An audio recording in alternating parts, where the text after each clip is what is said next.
Welcome back, everyone, once more to the land of Sundered Crowns, the capital city of Kalaronava of Vanya. The group has just returned from their excursion to the Kashalak Citadel, where you discovered remnants of the ancient precursor to the Kalanon Empire, um, and found not precisely survivors, but remnants of that empire that had slept away for centuries after being trapped by a corrupted ritual. Following your release of those figures, you believe now that you have solved the uh, psychic fragments that were leaking out and troubling the dreams of Leia, the young half-Humarai that you encountered at Ajax's orphanage. Um, Returning to the city, your companion Midnight elected to stay at the orphanage to, ensure her safety and the safety of the others there. And you all returned to the Tower Shade Inn uh, at the heart of the city, where you have just arrived and are going to be able to, it's kind of mid-afternoon to, early evening. Um, I believe that you had something specifically that you wanted to do before anything else at the start of this session. Yes, it was just a real quick. I was going to use Channel Divinity to Artisan's Blessing and make a thing just so I had both of them at the beginning of the session. Um, Okay, what are you crafting? I am going to make a folder. I know, very strange, but the metal component of the folder is these little, I guess they'd be like rods that are in the spine itself, but like on the inside of the folder that fold out and could be used to smooth whatever papers are there. Okay, so like basically like a book cover with metal rods on the inside that can be folded up. Yeah. Okay. Yeah, I'll say that with your abilities, that's fairly easy for you to construct. Um, are you just going to kind of go up to your room and set about that process, or? Just sure, unless anyone stops me. I figure now we're starting our sleepy times or restorative energy times. Oh, what time is it? As I said, it's like probably like about 4:30, 5 p.m. Um, Do I have time to go pick up my shopping? Most likely, yes. Oh. So that is Yeah, something I that mean, Naira would be interested in doing. there's not kind of typically a hard and fast closing time for most businesses. It's mostly just kind of when the sun goes down, most shops tend to start closing, and that's an hour or so off. So yeah, you would imagine there'd be time to run off to the Gilded Hilt, which is where you commissioned your outfit and a number of other items.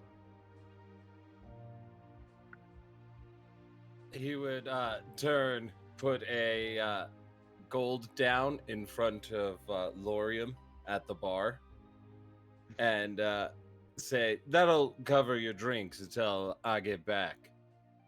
With Naira, as he'd turn and go, "You want to go pick up your shopping then?" Oh, please. I could sense it in the back of my head. He, Lorian will pocket that gold and then stand up.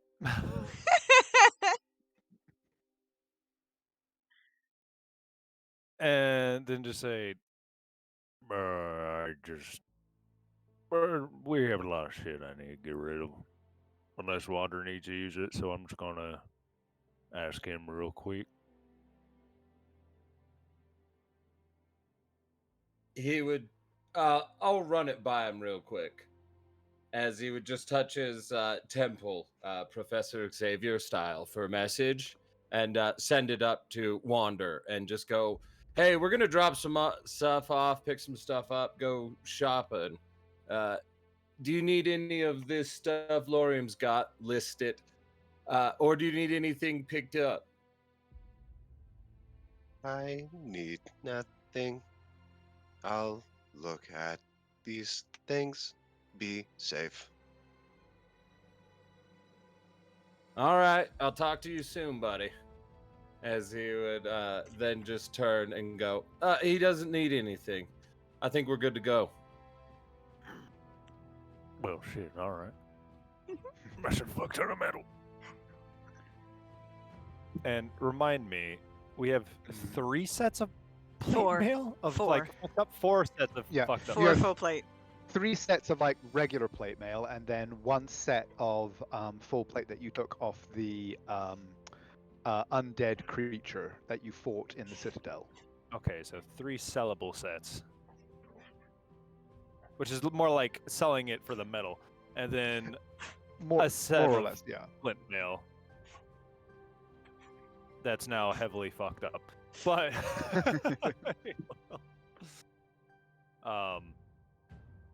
yeah, unless you guys want to go with him for some reason, he will let you two have your alone time.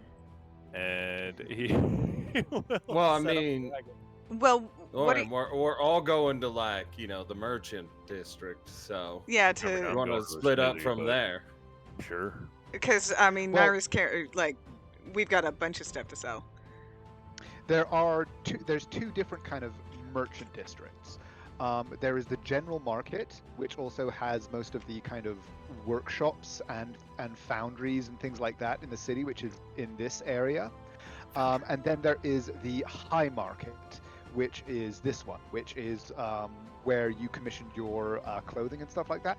That is much more the kind of finished luxury goods. So like you would be far more likely to find a decent buyer for, let's say, second-hand material in the general market. Well, we also need to stop by one of the towers to sell these spell books because we've got 2 spell books. Okay. Am I the only one who remembered it? Maybe. No, well, technically, I know I don't have to because you will. That's smooth. Don't worry, I'm the fucking item keeper in the other campaigns, Tyler. So- Yeah, it happens to everyone in a campaign. Yeah. I mean, alright, you guys go ahead, hop on. Fucking, lost my train of thought. Hop on the wagon and I'll set her up. As he Okay. would hop up and then pull Naira in. Away, Lorium, and Sunshine. Sunshine, away. Hey, boss. Yeah. You two should totally work together and work some, like, mending and prestige on those armor sets and fix them up a little bit. Oh, that's actually a fantastic idea. Do I still have mending? Is the question. That is a good question. You may have just made Naira cry again. No, I still have mending.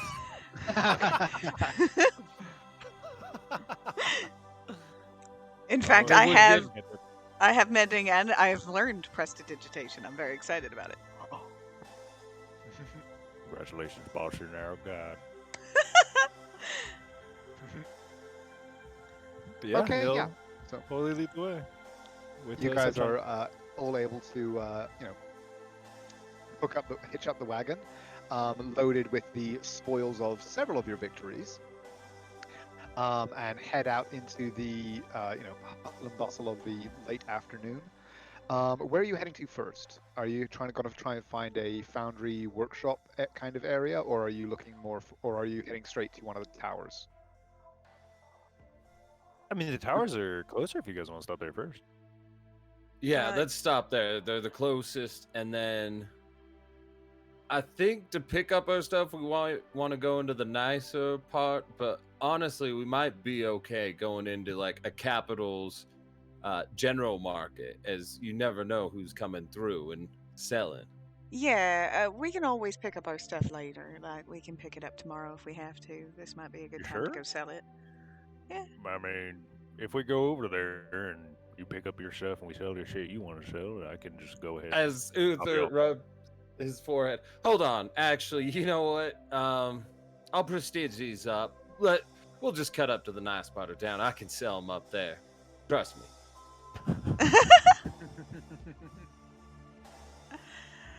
Quick question. Did I give this wand of burning hands to anybody?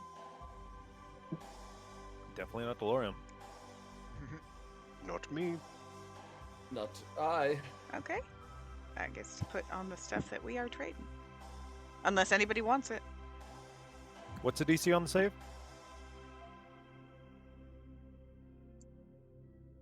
Let me see.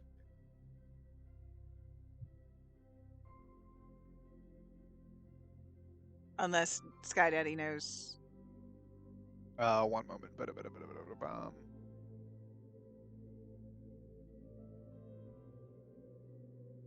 I believe it should be a DC 16. Or, sorry, 15. Does it require attunement?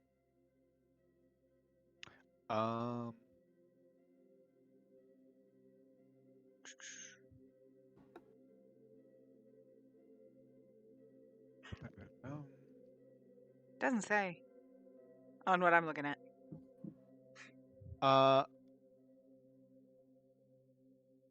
Nope, it does not. I'll take it. All right. I will hand that over to you. Hmm? I said, all right, and I will hand that over to you. Thanks. And I'll pocket it. There's 12 charges on it. They recharge during the day? That is another question for him. Oh, he said No, no. they are one and done. Ah, okay. So after 12 uses, it will be effectively discharged. You could potentially then sell it because it's like still got some, fancy alchemical and valuable metal in it, but it's like recycled electronics at that point.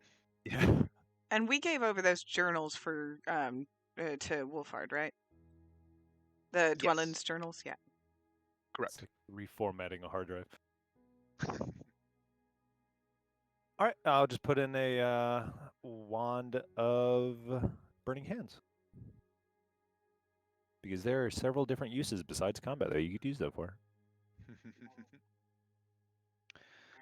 And okay. Wander's holding on to that gem of divine flame. Keep going. I'm just making sure I know who has what.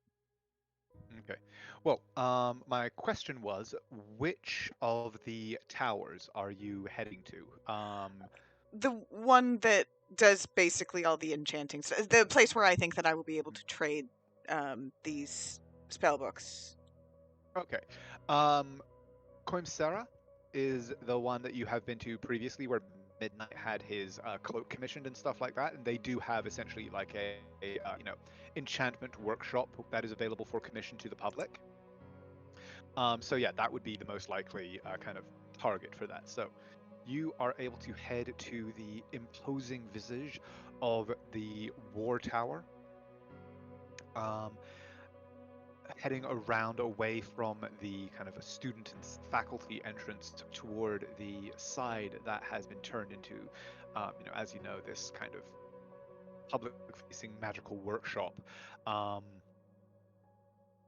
yeah, when you head inside, the familiar kind of foyer has a few people moving around, inspecting various items, talking to a couple of the arcanists who are apparently currently staffing it, and it's relatively quick for you to catch the attention of one of them and go up and begin negotiations. So, what precisely are you trying? Is it just the spell books that you're trying to sell here, or have you got more business? I have 2 component pouches that we picked up off of the cultists at Dwellin stuff. I have an arcane focus wand and 100 GP worth of components, as well as 2 spell books.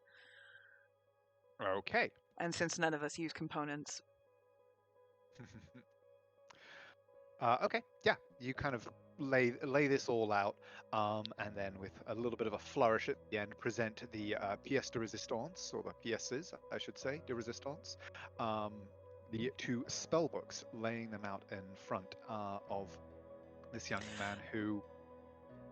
Before this happens, do I have any idea, other than obviously the 100 GP, how much this stuff is worth? You know that spellbooks are quite valuable. Their value is, however, determined by the kind of power of the spells and the rarity of the spells contained within. So, minimum per spellbook for even a remotely accomplished mage would be like the minimum would be 100 GP or so. Maximum, however, like depending on the power of the spells that contained in it, like some spell books can go for thousands of gold pieces. Okie It doke. would very much depend on what spells were contained within. Oh, actually, we also have a wand of web. That you do. So unless anybody wants that, speak up And real quick. the missile snaring gloves. Oh yeah, Midnight probably gave those back, huh? Yeah. Yes, yeah, I'll say any gear that Midnight was carrying, you can have retrieved. Did anybody want those? Because I always have my hands full. I will not be able to use those gloves. Yeah, I can't use the gloves. Me neither. Deck squad. Okay. So you actually lay out quite the panoply of magical items here, to the point where after kind of perusing them for a moment, the arcanist that you're talking to kind of looks them over and just narrows his eyes. You see him kind of focus and gesture while he mutters a few syllables and spreads his hands across them as he casts detect magic, and looks over them for a moment and goes, well, yes, quite the array that you have here. For the wands and such, if you will give me just a few minutes to verify the power contained within, we can arrange a price for you in no more than 15-20 minutes. The spellbooks will take a little longer to assess the value of. We will need to decode the arcane language within, assess the power of the spells contained, and then discuss the value that they would have to a potential customer. Would you be willing to leave them with us overnight, or I can offer you a catch-all price if you are in a hurry of 400 gold pieces each. No, we'll be more than allowing. We'll just need a receipt, of course. Of course, of course. No, we would not dream of foregoing the formalities here. Yes, well, okay. Then we and he calls somebody over and says, "Please do begin the record process for these." And he will have paperwork for you in a moment. In the meantime, and he looks over everything else and says, "Well, the wands, a little bit of use. Underdark construction on this. Interesting. I haven't seen one of those for a while." Puts it aside and takes up the gloves. Goes, I haven't seen workmanship like this in a long time. The runes are. Is this Imperial era? Interesting. And after a little bit of kind of discussion and faffing around, he gives you a price for the component pouches, the kind of various little bits of metallic dust and other rare herbs and the like that you'd found, as well as the 2 wands, a total price of 650 gold pieces.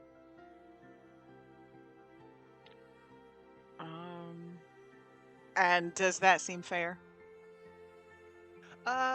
Give me an insight check. Yeah, give me an insight check. Or investigation, actually, since you would kind of be trying to form your own opinion rather than kind of insight into whether or not he was being honest. 22. Yeah, I mean, like it's the market value is determined by the market. So potentially, if you were to take them to a wealthy town without the same level of magic in it, you could maybe get a bit more.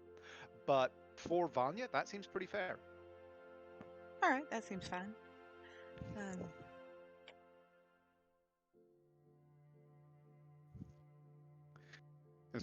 Very good. Now, would you like that in just platinum nuggets, or Gems, anything, any particular preference for payment? We can also offer you credit if you have another magical item or enchantment that you desire. What's the diamond worth that's needed? 300? We have, I think we have a couple of diamonds now. Wander has them all. Mm-hmm. Actually, can they assess the diamond that the one diamond I haven't given him yet? I have it listed as large-ish. Which one was that? I don't know. I got it. It was the last diamond we got, and it The was one okay, the one that you got at the Citadel. Yes. Yeah, that you took from the chest of the of Vorash. Sure. Okay, yeah. That he says, yes, I can take a look and tell you what kind of enchantment it might be suitable for. And you present it to him, and he kind of takes a look over it. You get the feeling that normally this was the kind of service that he would charge for, but Uther and Naira, I'm not even going to make you guys roll. You are both very personable, very charismatic individuals. Naira, you are able to engage him as a kind of fellow magical academic. Uther, you're just smooth AF. And so you kind of, as you kind of talk, you're able to present this to him and just kind of talk about it as an item of curiosity that he looks over and tells you that it would probably be worth somewhere in the region of 500 to 600 gold pieces if you were to sell it to a magically inclined institution. He does say that they do have a constant need for diamonds and diamond dust at this institution. So if you wished to add it to the pile, that could be added to your sale price. And Wander, help my memory out. How many diamonds do we already have on us? I have 3. All at least 300 GP? No, one of them is. But I believe, let me look at the wording. It doesn't have to be 1 diamond. It has to be an amount of diamonds. Up to 300 gold pieces worth of diamonds. 2 of them are 150. Yeah, 2 of them are 150, and one of them is, I believe, 350. Correct. That matches my notes. Cool. Cool. And So we we've haven't already- appraised the ruby or the 2 emeralds, if I remember correctly. So, do we want to keep hoarding diamonds, or do we want to sell this one? I think we want to hoard the diamonds. I just get an instinct that we want to hoard the diamonds. There's like a strange tingle in the back of my neck. yeah. like a great cry happened across a great distance. Okay. Lauren sees Wander staring in the fucking corner. You just see it's like and sees nothing. it's like the scene from Wanted where he's like all the way across the city and he shoots the bullet. Goes right through Morgan Freeman's head. Goes through a donut. Just Wander's gaze. Okay. Do you accept his offer of credit towards a future item or enchantment, or do you simply want the value of your items in platinum? I think platinum for now. Okay. Do you have any blasting rod blanks? Something with a little bit more heft to it. Izzy would pull out his and kind of just show him the general kind of shaping of it. Like, interesting form factor for a wand focus. I've not seen one like this before. Where was this produced? He made it. Really? Well, fine work, sir. Fine work. Isn't it brilliant? Yes, quite. No, you I had not taken you for a student of the arcane. Please, well done. It is always nice to meet a fellow practitioner. Smiles. And he just nods, takes it back. He does kind of shake your hand as he hands it back, but says, unfortunately, well, we don't have anything quite of that form, but, well, we do have materials that would be suitable for the construction of another if you intended such. Yes, perhaps just the wand. I could worry about modifying or using the help of a friend to create my foreign handles for the wand. Certainly. Let me check.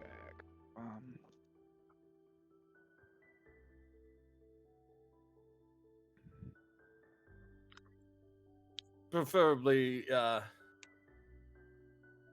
dark stone or metal. Mm-hmm. Let me just check what the price would be.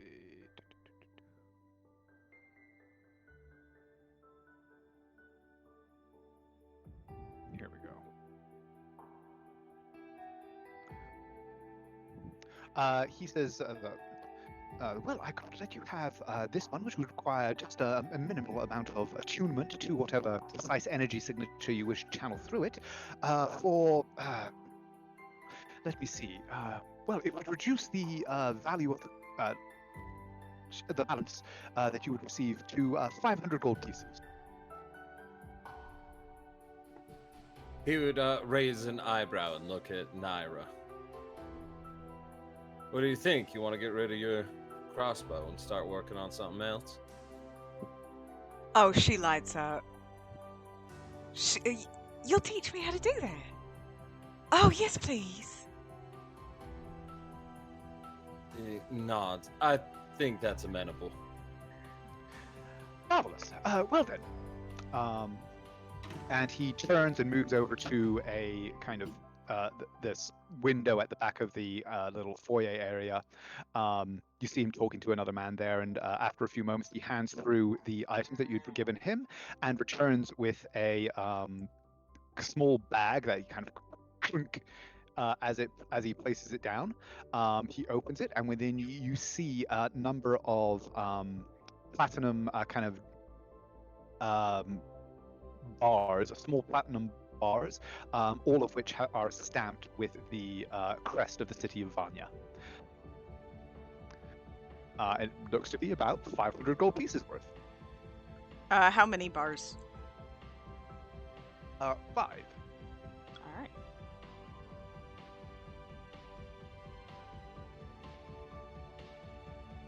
Each one worth 100 gold pieces. Yes.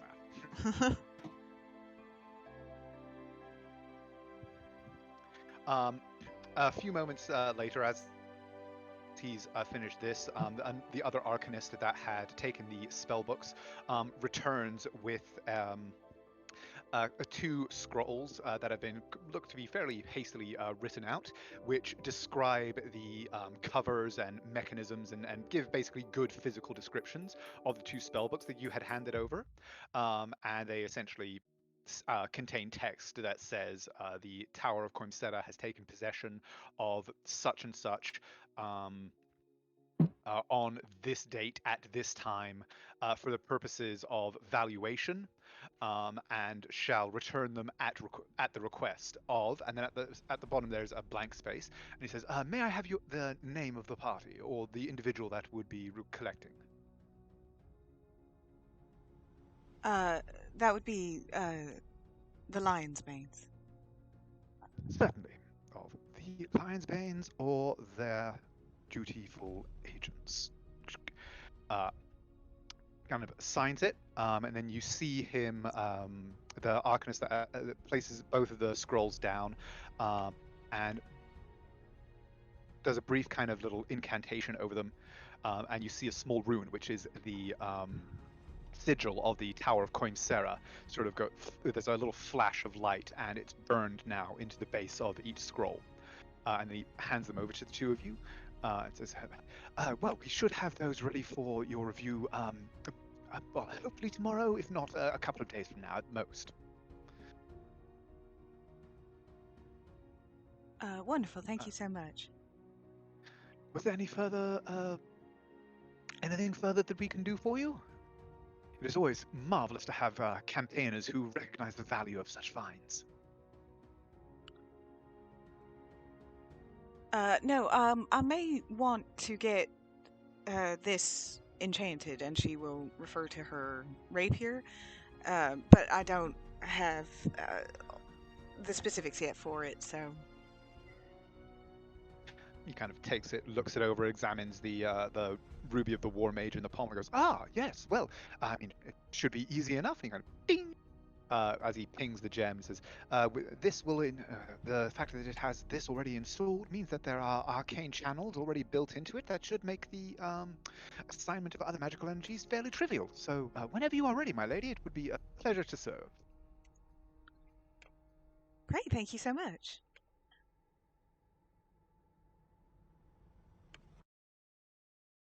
And you, my good friend, and he looks up at you, Lorium. I'm more interested in just raw metals and such. Ah, yes, well, no, we don't really deal with such things here, but I do wish you luck in the broader markets. Thank you. Well, good journeys to you all. And as we walk out, Naira will hand everybody 9 gold and 12 platinum.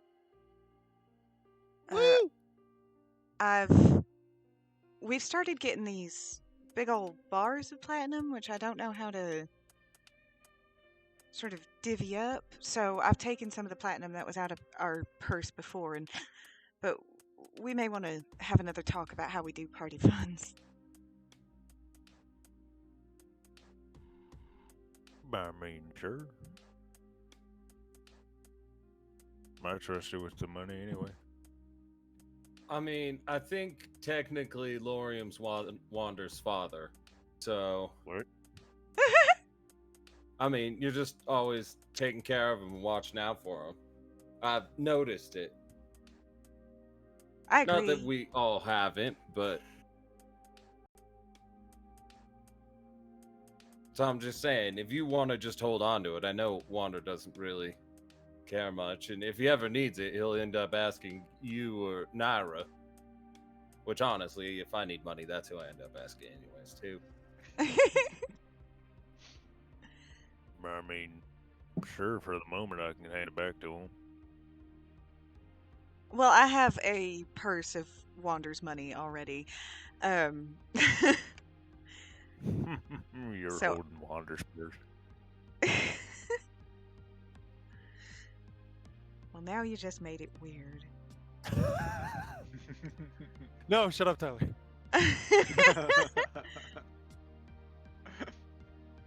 But Naira will actually, like, she's lugging around these 12 platinum bars, and she's like, Lorium, would you please help me? Yeah. Yeah, sure. Oh! We still need to look at the books that we have. You're carrying around that one big old metal Yep. book, and I've got this Way of the Radiant Flame book. We've got to look at these things. I'm gonna have to sit down with Wander. You have to things. So then, shall we go to... and then she looks at Uther and she says, you're confident that you can sell some of this more raw material up at the higher markets?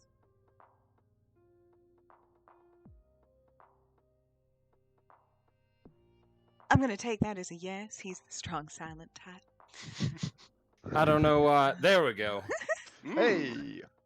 Sorry, I was enthralled by your beauty. Whatever you say, we're going shopping. This is. He just kind of shrugs. I have a question. Where's Valko? By my side. Valko's trotting along with you guys. Okay, cool. We're 'Cause gonna he's need a that good for boy. measurements. Oh. Oh. So shall we find a smith then? Is that what you want? Yeah. All right, let's go then. So we're looking for a smith on the way to pick up my pretty new outfit. Okay. So yeah, you're on your way to the Gilded Hilt. And whilst traveling through the upper market, you do come across there are a number of kind of like higher level, sort of or higher class, shall we say, armorers available. The one moment.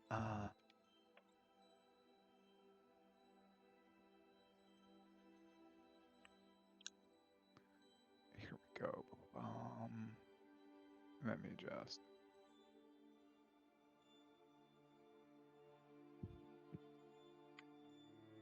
Yes, so you come across the one that kind of most catches your eye is called the House of Master Otter. Sounds fun. Which is a fairly kind of elaborate um, storefront behind which you can see the kind of walls of it go out and enclose what seems to be a fairly large workspace. The shop itself is marked by these great columns of smoke that seem to be billowing from forges in the rear.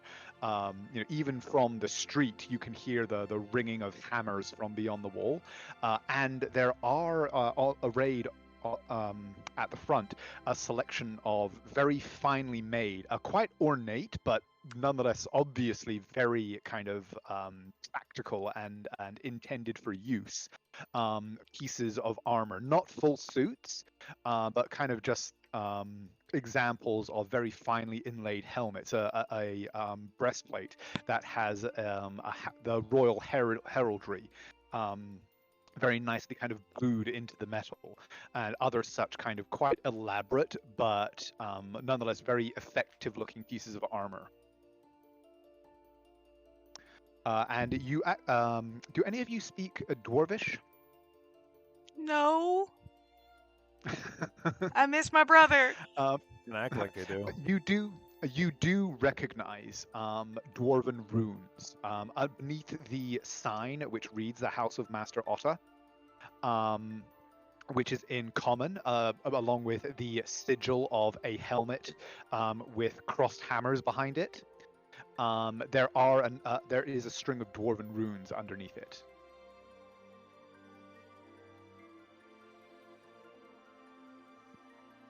Just looking at Naira, who's looking at the sign with those like big eyes, like, but what is it? He'll like close his eyes and snap his fingers and cast comprehend languages on himself Aww. from one of his spell slots from short rest, and then translate it for Naira. The dwarven runes read, "The House of Master Otter, the Smith." I don't know what I expected. Here lies the roomkeeper. Literally does not matter. Naira is just beaming at you with appreciation and like absolute admiration. She loves that you can do that.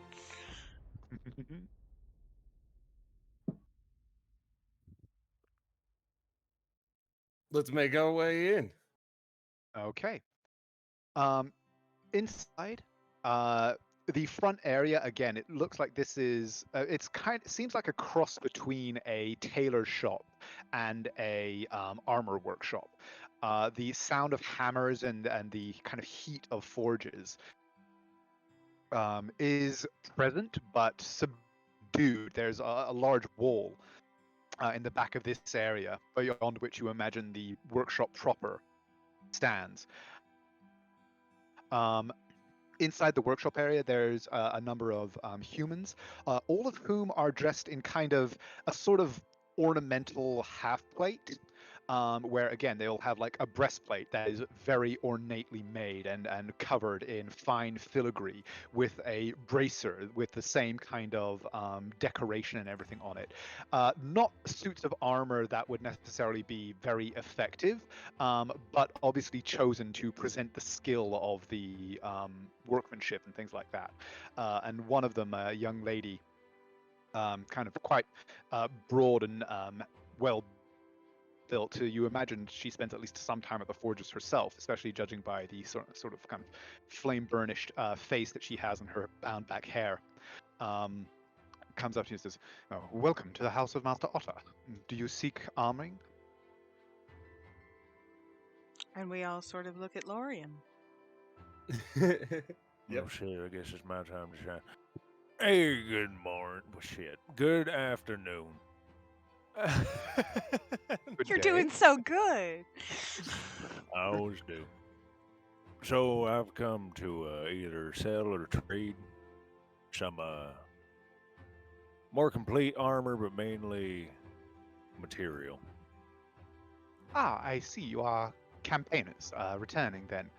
Well, we do occasionally trade in such things, provided the steel is of sufficient quality.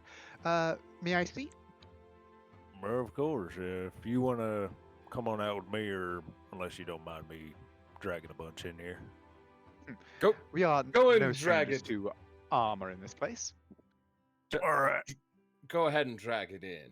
Oh no, he's gonna try to, like man with shopping bags, pick up all of them. 2 trips are for the week!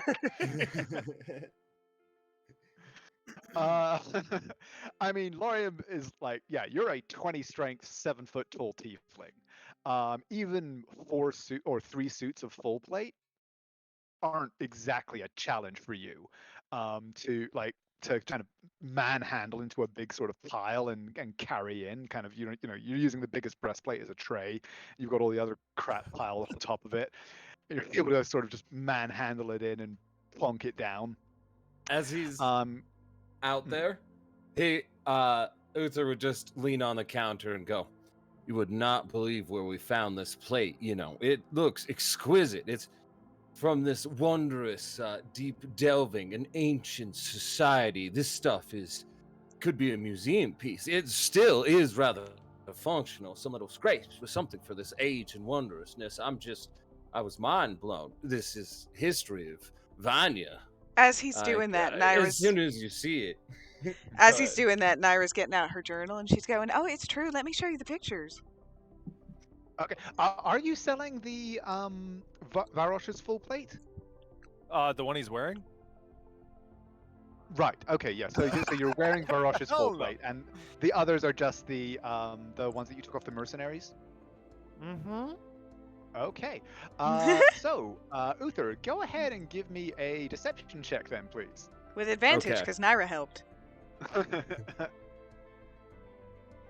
Excellent.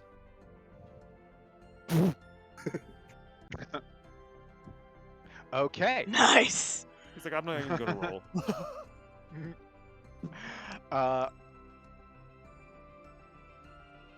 It's definitely not what we would call the Royals quality. That's what he's wearing. But this is, something of some interest, I would say. Lorium just fiddles with the horns on the visor. Okay. While Lorian was bringing this in and you were talking, she kind of takes she's like, "Oh, well, allow me to fetch someone who may be better versed to assess such matters. As I said, normally we only care for the quality of the steel, but for items of particular interest, we do, wish to assess them on their individual benefits. Merits.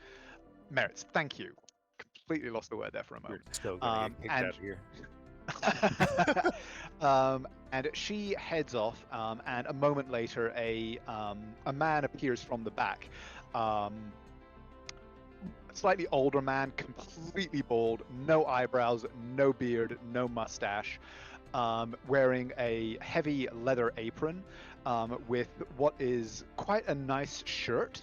Underneath these stains of soot and sweat and everything like that, and from the sheen on his face, it's quite obvious that he is freshly come from a forge. But as he's coming out, you see he has pulled out in one hand a roll of small tools, and as you place the armor down, he kind of starts to pick it up and goes, wait, you said that these are pre-imperial?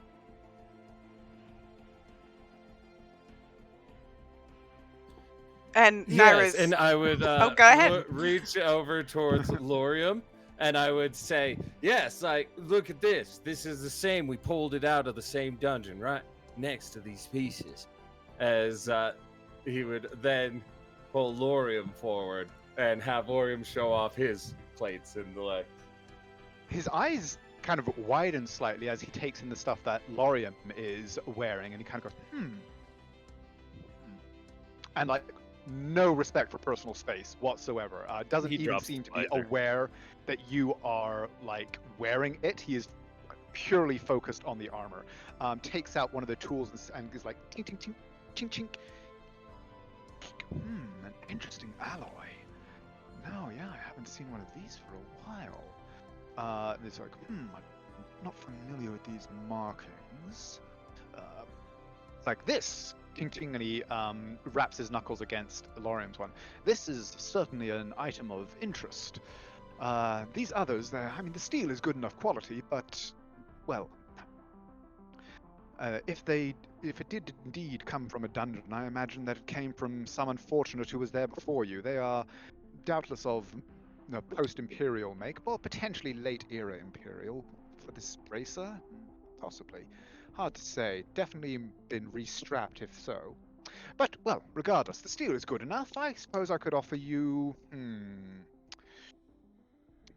300 gold for the lot. You know my next question. Give me an insight check, since armor isn't really your specialty. So any of you can give me an insight check. Everything's my specialty. It's my specialty. You can roll an investigation if you prefer, Lorium. No. I believe that's a nat 20. Oh shit! Lorium and Naira, he's definitely lowballing. Even for scrap value, that's quite the lowball. Naira will smile a little bit and she goes, "Oh, are you having a slow season?" Give me a persuasion check.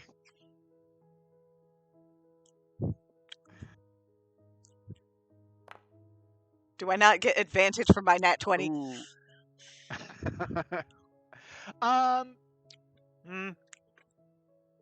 Go on then. I could try. Yeah, because you're being assisted by your friends as well. So. Because Lorium would also say, Oh God. or and you can Lorium can try. offer, as his eyebrow raises, which is now covered by the visor. Or you can trade for raw materials, maybe for equivalent value of the worth. Are you trying to persuade and kind of intimidate? What kind of angle are you trying to take? He's trying to persuade, but it definitely had an intimidating air at the last bit. Just okay. Go ahead and roll either then. Dealer's choice. And if you do roll intimidate, I do allow that to be rolled with strength rather than charisma.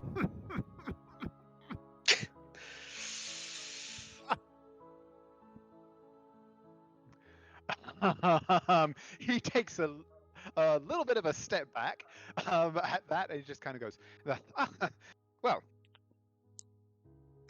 can't blame a trader for trying to get a good deal, but I see you know your armor, sir. Tell you what then, 550 for the lot.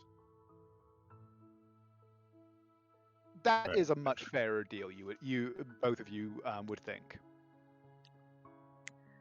I think that sounds fair. Don't you think so, Lorium?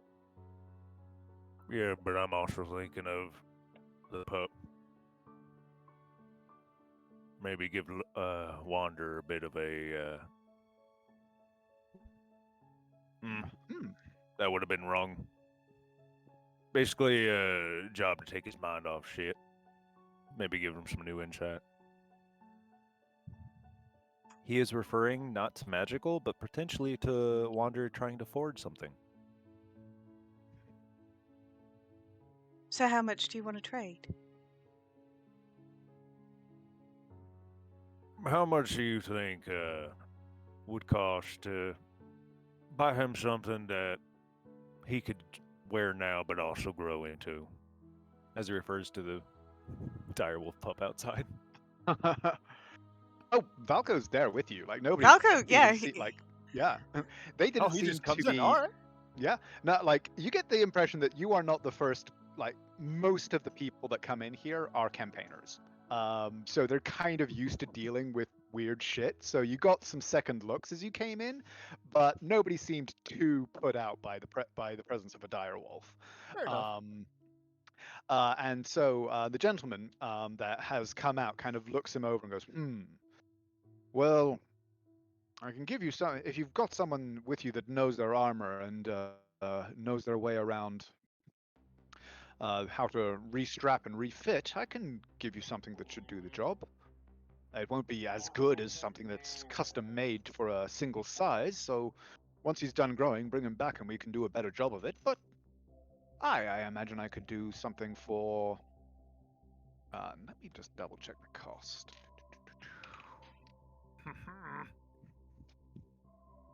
Something like breastplate for a person would be 400 gold, so I don't know how barding would work. Yeah. Well, yeah. So. Because he's looking more into medium armor. I don't think Valko can wear heavy.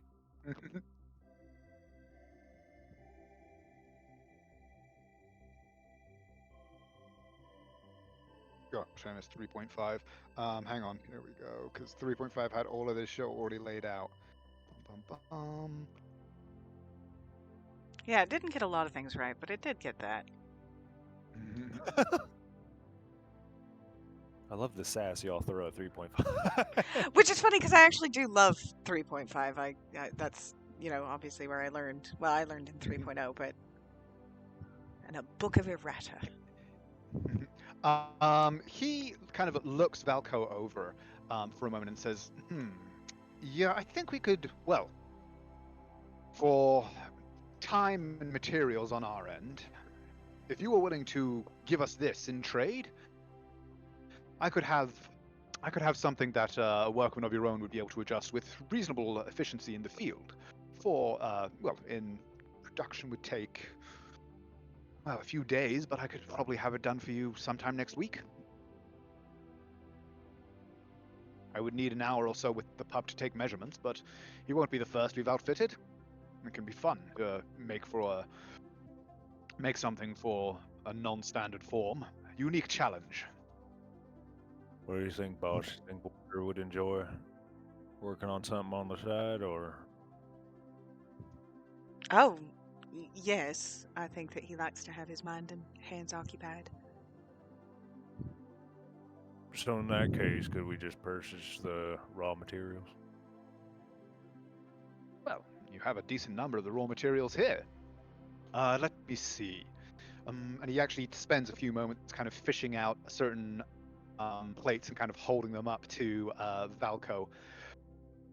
To kind of takes a hodgepodge of plates and materials and various pieces from them and says, these should, if you've got a competent smith and you trust their workmanship, these, I suppose, would form a good basis for it. And let's see. And he walks over to another rack and spends a few moments taking down bits of like leather working and buckles and the like, and some rivets, and lays them out and says, this is what I would start with. And, well, I know the best, so it's what your smith should start with as well. I trust it. No, I'll let you have all of this for... if you're still intending to sell the rest, I'll let you have this, plus 250 gold pieces. And again, I assume that's fair? Seems fair, yeah. And that's after selling the current materials? Yeah, if you give him the current material, because he set aside some of those materials that you were giving him as a suitable starting point for Valko, for Valko's armor, plus a bunch of the other components and stuff that he gave you. And then, he says, if you give me the rest of what you brought in, I'll give you all of this stuff for Valko plus 200 gold. Oh, okay. So we're getting paid. I was about to take it out of his own wallet. Okay. Right. No, you bought him 3 suits of full plate. Like that's a lot of steel. Barding's big. And then she will put 25 gold aside for Wander, and then hand everybody else 25 gold. Fair trade. Pleasure dealing business with you. And you, if you ever need this armor refitted or worked on in any way, I always appreciate working with new alloys. I haven't seen anything like that, well, ever, which is rare for me. And you said this armor was clearly previously magical, but lost its luster, sort of deal? Yes. So It's enchanting like it would be easier. quite possibly, yes. Well, put that in the back pocket. I'm not trying to drain wallets yet.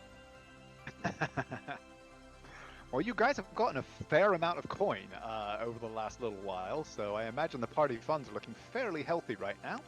But, so, do you have any further business with the House of Master Otter? Unless anybody else wants some armors or anything? No? No. I forgot that I had a few daggers to sell, but... Well, I still have the splint armor, but I'm gonna keep that for him in case he wants to turn it into anything.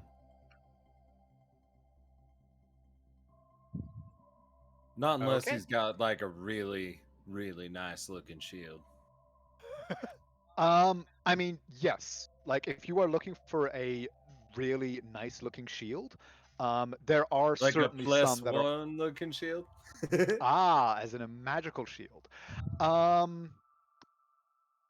Give me a percentile roll. I've got a nice shield. Oh, As he scrapes his extremely dented fucking shield. Because I forgot to say that I totally take Akash's shield. 29.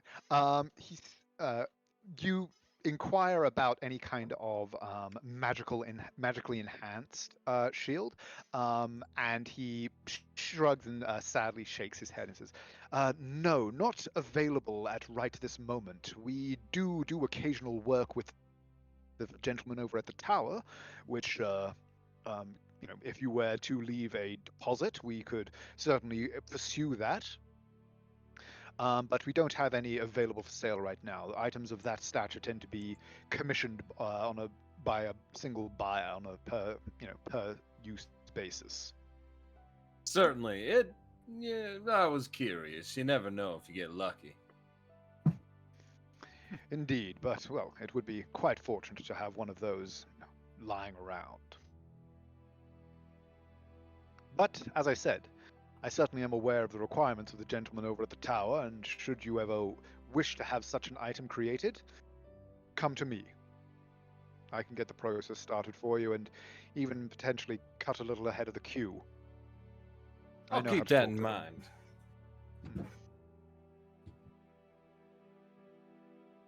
Makes his way out. Okay. Cool. So from there, it is a very brief walk to the Gilded Hilt. But are there any other stops or any other kind of particular types of shops that you would be on the lookout for?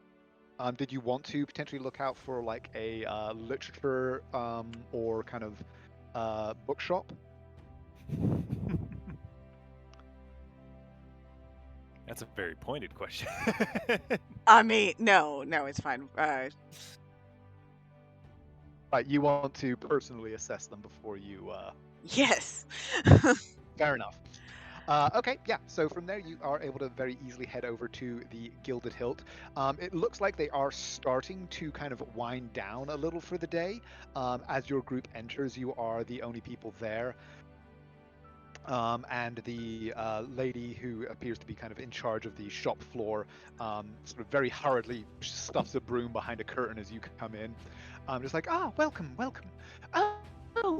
Lady Lionsbane, yes. Your outfit is ready and waiting for you. Wonderful.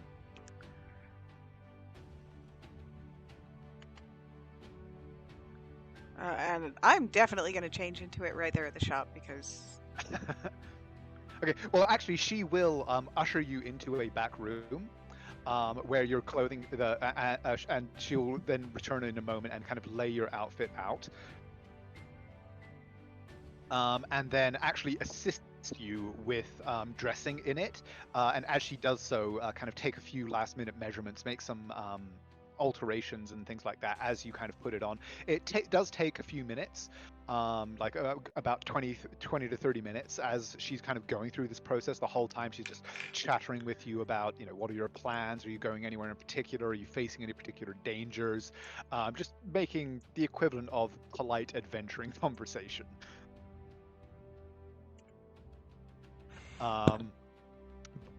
But at the end of about 30 minutes, your clothing has been very well fitted. As you look at it, it is all extremely finely made, well up to the standards of any noblewoman. And yeah, you have all of the pieces that you ordered. And an impressive hat with a large And red a flower. very impressive hat with a big red flower in it. That's all I wanted. The flower is like made of kind of a fabric and leather, so it's not something you have to worry about wilting or anything like that. But it could potentially be torn and tarnished over time. I have mending. That's true, and prestidigitation. So yeah, you're good.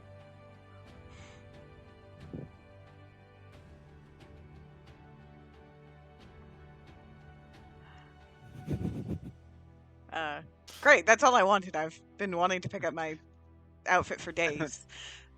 Okay, Imagine yeah. buying clothes Naira not just now wearing the has same her- adventuring outfit for 27 years. Kidding. Naira now has her snazzy new outfit. I It do is look a also, little more like Lady Death now. And for the purposes of actually kind of using it, it will function both as an explorer's outfit, in terms of its ability to keep up with the weather and things like that, and it will also be the equivalent of wearing noble clothing, provided you've had the chance to make sure that you've cast mending on it and it's clean and everything like that. You would not look out of place in pretty much any noble gathering. Like if it was a full kind of ball gown event, you would stick out a little bit, but just in you're a noble hunt or something like that, you'd look right at home. It's kind of like a battle suit. You just are in a suit. You might yeah, not kind of, dude. It's like a You're not- kind of John Wick suit. Yeah, you're not going to fit into a black tie event necessarily, but pretty much everywhere else, like boardroom, you fit. Pretty much. All right, thank you. Okay. We can keep going. Okay, so with that, you usher your way out of the Gilded Hilt. With all of this that's been going on, time's gone on a little bit. By the time you guys leave, it's getting on towards kind of 6:30, maybe closer to 7 o'clock. The sun has begun to go down in like properly. There's beautiful sunset that you can see from over the inland sea that Vanya borders. And the rest of the evening and night is yours. Is there anything further that you guys wish to accomplish? Now's the time for drinking. Now is Yup. the time for drinking, sweetie. It's my favorite part.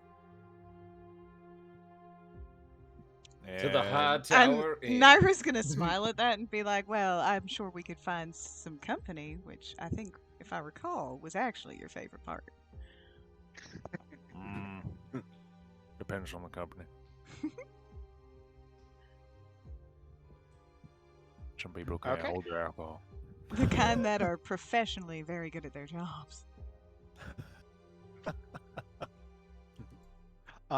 So, are you heading back to the Tower Shade Inn? Yes, for Yep. drinking. Okay. Bing. Gloria has Uh, a gift. In the meantime, you all kind of you guys all pile back into the wagon, start driving it back through the streets. In the meantime, Wander, you have had more than enough time to finish the creation of this folder. Is there anything else you're doing with the time? Or are you just kind of staring out the window, waiting for your friends? Just sadly, rain starts pouring in that one spot. Just like a puppy you didn't let outside. Oh wow, you learned druid craft. That's cool. I know, it's just the most tragic use for dramatic effect. I will just spend whatever remaining time, whether it be 10 minutes or 3 hours, just kind of sitting and holding the flame bearer, just looking at it and kind of meditating, if you will. Okay. No Give me purpose a in that, religion check. just- Ooh. Religion. Hiya.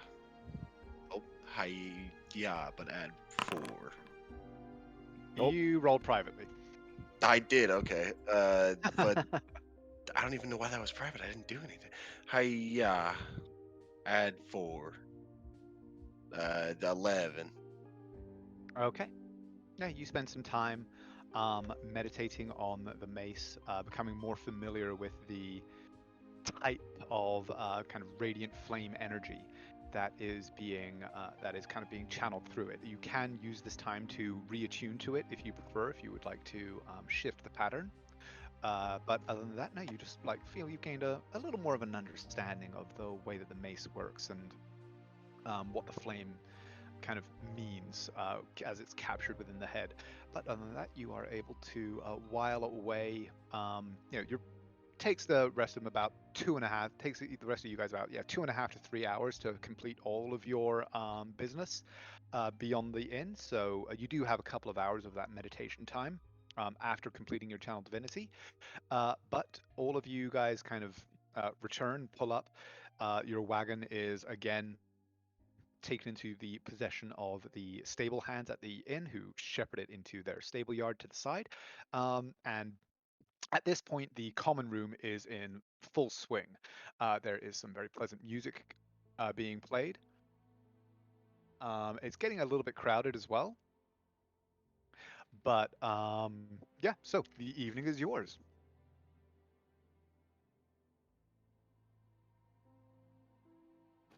He'd order dinner for everyone, and by that, he would go full cowboy, being like, I want big chunk of meat, as well as some type of vegetable on the side, and much sauce.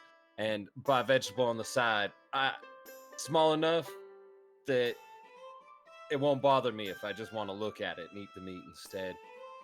But not a lot of sauce. You don't need sauce for good meat. Do not take what I said out of context. And he looks over at Boss. As if there's just like pointing up to the huge figure looming behind him. Yes, unless the meat's bad, then not great, then plenty of sauce. As he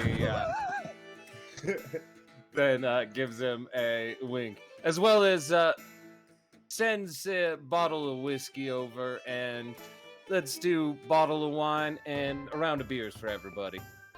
Certainly celebrating today, are we? Well, we can certainly accommodate that. I will be right out. And yeah, so a absolute this is a fairly posh kind of tavern. It's quite well off. They are used to hosting sort of semi-extravagant gatherings, and so very quickly they kind of clear a table for you guys to ensure that you are able to enjoy your relative feast in privacy and comfort. And the three of you are seated.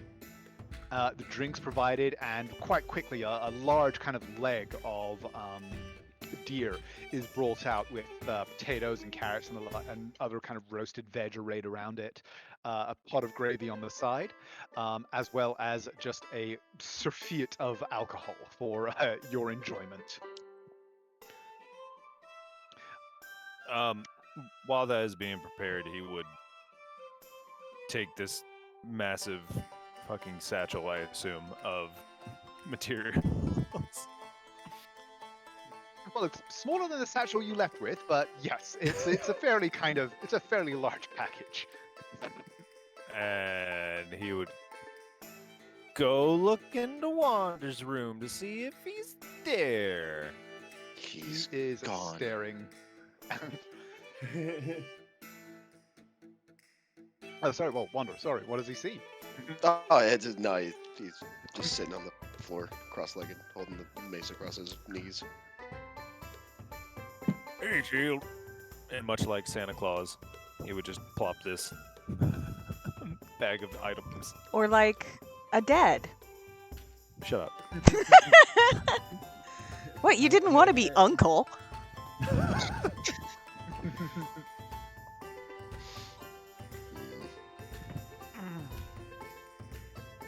Went shopping.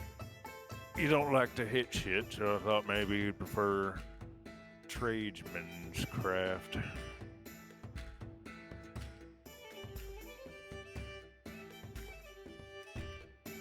Do you want something made?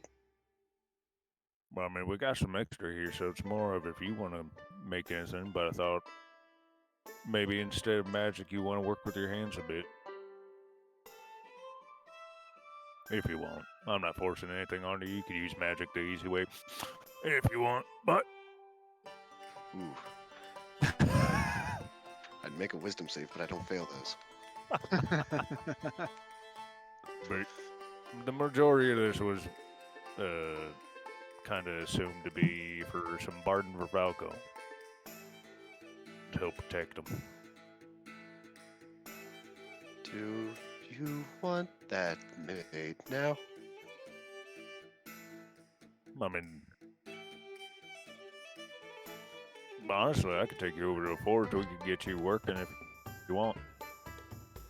But not now. Now we're celebrating, so we'd want you downstairs with us. It's kind of like a project you can work on whenever you like.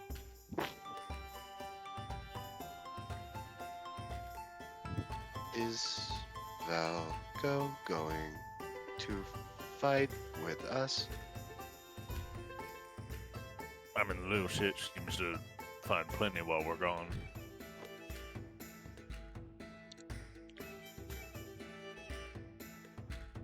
So it's more of just like protecting in case something happens.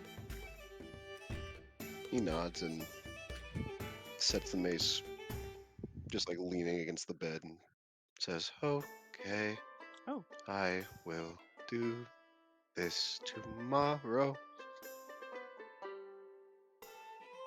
Lead Lauren will nod the and smile. way. Alright, Shield, let's go celebrate proper. And as you start walking away, he closes the no. Just It catches his tail. yeah. You little fucking just. Yeah, he'll pull you down. That's a very strange weapon you've got there, Naira. Are you using that on Naira? I wasn't meaning to use it, but yes, I Everything Oh. is I do Going have on a downstairs. familiar looking dagger on me now.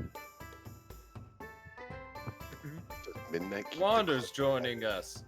As he would raise his hand and be like, "I need a tall tankard of milk, please." And like snapping his fingers out.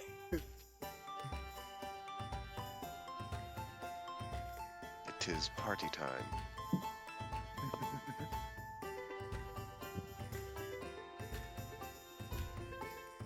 And so, yes, you guys are able to while away the rest of your evening with fine food and drink. Are you going to want to settle up, or are you just going to have them put it on your tab?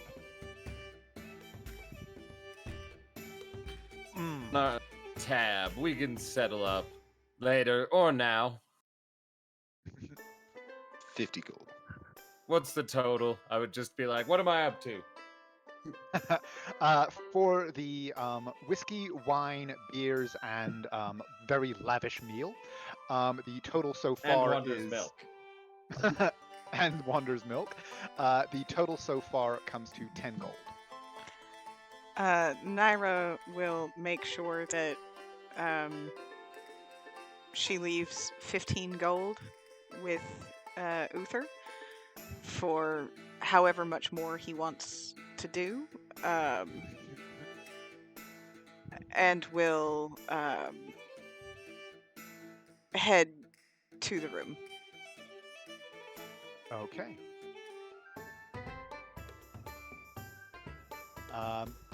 the rest of you, as you're, how long are you staying downstairs? Is there anything in particular that you're going to want to achieve or talk about or anything like that? I'm Or trying to just get I'm trying to get Lorium really drunk. Okay.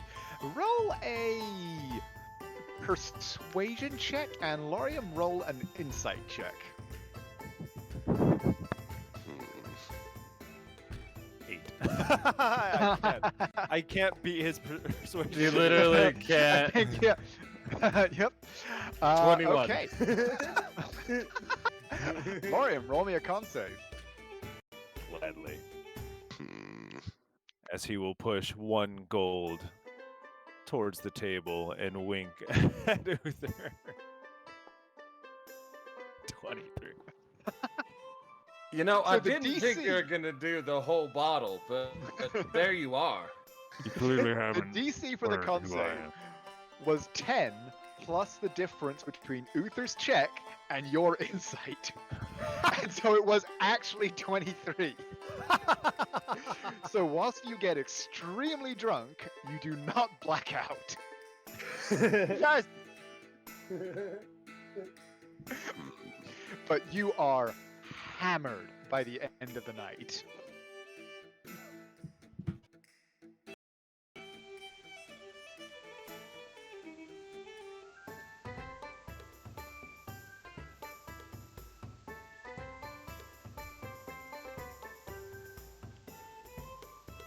Uh-oh. I bet you're all talking and you can't hear me, can you? Yep. Yep.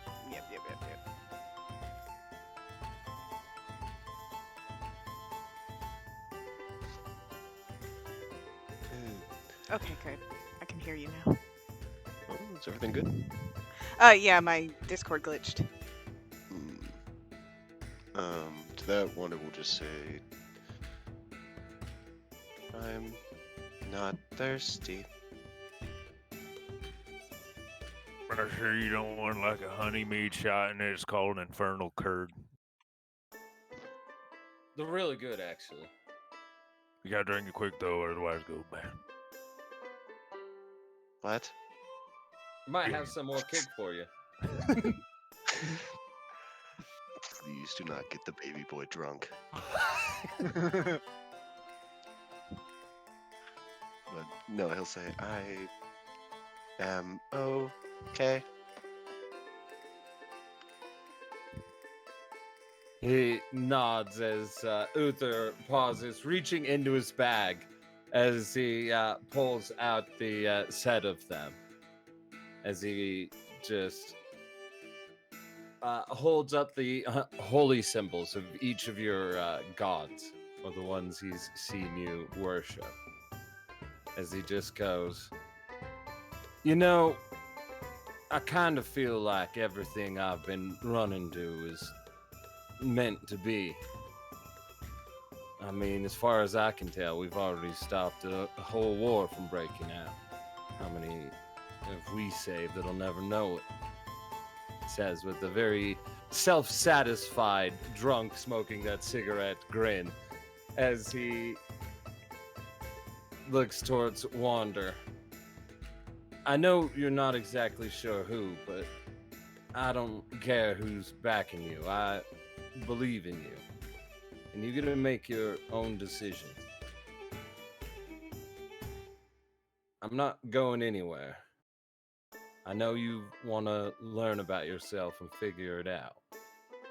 And I'm here for it. You help me save the only thing that really matters to me.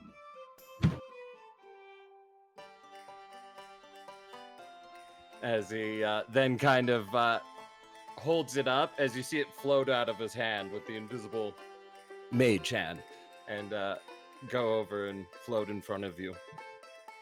Oh, and side note, I might need your help. I'm working on something with Naira, or for Naira. As he would smile and turn to Lorium as he... Death and war don't often find more common friends than each other, I think. As he smirks. And I am very lucky to have you along. I'm glad we were able to help your friend, but I don't think this is gonna stop for us. And I think we're kind of stuck in it. As he smirks. Uncle Lorium, or... Hey, you stop right there. I ain't kissing you if that's what you want. No, just hug and tell me you're proud of me. As he smiles slightly. He will get up. Dude, just... Uther, take inspiration. That was great. Lorian will try to get up. He cannot. As you rise to your feet, he'd go, I'm just kidding. I don't need a hug. My father loved me. Am I back? What? Huh? What? Lorian will get up. Mm-hmm. Mm-hmm. And then he will walk to Uther. Uther's gonna have, like, still arm, like, holding a cigarette towards his face, the other with his hand on his glass. His shoulders now a little bit tighter together as he just kind of looks up towards you as he's like, yes?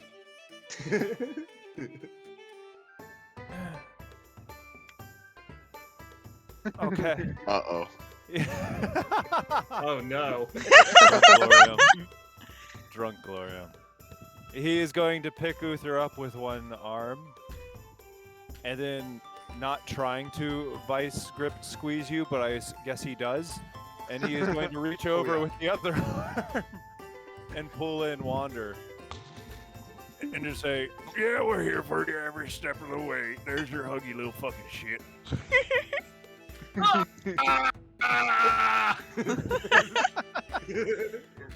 Uther's screaming, but Wander's just like, this is nice.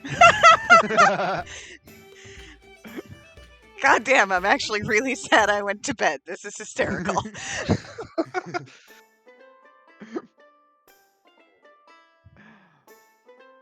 Anything you need, you just ask. And actually, War and Death go synonymous about believe. Air! I need air! Oh shit, he just drops him. Like, not down on his feet. It's like,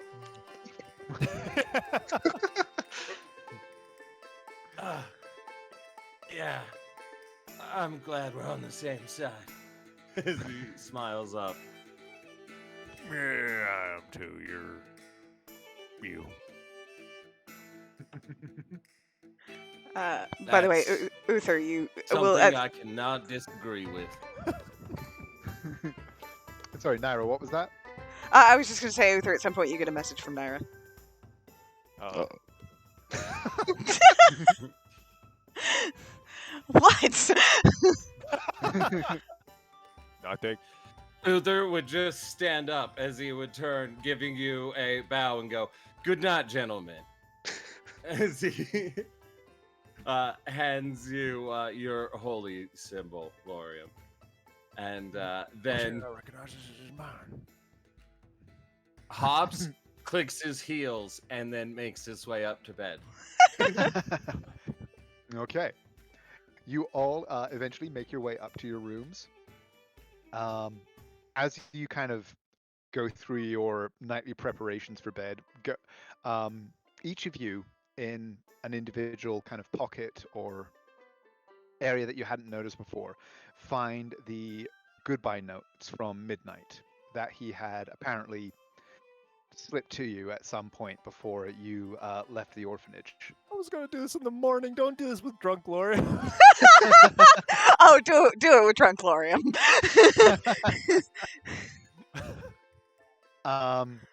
So your characters are all able to find those notes. Take a few moments to read them. Remember the friend that you said see you later to, if not goodbye. And is there anything else that anybody would like to do tonight?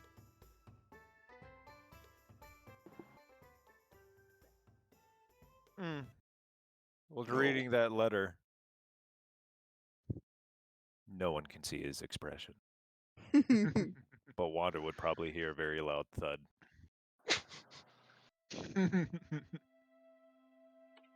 Wait a minute. How many rooms we have? 3 rooms, right? 3 rooms. Sad. Yep, we have the appropriate amount now. Yeah. Lauren's room is right next to yours. Yep. And Wander hears everything. Oh no.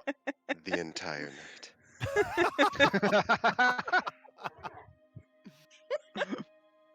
Yep.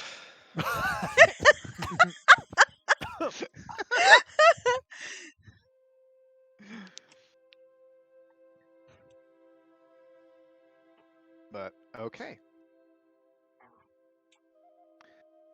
So, night falls, or the evening passes into night.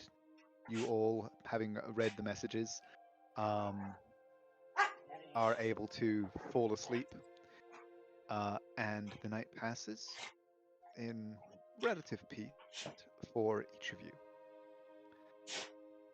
The following morning, as the day dawns, Lorium, you wake up with a little the worse for wear, but more or less intact. You're no stranger to hangovers and the like. But you are, definitely feeling the influence of your friend from the night before. The rest of you are in pretty good shape. Wanderer, you're obviously the same as always. Right. Largely unaffected by the revelry the night before. But as you awaken, is there anything that you guys would like to do, before you start going about the rest of your day or heading downstairs? Lara, turn off the light. Naira hasn't gotten up before you. How did you... Naira, what are you... He Naira's looks like, around like the pitch black room as he's like, No. oh no. I didn't take this into consideration. I'm just, shh, let's sleep a little bit more. Come on, we Mouth gotta go, get up. And she does that like full body stretch and then curl and sort of flexes her paws like cats do and then starts to purr a little and she's like, no, let's stay.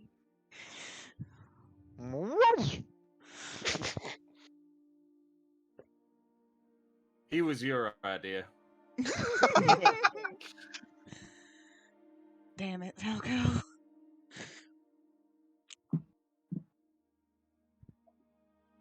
And she will be like, before sunrise, he's your son.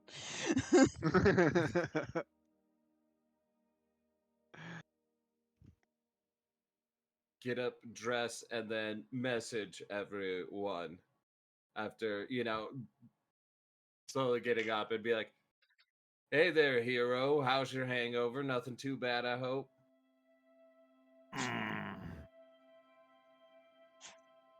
That's all you get. Wanda, we're awake from our sleep. We'll be downstairs. If you would like to join us, that would be wonderful. As he would, Falco.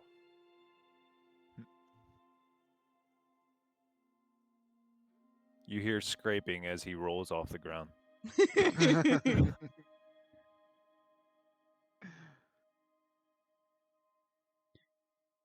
Just a push up. Naira will do her morning routine of casting Unseen Servant and then getting groomed. Because she's a Okay. spoiled little princess. In that case, Uther, you are probably the one to encounter it. When you get downstairs, as you enter the common room, one of the tenders behind the bar actually kind of looks up as you appear, and then glances back behind him and goes, Sir Lionsbane, a message came for you this morning with the morning patrol. he would nod and just, Falco, you know what to do, and then turn and step forward to grab the message or hear it. It is, in fact, a sealed letter with a fairly kind of primitive, but nonetheless recognizable wax seal on the front, which is the seal of Lord Wolfard, the lion's head on crossed spears, which doubles as the seal of the city guard of Vanya. He would nod with appreciation, and he would hand him an electrum. Oh, thank you, sir. Would you like some breakfast? We tea, coffee? There's bread fresh from the baker. We'll have some bread and coffee, something sweet to go. Certainly. He starts to busy himself as you open the letter. And it essentially reads to the party of the Lionsbanes. Please attend the Watchful Keep as soon as possible. Ask for Captain Valen.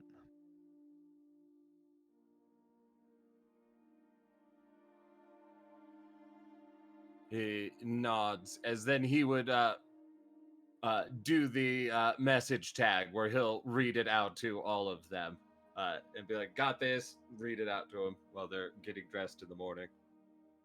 And then tuck it away. Okie dokie.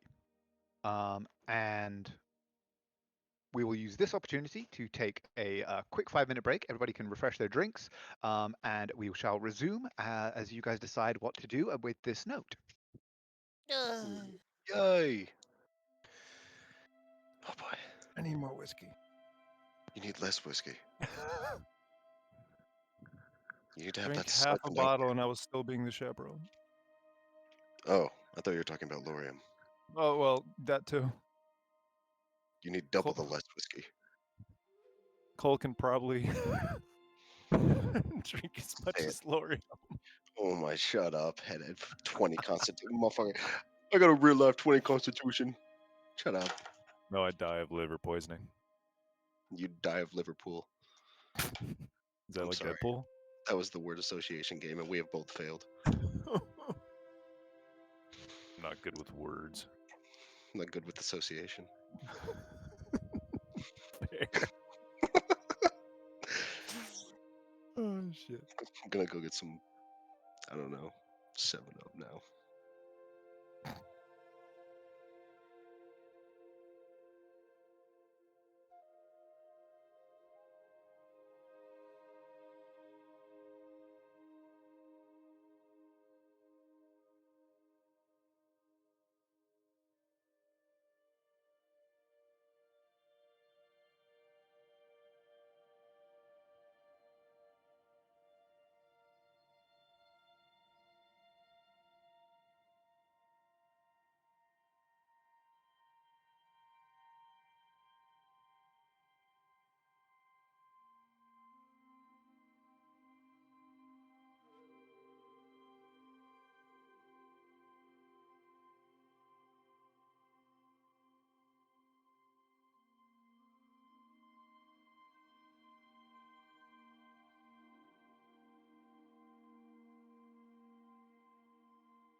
And I'm back.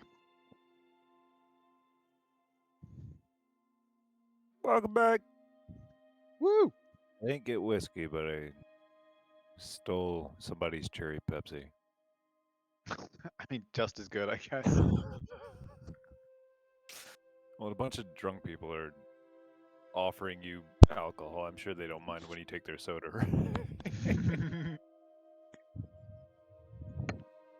I am that asshole. I'm always the designated driver, so I am an expensive drunk, and I don't like most alcohol, so it's fine. I will say nothing else on recording about drunk driver.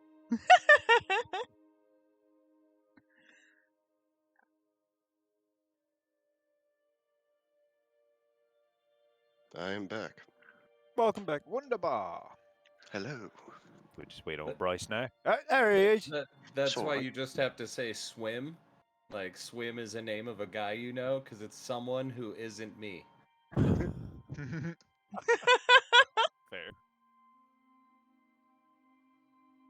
I've never heard that, and I love it.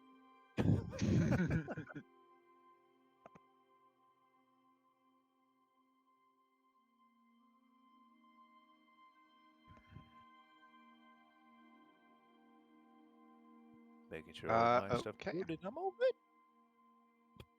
You better make sure you've Oh got yes, the right and spells. everybody definitely take a long rest. Right.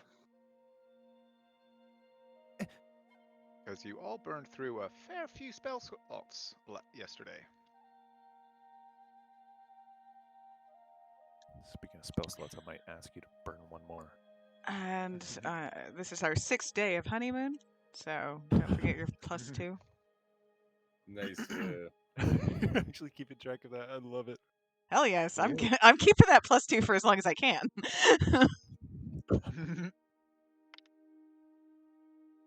All right, Wander, you know what to do. Banishment. No, we need a +2 as well. Oh. Banishment. Fair. I still want to introduce him to a Dagna type character and see if there's any romance there, because I feel like Dagna could do it. You're into it now, aren't you?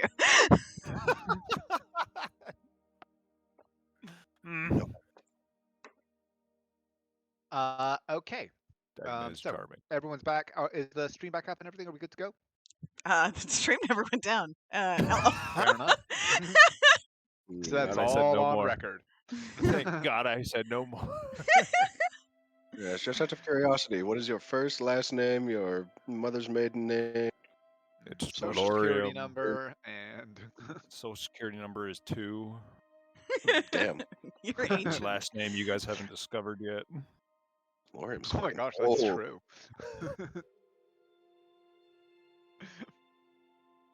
You don't know if Wander has a last name either. Mm.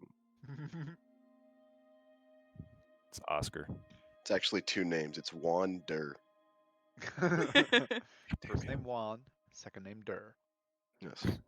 It's from an ancient tongue. Giant. Okay, so Uther has messaged you all with the contents of this missive that he has received, ostensibly from the garrison of Lord Walford. You are all able to make your way downstairs, having completed your morning rituals. There is a breakfast waiting for you of coffee, sweetbreads, and a little bit of cheese and dried meat.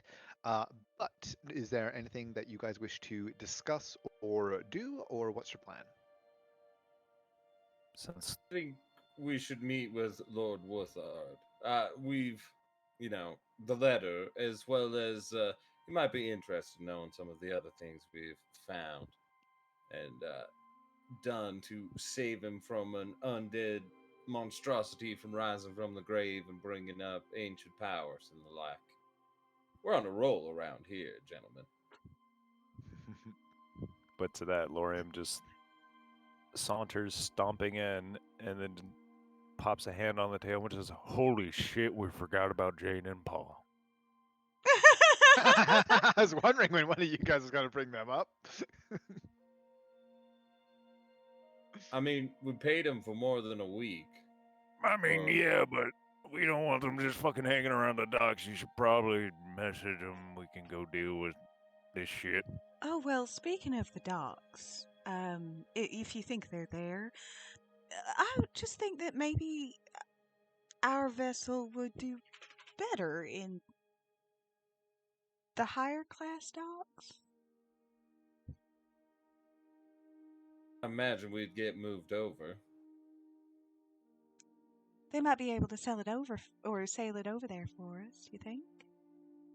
Yes, but my message has limited range, so I wouldn't be able to hit him at the docks right now. We'd have to go down there and speak with him, which I don't mind doing. But we could do that after Wolfhard. Yeah, I mean, more pressing matters, but just don't forget those two. They did good by us. Aren't those docks on the way to Wolfhard? Yeah, I mean, you are like that. This is the rough area where your vessel is moored. So yeah, it is kind of more or less on the way. It'd As only be a well. short diversion. Perfect. Well, then before or after doesn't really matter. Let's get it out of the way. Make sure our boat's not been shanghaied.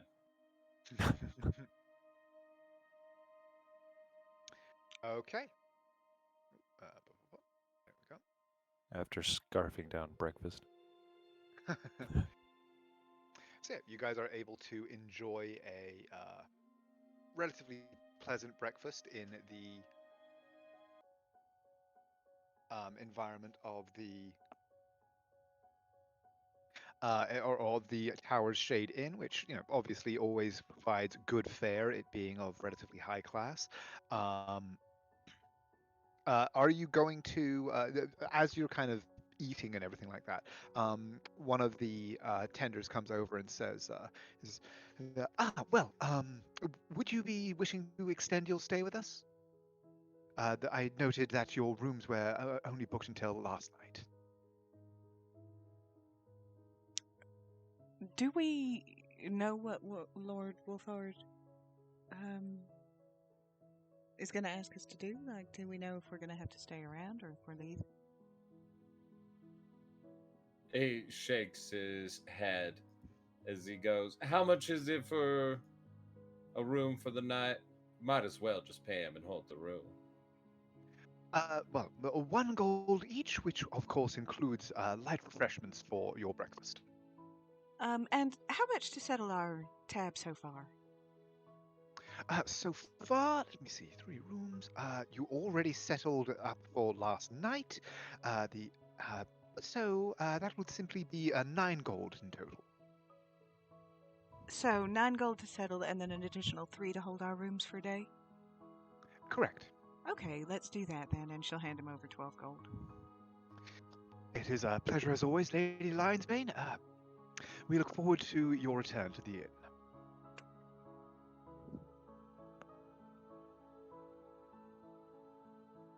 Wondrous. Off to the docks. Okay, yeah. You guys head out into the early morning bustle of the city. As you approach, leaving the kind of higher class, more academic area around the towers, getting up toward the general market, it becomes busier and busier. The noise of the traffic and people around you rising as kind of just the general hubbub of the city kind of starts to come awake around you.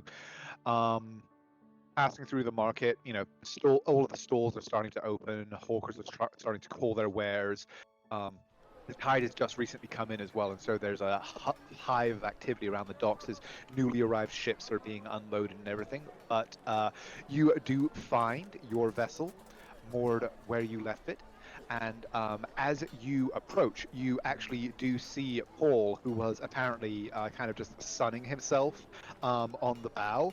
He kind of just like, you see him kind of call down, and Jaden's head pops up over the railing as well from as he comes.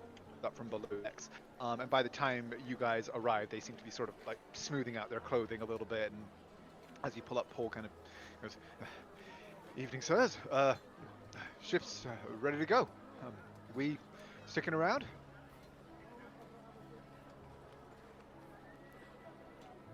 Naira's looking at Uther, considering he's generally their leader. The boat is in his name. Uther would nod as he would smile and go, "Ah, good. I was worried you were working yourselves too hard, especially since we're stuck at port. The money and payment has been more than acceptable then?" Of course, sir. Well, it's you guys are true to your word. You're a good contract. Happy to help. As he would rub his hands together, as he would give them a very wolfish smile, as he would then touch his temple and go, "This is how you turn a good worker into someone who wants to be here." And he would turn around and he would give them a full spiel of what's happened, kind of censored enough that, you know what I mean? Mm-hmm. Censor the more interesting edges, but giving them the main points of like, hey, we stopped this war from happening, and show it off like you do to a bunch of children with a major image down on the okay. boat. Yeah, like you draw quite a like. Uh-oh. There we go. Yeah. You draw quite the like not a crowd, because this is a like you hear shouts of people being yelled at to get back to work as people's kind of stop to take in the show that's happening. Crikey. Movies are always and, better yeah, with a backing like- track. And the two of them are much like the children before, watching this like slack-jawed, kind of staring at each other like, "Is this ever happened to you before? This has never happened to me before."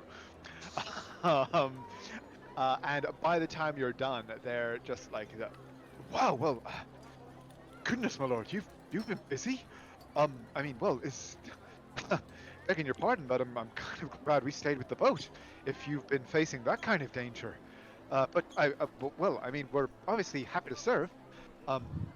What do you need from us?" I just wanted to let you know how important your work is, as he would smile. And we would prefer a berth more befitting our station.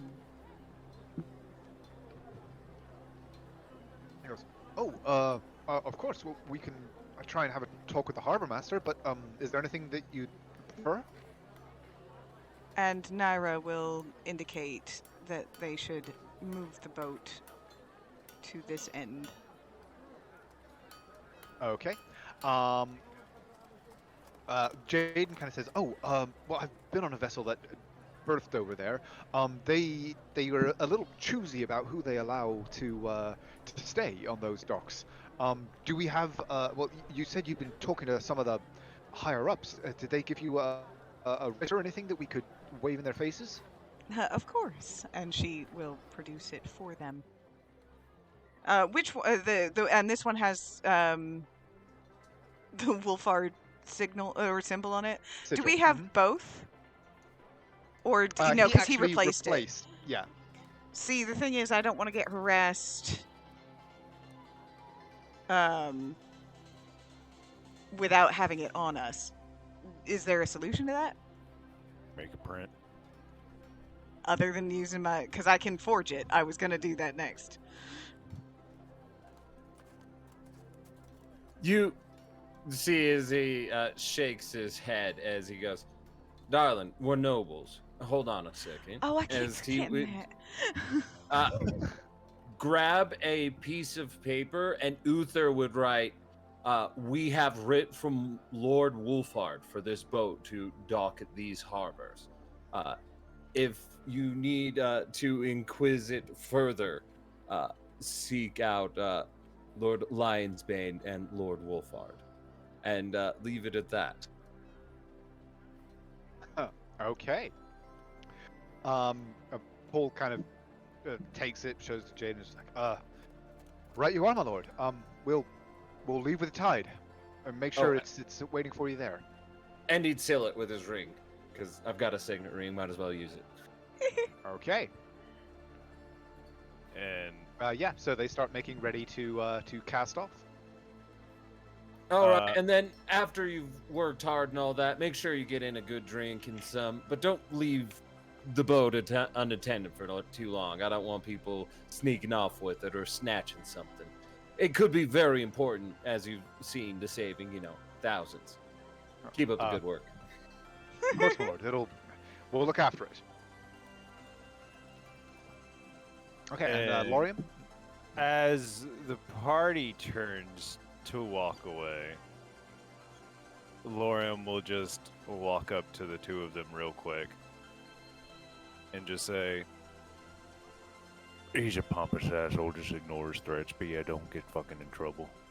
Grab some friends if you need them. Easiest fucking coin of your goddamn life. And he'll pass them 40 gold. They kind of look at it and say, you want some troops? You expecting trouble? Nah, just if you need help sailing for when we actually do leave, but also just a down payment. Right, well, we'll keep her ready for you. Good man. Pat him on the shoulder, roughly. And then leave. Okay, so they begin the process of making ready the vessel to leave with the tide and head over to the other docks.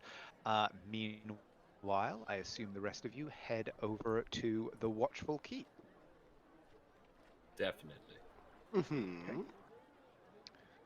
So yeah, moving through the streets, you're given kind of a wide berth by most people, even in the crowded bustle of the market and the docks.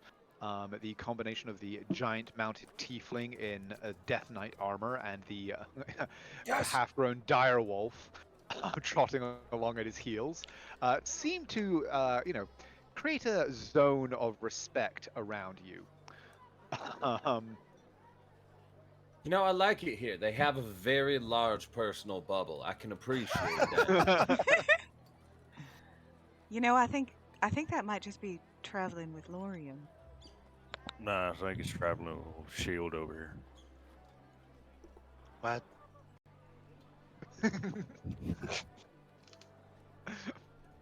Just your regal air, you're extremely intimidating. Oh. But just so I say it so I don't say it later and it's too late, I would have used Blessing of the Forge on on Naira's bow again. Or crossbow. Okay, Thank you. got it. Oh, is that something you have to redo every day? It's every long rest. Okie dokie. So, you make your way over to the Watchful Keep. There are, again, a number of guards there outside the front drawbridge who halt as you approach. Are you guys on your wagon, or are you just kind of walking with Sunshine?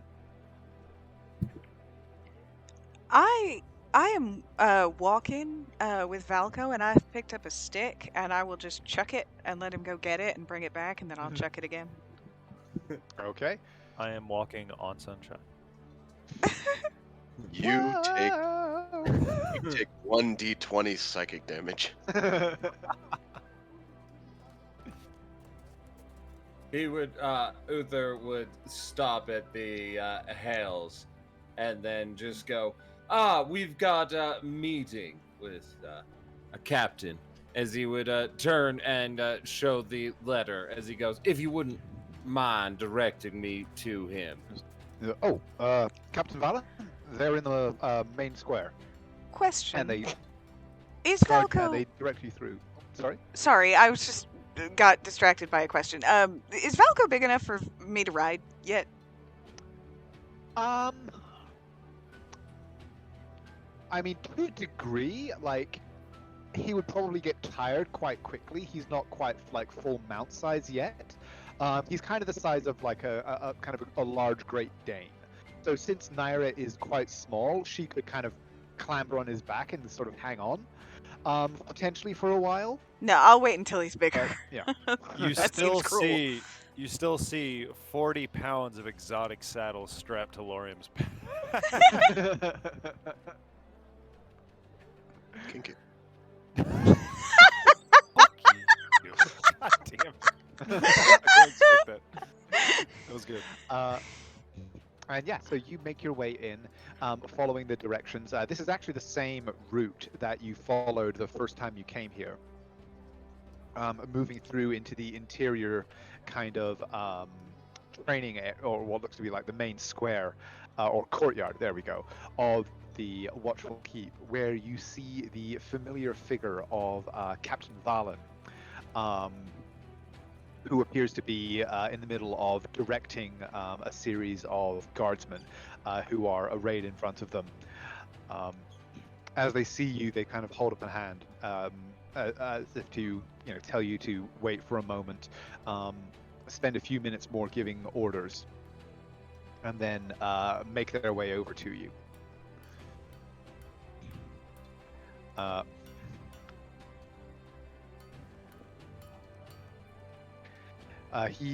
They kind of put their a hand on the sword at their hip and walk over and kind of bow slightly as they approach. Go, thank you for coming so quickly. Is all well with you? Yes, it was a wondrous morning. Started with pastries and coffee, so we're ready to get things done. As for yourself? Coffee, no pastries, sadly. Oh, we'll But, have to well, correct I that. believe- Well, I certainly wouldn't say no if you have some luxuries on you, but for now there is a business to attend. I assume that your presence here means you are all amenable to continuing to provide assistance to the guard? Of course. How can we help? That noble, Dwellin, who you brought in, and the mercenary that was with him. Their interrogation has proceeded over the last day or so. It has been illuminating in some ways and frustrating in others. Dwellin fancied himself a member of an organization known that he refers to as the Fivefold Truth. He rants a great deal about their great destiny and what will be revealed when all comes to fruition, and the usual such nonsense that some men are prone to, but their stated goal, from what we can tell, or at least what he believes to be their stated goal, is the destruction of what they refer to as the Old Order, which we take to mean the crowns of Calaron Nava and the surrounding city-states. They wish to bring chaos to the Harashan coast. They believe that in such chaos, the truth shall reveal itself, and they, and those like them who are, in their eyes, worthy, will assume their rightful place.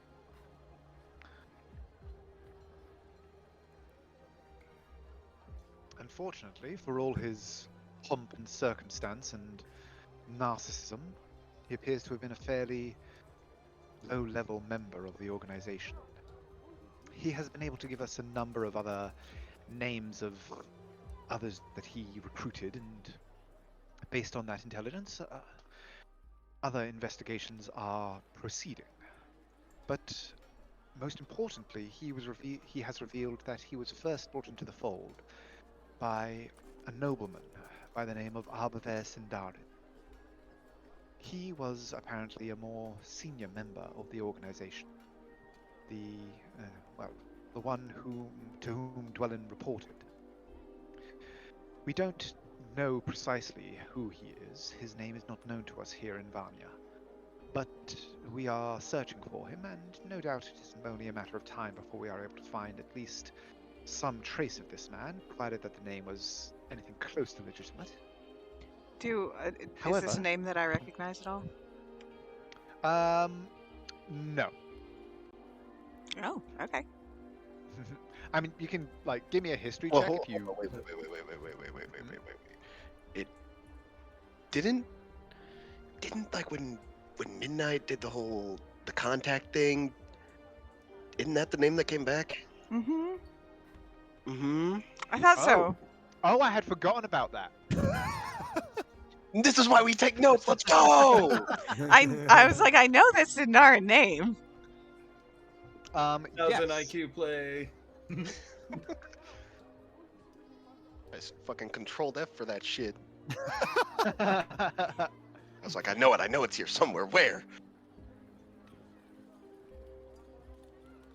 So yes, that name actually does ring a bell based on the intelligence that Midnight was able to gather. Are you gonna do you react at all or say anything? Well, I am wondering if I know details. So a history check. Yeah. What was the name? Arbover Sindarin. 23.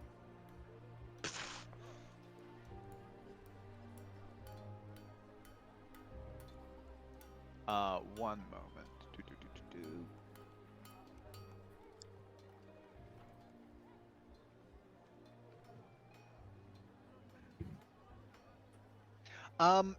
You don't know the individual name, but the name Sindarin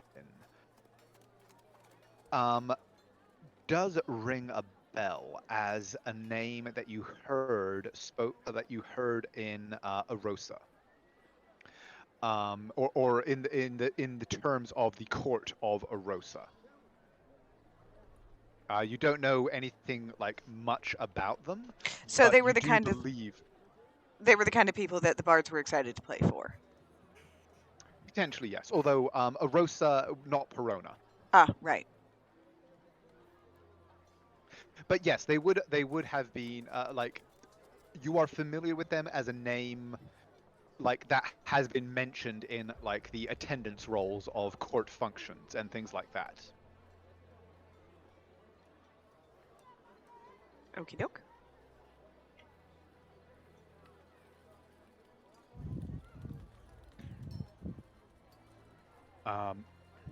So unless you say anything, Valen continues and says, "It appears, though, that he was first recruited in his hometown of Eldanil on the southern coast of Kalaranava. Based on what we have been able to find, or, well, more accurately, the lack of what we have been able to find here in Vanya, we believe that there may be something more to it. Because something troubling has come to light whilst we were looking into the town of Eldanil.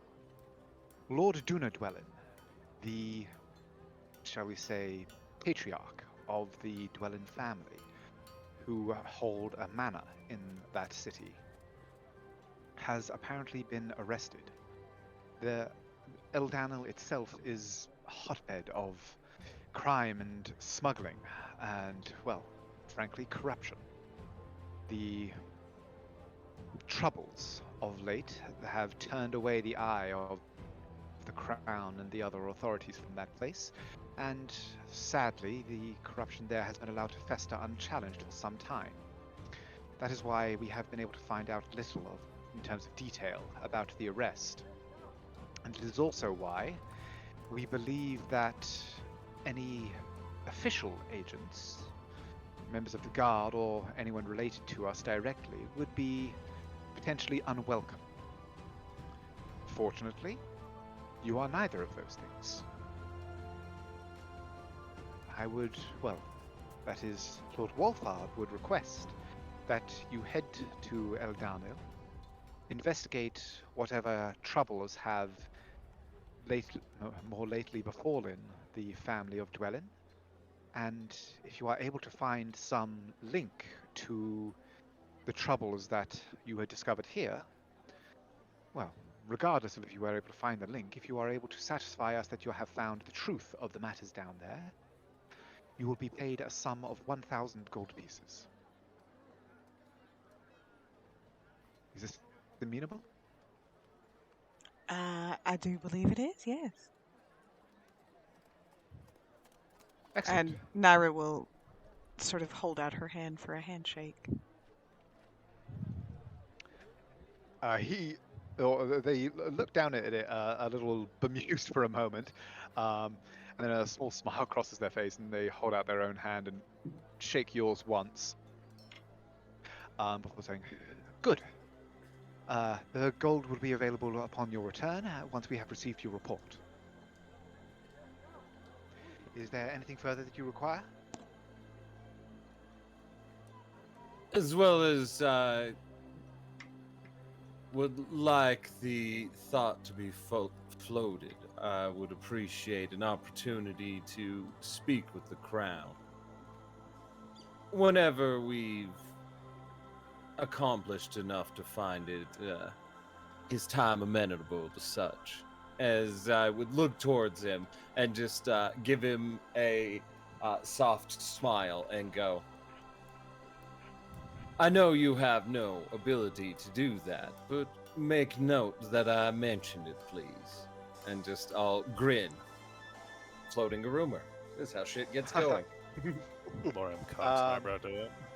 They kind of cock a little smile and quirk an eyebrow at you and say, "I inquire as to what it is that you wish to speak to the crown regarding. As I'm sure you are aware, their time is most precious at this point." Well, among other things, I would like to reminisce about old times. You are acquainted with His Majesty? And she sort of blinks a few times. Give me a persuasion check with advantage. And actually, either Uther or Naira, since you guys are both kind of tag teaming this conversation. Don't worry, I got it. Thank you. I'm good at these. This is literally what I was built for. 23. Okay. They say, well, had no idea that we had such esteemed guests among us. Well, I shall certainly note it, and if such can be arranged, I am certain that His Majesty would welcome the chance to divert their attention for a few moments from the matters that currently occupy it.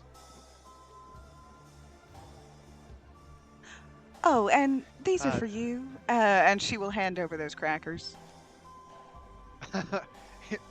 They kind of take them for a moment and sort of just... Trust me, they are more special than they look.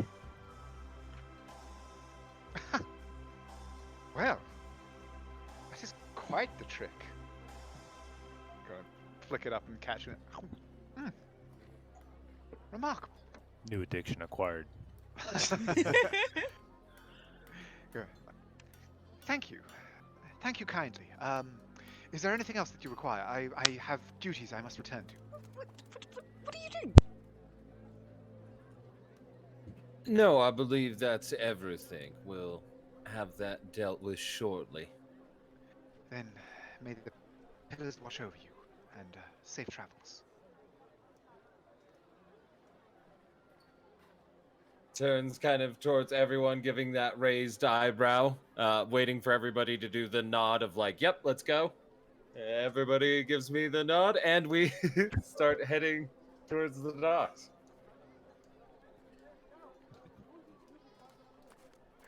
Okay. So you're heading for the docks? Oh, hang on. I think Naira's mic is cut out. 1 second.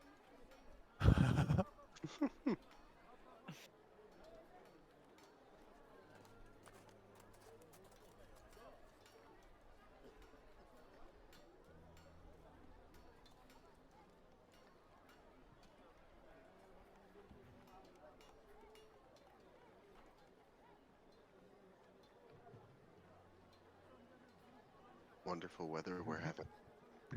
Do. Yes, just 1 second. Oh, good. I mean, Lorian will ask Uther unless it. I mean, I know Naira is helping you. I'm back. Oh! I just got back. What's going on? While we walk away from the place, when you can actually get a word in without other people around, he will just ask, alright, real shit, what are you trying to get a hold of the crown for?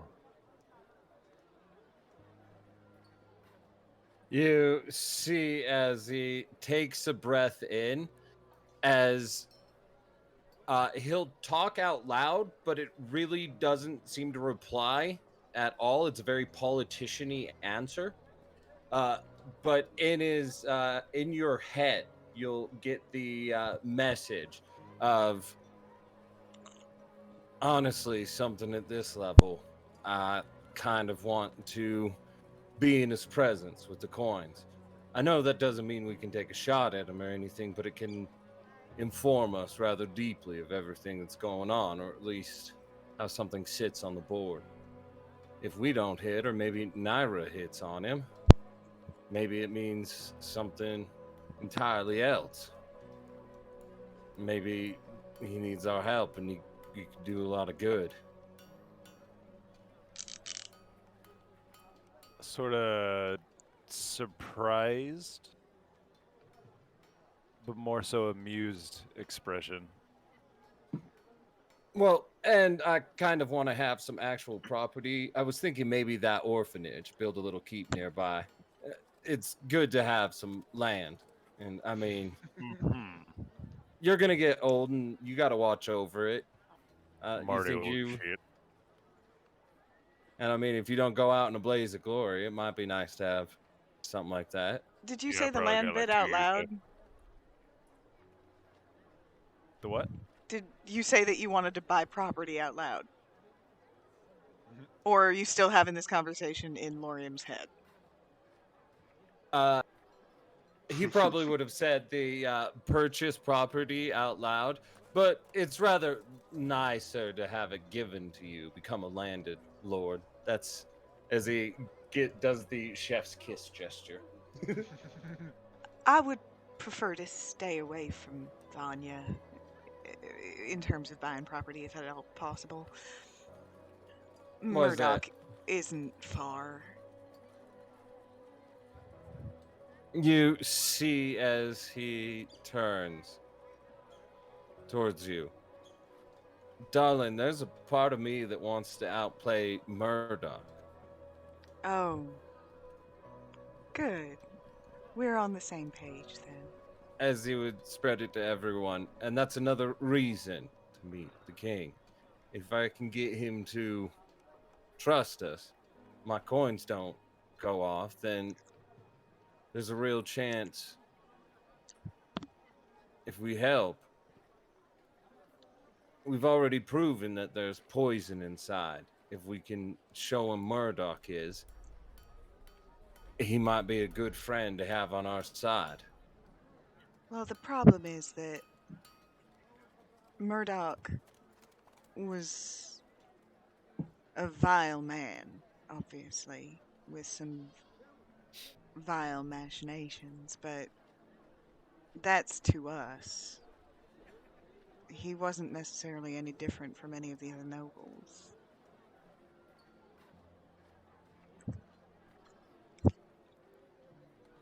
He taps his lip and shakes his head. No, I don't think so. You're still giving him too much credit, I think. Maybe I'm wrong, but really don't think so. Well, I am putting some notes together on what I know about Murdoch, and we'll definitely revisit this because I have some intentions for him. To all of that, Lauren will just give a somewhat sinister smile and just say, interesting. So then we're heading to the docks to sail for Elendale. Eldenale. I can't Oh, speak. absolutely. Do we have to go on a boat? Out of curiosity, is it way faster by boat? Give me a cartography tools check. Naira doesn't like the water. She's gonna avoid a boat if possible.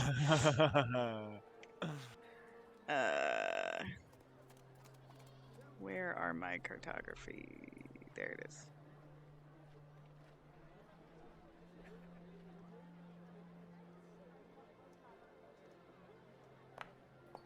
Mm. 25.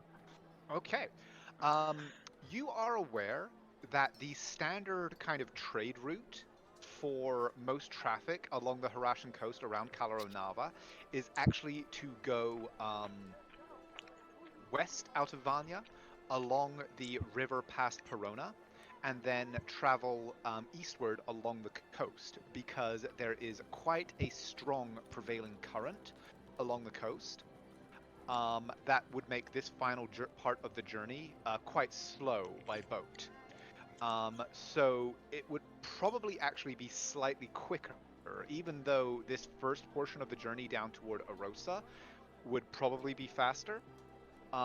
It would probably actually be slightly quicker just to make an overland trip for Eldenil. Oh, and Naira is gonna make that claim. She's just like, no. It makes way more sense to just go over ground, please. But if she mentions that we could, on our journey, just possibly happen to pass by Perona on the other way, Wander will just raise his hand and be like, maybe not bad. Oh, well, if you were to go this way, like, that would definitely also be much longer. That would be like a multiple-week trip. Oh, yeah. I'm just saying. Go ahead, Naira. Ruin Wander's dream. Crush the boy. Yeah, crush the boys. Tell him we will not leave this place until we end a war. Do I know if I have been excluded from the Bard's College yet?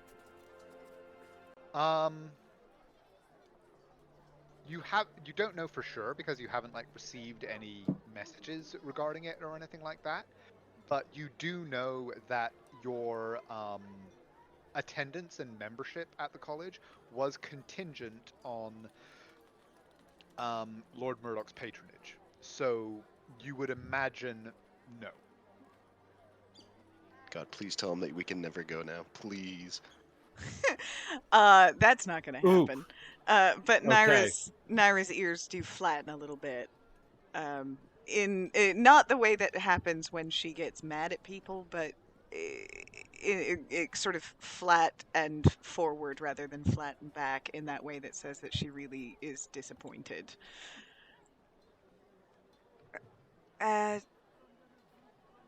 Tell you what, Wander. We are now commissioned to do this job for Lord Wolfhard and for Vanya.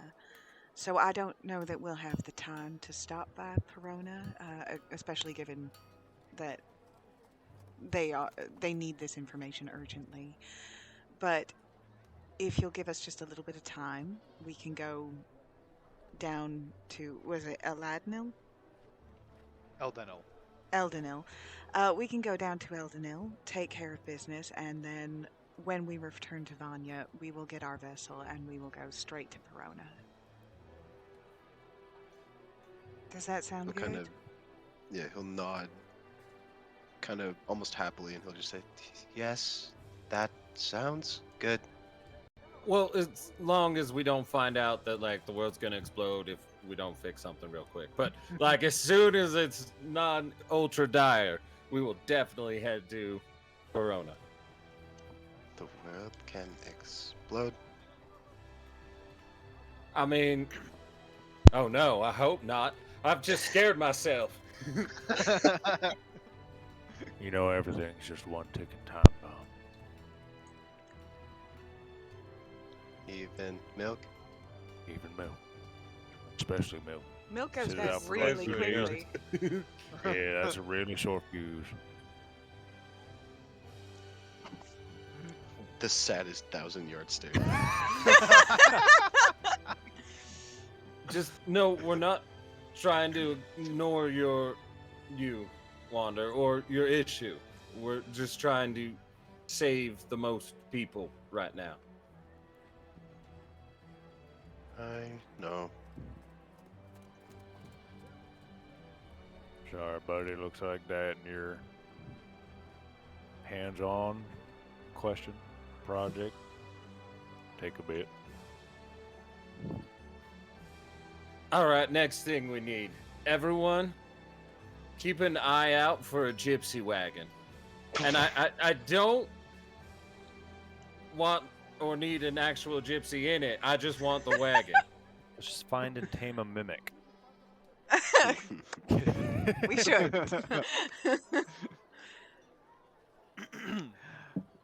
But first, before we leave, should we set the two knuckleheads up on a job? Like, what do you think? I mean, we're gonna be gone for a bit. Maybe they can take some odd jobs.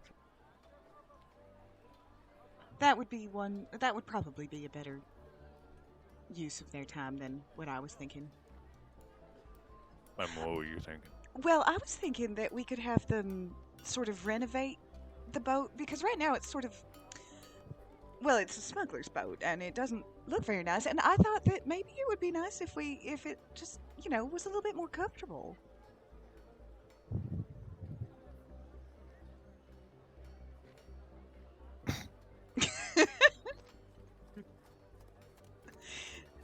Have you not met Naira? She he would has. like cushions, and she would He like a has. fresh coat of paint. Alright. How about we You want them to upgrade it luxury yacht style? I would, yes, that would be lovely if we could. how about they take some odd jobs? Maybe get a few more helping hands. And they use the money they get from that, besides for drinking, to do some renovations. Renovations, yes, very good. It wasn't difficult to say. It was just difficult to get the fuck out of my mouth. And Naira's now very confused. She's looking at you like, what? I don't and now she's looking at Uther. Did I do something wrong? Says Uther shakes his head as he takes out a piece of paper as he's going to start writing on it. And just go look up into luxury upgrades in the captain's quarters, as well as more of a luxury yacht appeal. And Naira I gets would, all excited and goes, but we can put luxury liquor in there as well. To Lorium to be like, this is good, yes? He puts as his well visor as down. good liquor and cigarettes. And then he's going to, perfect, we got him on something. As he's going to wrap the note as well as 20 gold pieces and do it like a Tootsie Roll at each end. Okay. And then I'm going to find a messenger service, just like a runner for me, as they are Yeah. pretty common. There's several kind of there's a messenger guild and that has several kind of basically offices throughout the city, and it's Guys fairly running simple for around you with to- uniforms on. Naira's yeah, gonna. not so much uniforms, but they do have like a little kind of sigil of the guild. Sorry, Naira's going to. When Naira sees Uther reaching for his purse, she's sort of she's gonna be like, Uther, sweetie, we've got party funds. This is for all of us. and she will take 31 gold to bring our party gold to, or just the gold part of the party gold down to 300. Nice and even.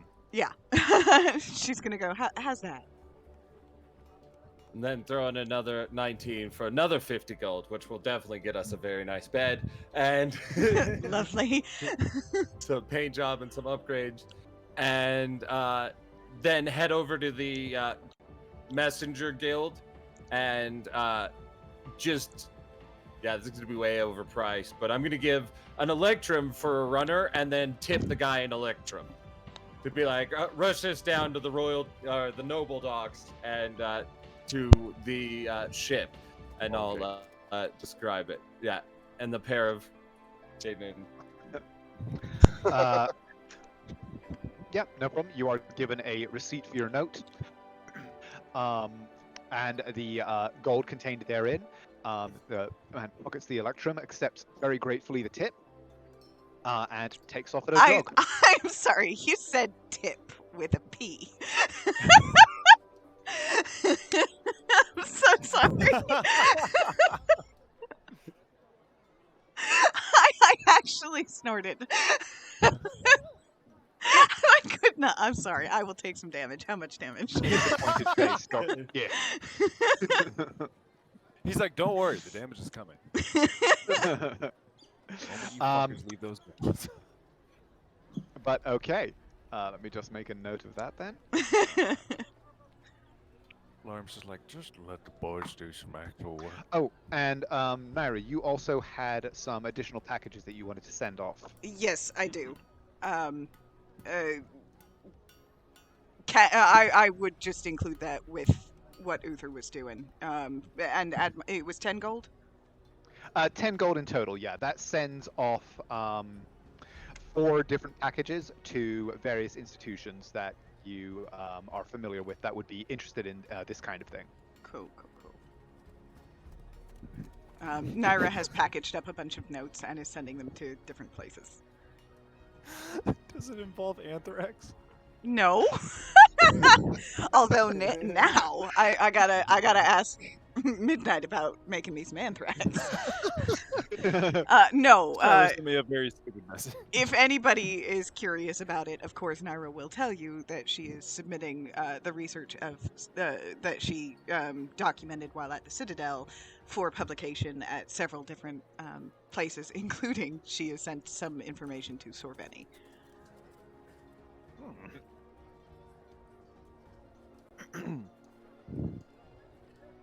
Boiler will just say, well, and so gathering up the horses in the cart and setting up to set out. Yeah, actually, is there I assume there is a stable at the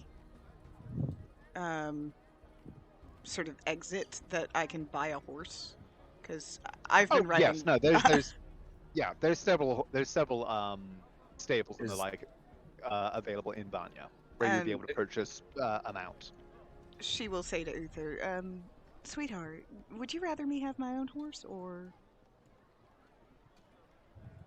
Well, at the moment, the only horse that you guys have, I believe, is Sunshine, because you left the rest of them back in Rosa. Yeah. So we definitely need horses. And again, sweetheart. Uther would be looking around and be like, honey, I'm looking for a gypsy wagon. Oh. Well, actually, tell a lie. When you found that the wagon that you have did have 2 cart horses, when you kind of took acquisition of it, so they're not the finest mounts, but you do have 2 horses suitable for harnessing to the cart. So, Sky Daddy, is there a gypsy wagon that we could trade for? Because we've got a wagon, we just need a gypsy wagon. And I feel very weird using that word. I can't hear you at all.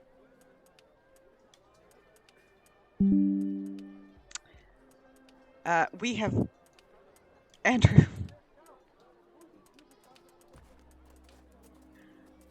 Can you all hear me? Okay, yeah, no, we're having some problems. Andrew, we're having problems.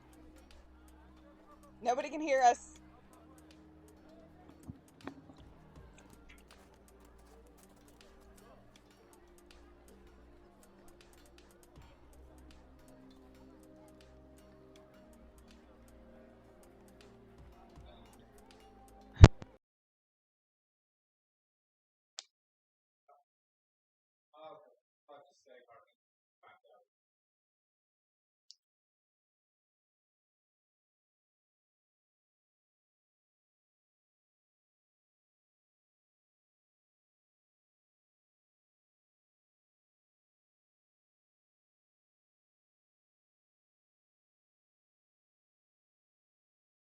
Hello.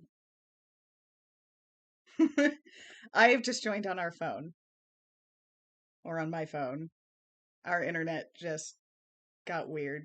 Are you guys still in Foundry?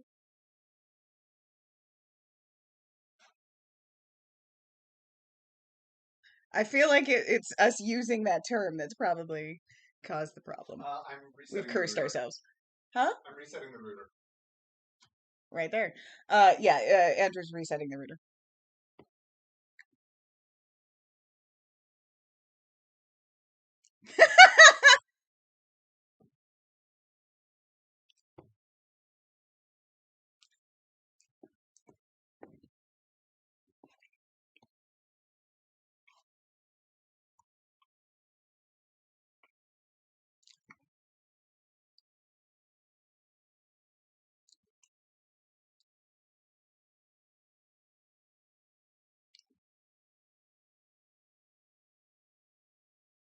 Oh, I'm gonna play the dinosaur no internet game. I love this game.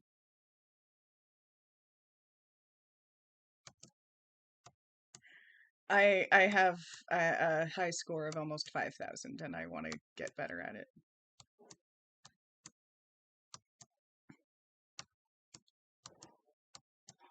I have made that attempt several times. I used to be an expert at Minesweeper as well, like nuts. The easy one I could get through in like 8 seconds.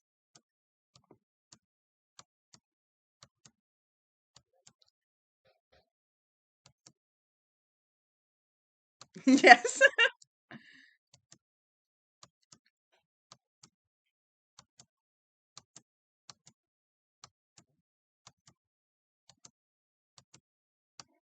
Oh, I jumped straight into a thing. That sucks.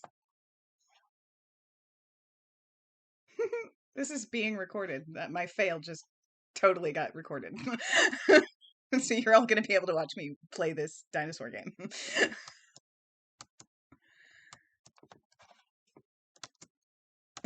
Well, that would have been the problem. I jumped into a pterodactyl.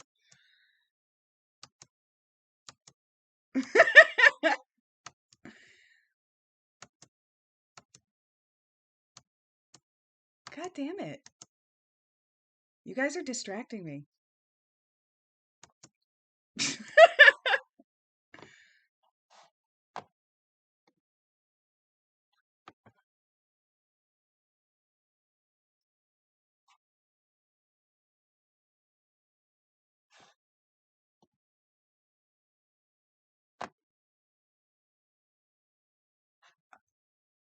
We might be coming back. Oh. Nope, never mind. What's really funny is, by the way, there is absolutely no sound being recorded right now, so people just watch me, or you'll be able to just see me do that, but all this sound is happening on my phone, so it's just silence. I'll go ahead and just pause it. Go. So, and we're back. In the general market of Vanya, there is indeed a purveyor of kind of various types of transportation, chariots, wagons, and indeed carts and carriages of various descriptions. If you were planning on trading in your current cart, you would be able to get a relatively comfortable, pretty large, kind of covered wagon style. Are you looking for like a fully enclosed, like wooden sides, solid roof kind of setup, or just a kind of covered, Old West covered wagon? I want one with a covered roof and hopefully one with kind of a flat top, as though to throw more things onto it, if that makes sense. Okay, so like a carriage rather than a cart or wagon. Yes, but yeah.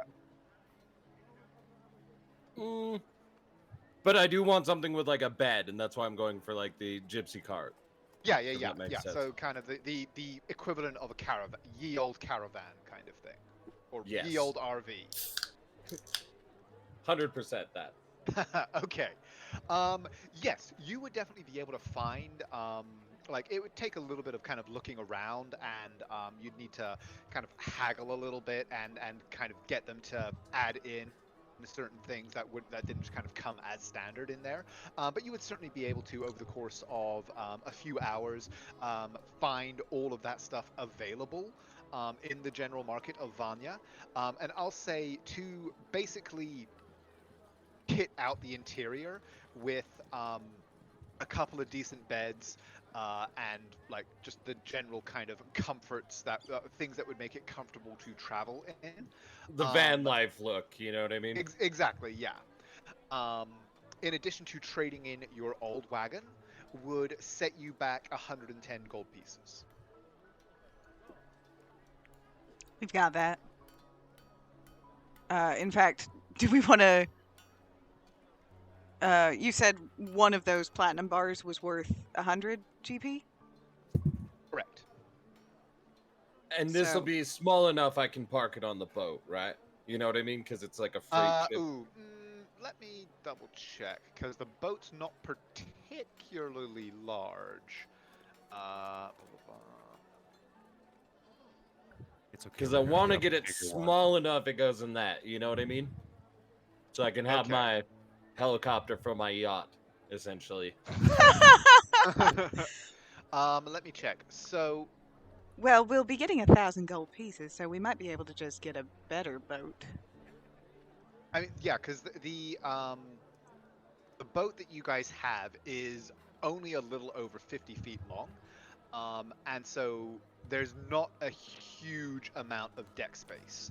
You could, in theory, I mean, let's see. So it's 30 feet wide at the beam, so you could, in theory, fit a relatively small kind of wagon on there. But it would be like that would be all you could fit on the deck. And it would potentially like make it a lot harder to sail because it would get in the way of the rigging and stuff like that. Don't worry, Uzi. We'll be trading it in for a bigger boat. All right, we got to write a new letter so we can order a new boat.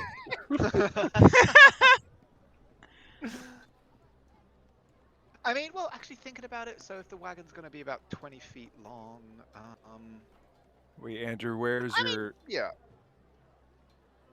camera? I enjoy Oh. seeing your contemplation when we ask silly questions.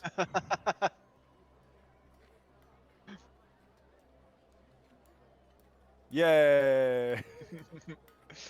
Yeah, so I mean, something like that. It's not going to be big enough for all of you to sleep comfortably in it because that would be enough room for like 2 fold-out beds and a beanbag in the corner kind of thing. Yeah, but we already know Lorium's going to be like, I'm going to sleep outside, and Wander's like, I don't sleep. That's fair. So, I'll sleep on yeah, I top mean, of it. something like that. That would probably be about 15, about 15 feet long. Could in theory fit on the deck of the boat. Like it wouldn't be convenient to load or unload or anything like that because that's not kind of what it's not intended for something of that size. But you could do it. With enough gold, anything can be made convenient. As- Come on. Uther Fair. then looks up and finishes signing it. Sell the vessel. Get us new yacht that can fit large traveling carriage on top. Here are the dimensions. Puts in some more gold pieces as down payment. Like, are you seriously asking them to sell the boat for you and look at a new vessel? Yes. Isn't that the plan? Yes. Okay. How much gold are you putting in? Huh. This is what we're gonna use Wander's. Okay, no, wait. I've got a better idea. We're gonna give these two guys 1,000 No. gold. They Mm-mm. sell the boat, buy I've got new a one. better idea. Tell them. Nah, we'll let them No, like, upgrade if it, and then you're we'll. just looking for something like to be clear, if you're just looking for something that is kind of that like would be comfortable to travel in and could comfortably sleep too, rather than something that like all 4 of you could comfortably stay in, it would fit on the boat that you have currently. Like, it would be a little bit of a pain in the ass to load and unload and stuff like that. But again, it wouldn't necessarily impede it as much as a grander carriage would. I'm good. Let's do it. Let's do Okay. it. Yeah, I just had in my mind that you were looking for something that could fit all of you. I had as that in like my a- brain too, to be fair. So You've scaled it down slightly. Okay. Well, am I crazy? Did I read that right? Lorium, you're not going to sleep inside it, right? He's gonna sleep under it. There you go. The Lord and Lady Lionsbane inside, and then their two hangers on just waiting in the rain outside. Playing rock, paper, scissors, and go fish. Rock, paper, scissors, go fuck yourself. Yup. You win 3 games, okay. you punch in the face. I like this Okay, game. yeah. So The goal is not to win 3 over times the in a row. course of the next couple of hours, you're able to wander around the general market and find, a sufficiently like a relatively nice, comfortable carriage. Outfit it with kind of the furniture and the creature comforts that you would want inside. It's got a small stove to warm you, a couple of fold-out beds and the like. So yeah, it's a relatively comfortable place. Trade in your old wagon, hitch up your horses, and you are probably by about noon ready to be on your way. How much was this smaller wagon, by the way? Was it still the 110? Yeah, with the trade-in, it probably come to about 90 gold. 90. So, okay. I assume they took one of those platinum bars Very happily, yes. and gave me back a platinum piece. Indeed. We'll delete right. 1 platinum bar.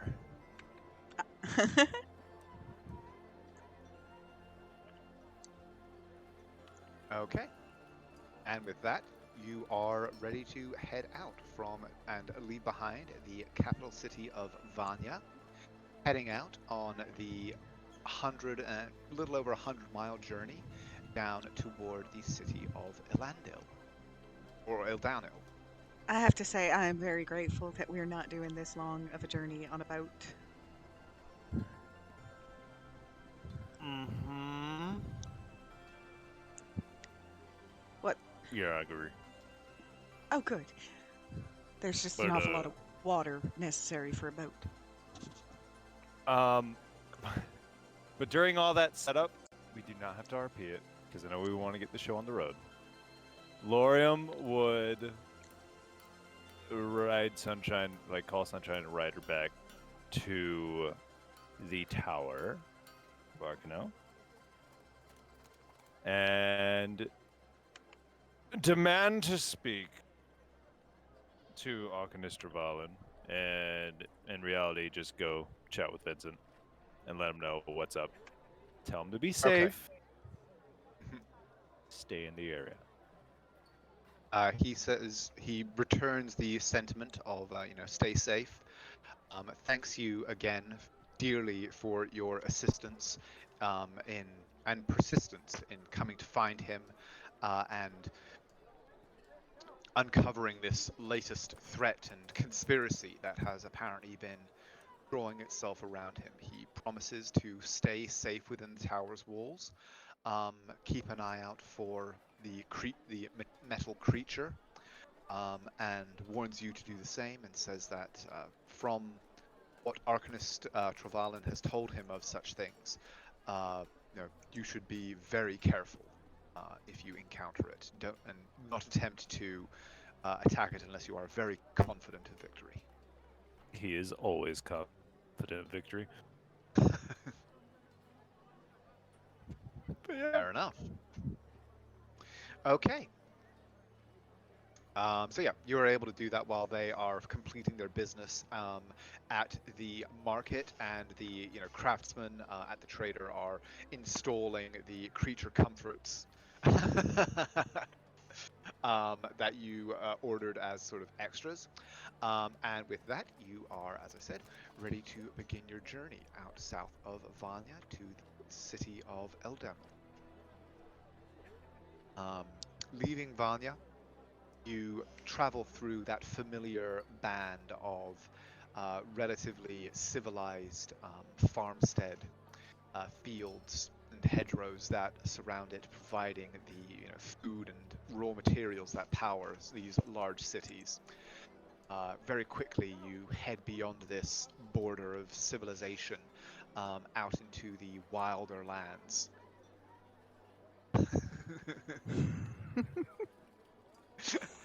uh, you know, this in the interior of Caloronava, it's not by no means the wildest place you have been. You rarely go more than like half an hour or so without passing other travelers on the roads, especially this close to Vanya.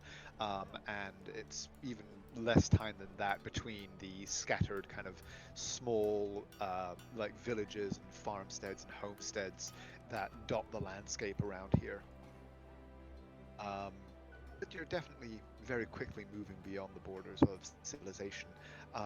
Naira, give me a cartography skill check to guide the party down the trails and tracks. Ooh, No. Almost a nat 20. I mean, you're not able to find any shortcuts, but it's Naira is distracted. She is playing in house in her new caravan. Like, maybe on that wall? No, I'll hang it there. Did those curtains go? She's like, Uther, can you pick me some flowers? Thank you. Lorium's just like, left or right, left or right. Oh, we're going left. Pretty much driving. I'm like, here's a map. Sunshine. Lorium, you kind of just sort of go, okay, so they said it was sort of south-southwest. Okay, that away. And more or less follow all of the tracks that go in roughly the right direction. So you are able to make pretty good progress through the first night, or through the first kind of afternoon that you're traveling. Are you guys going to be looking for a tavern to spend the night in, or just sort of traveling until it starts to get dark and posting up somewhere? Just posting up, I think. I was going to say Naira's going to get outvoted on this because she's always going to be voting for a bed with sheets. You Well, now you have a have bed actually, with sheets. Back in the wilderness. Here's a bedroll. Do not make me dump beer on it. I don't know what she's done to deserve this. Absolutely nothing. I'm just remembering like the third session. Sorry. No worries. But yeah, I mean, traveling as you are, you still, despite the relatively late start, you're still able to travel for a good 6 or 7 hours before the night starts to close in, and you figure you've probably gone around about 20 or so miles, maybe about 20% of the way there, a little under, because of the slightly late start that you got. And you're able to find the ground and the landscape around here isn't too broken or kind of inhospitable, so it's fairly straightforward for you to find a nice place a little ways off to the side as you travel along. First night, are you lighting a fire, keeping a watch, anything like that? The roads that you're traveling are still relatively well traveled. This is this close to Vanya, most of the tracks are part of one trade route or another, so you have seen a decent amount of traffic on the road. But where you're stopping, there's no one nearby that you can see.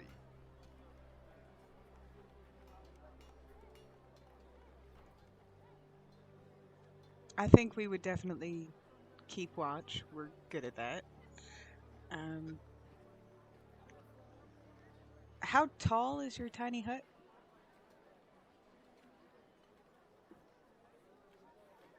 I don't think I can park this in it.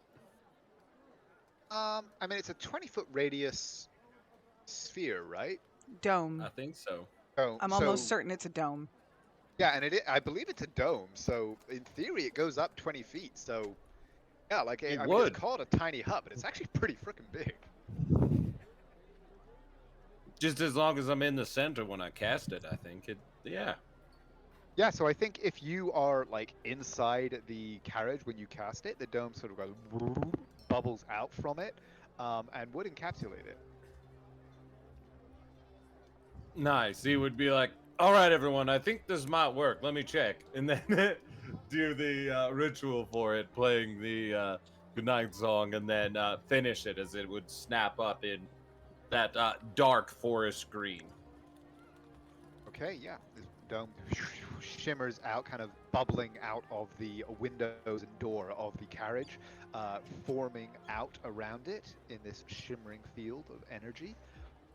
And yeah, I mean, the carriage that you bought is definitely small enough to fit inside. The horses are again a little bit put out at it of it at first, but you're eventually able to kind of calm them and get them to seem to be comfortable. And while he's doing that, Naira's going to gather up some wood for a fire and use prestidigitation to light the small campfire. Okay.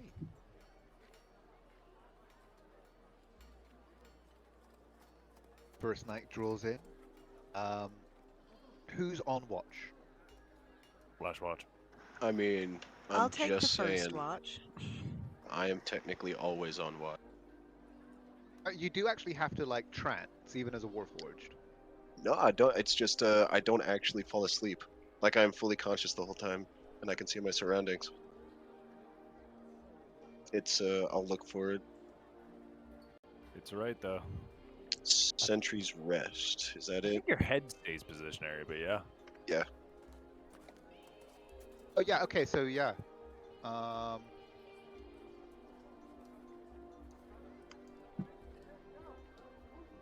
He is literally a living Yeah. radar. Oh no. Yeah, Yeah. you are awake. You just need to remain motionless to avoid any negative consequences. Yeah. Fair enough. So yeah. Okay. I mean, does Wander kind of make that clear to everyone and just say, "I got this," They start talking about. and you cut out? Of course I talking did. about? Start talking about taking a watch. I always watch. I don't need to sleep all the time, so I'll I'll still take a look around when you're in your staring state. Okay. In that case, it does sound like you will have a kind of company for most of the night. So go ahead and give me a perception check with advantage. Lauren will still be sure to stay within 30 feet of the group, but will be laying on a fucking bedroll on the ground. I imagine like exactly underneath the carriage. Holy moly! Okay, so yeah, through the night, you guys just hear this kind of ping, pong, pong, from Wander as the night draws on. It's like Wander, white you... noise. You do see and hear evidence of, as the night draws on, various kind of small and in some cases slightly larger animals coming up to sort of have a sniff around the dome and sort of paw at it in some cases. But there's nothing that draws your alarm as the night passes. And the following day, the dawn, the day dawns. All of you have been able to take a rest that is uninterrupted, and you're able to rise with the dawn. Hell yeah, which means technically I get to choose new spells. If you wish. I do. I'm taking nothing but calm. Kill some. Kill some shit, baby. Surprisingly, not wake up Naira. Let her keep sleeping, and let Falco out. As then I would look over towards Wander, see that he's up and moving because he's finished his 6, and then just like look. Fuck, Finger man. We're having Was it? sound Bryce cut out problems. this time. Hey. Hello. Hello. And then I would look under the stairs after seeing Wanders up and moving and see Lorium. And then I would just go, all right, hero, you got to drive. So, up and at him. It was totally a joke, but it's canon now. You just see the single eye glint just staring at you. Mm-hmm. Like, and the biggest, cheesiest smile. He'll just crawl out from under. Defeated.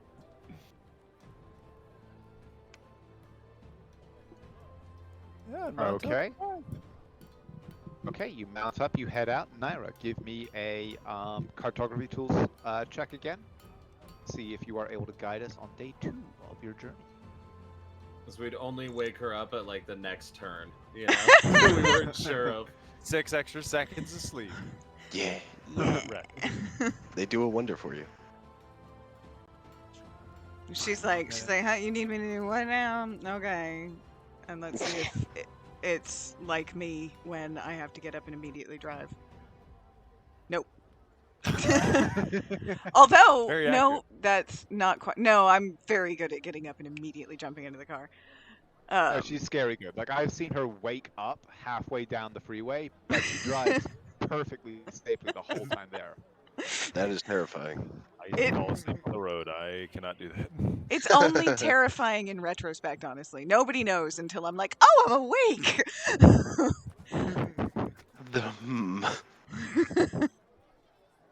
It's only terrifying in retrospect. I didn't get hurt. So. It's fine. No, I'm a good driver. She is so a very no, safe driver, it's true. But anyway.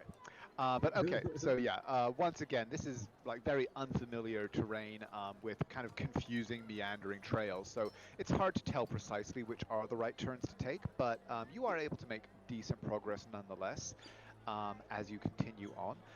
As you go, where is everyone? Lorium, are you driving the cart or are you on Sunshine? For ease of access, he'd be driving the cart, and Sunshine would just be like leading with mental notes to assist him in driving the cart. I mean, I could drive the cart and you could ride Sunshine. If you want. I mean, because I don't want to ride animal Sunshine. handling, buddy. Yeah, actually, that works out. Okay. We swap. We snore. Naira spent the first hour getting ready. Because she does. In the car as we're moving. Yes. Yes. Messing up several times. Lorium is very, Dad, get in the car. We're going to Disneyland. If you're 10 minutes late, we're turning around. I'm already in the car. I slept in the car.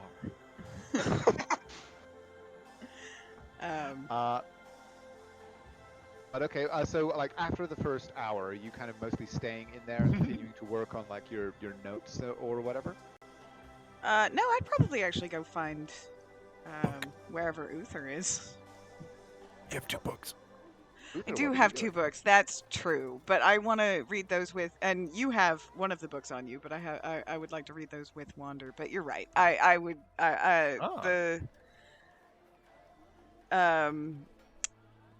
I have that book of, what was it, The Sacred Flame? Is that what it was called? The Way of the Radiant Flame. That's the one, Way of the Radiant Flame, which I think would get Wander's attention. So I would ask him if he wanted to read this book with me, or if I should just give him the Cliff Notes, because Cliff Notes exist in this world. You should have her read it to you.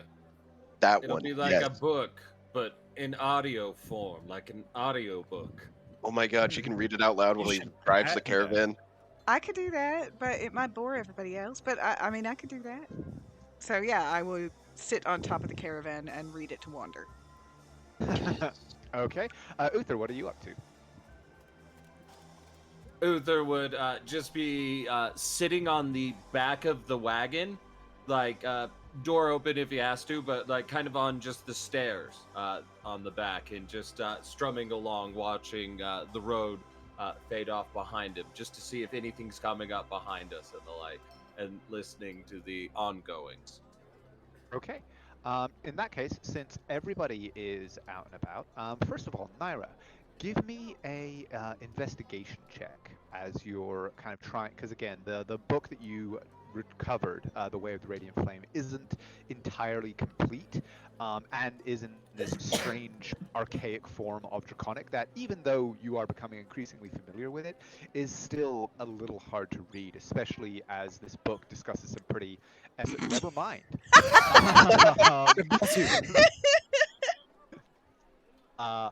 You're like, despite the esoteric nature of the information contained therein and the archaic form of the language, you are able to make pretty good progress through this over the hours that you're traveling. As you read it out, it becomes quite clear that this was similar to the dogma that surrounds the Church of the Five Pillars. This was a book that discussed and encouraged the worship of Bahamut as a act of loyalty and kind of good citizenship toward the Haraktan Empire. It's essentially a religious text. And many of the kind of parables and similar kind of things that are discussed in it, and the kind of the laws that are given and the rules for righteous living and things like that, they have a lot to do with obedience to the law of the land, contributing to the greater good of the empire and the people around you, and service to the military, defense of that which is right and just, etc., things like that. And did you say that this seemed like a precursor to the Five Pillars? No, not in the sense that it was a precursor, but in that it is not purely a religious text. It is a state religion text. Okay. If you understand the distinction there. Yeah, it's state propaganda run by a theocracy. To a degree, yes. That's not to say that it doesn't match with what you know of the Church of Bahamut from the checks that you guys made as you were exploring the Citadel, and kind of your familiarity with the wider teachings of Bahamut. It's not in any way no priest of Bahamut would read it and consider it heretical. But they would consider it, a little kind of propagandized was a good term. And probably not, but just out of curiosity, does Kindfell come up? Am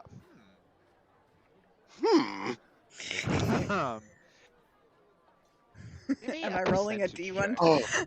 Roll me a D100. Roll high. Oh.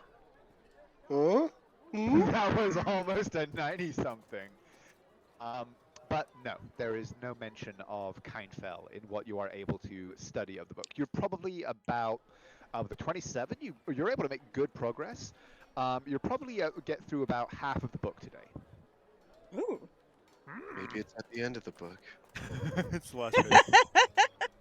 It's the author. Just signed at the end. Yeah. Where it's like, God damn it! It says Lorian was here. But as since Naira is focusing on that, I'll say you don't get to make this check, but everybody else, please give me a perception check as you travel along.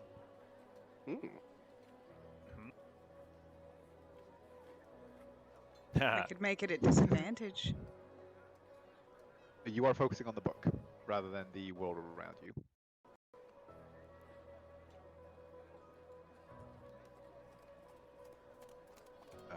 Okay.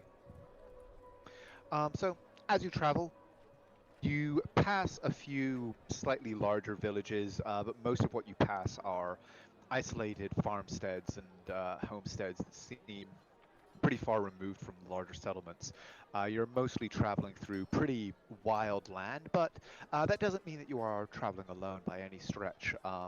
Throughout the day, you do pass a number of other travelers, kind of either walking across your track, but and also a few carts and wagons traveling the other direction.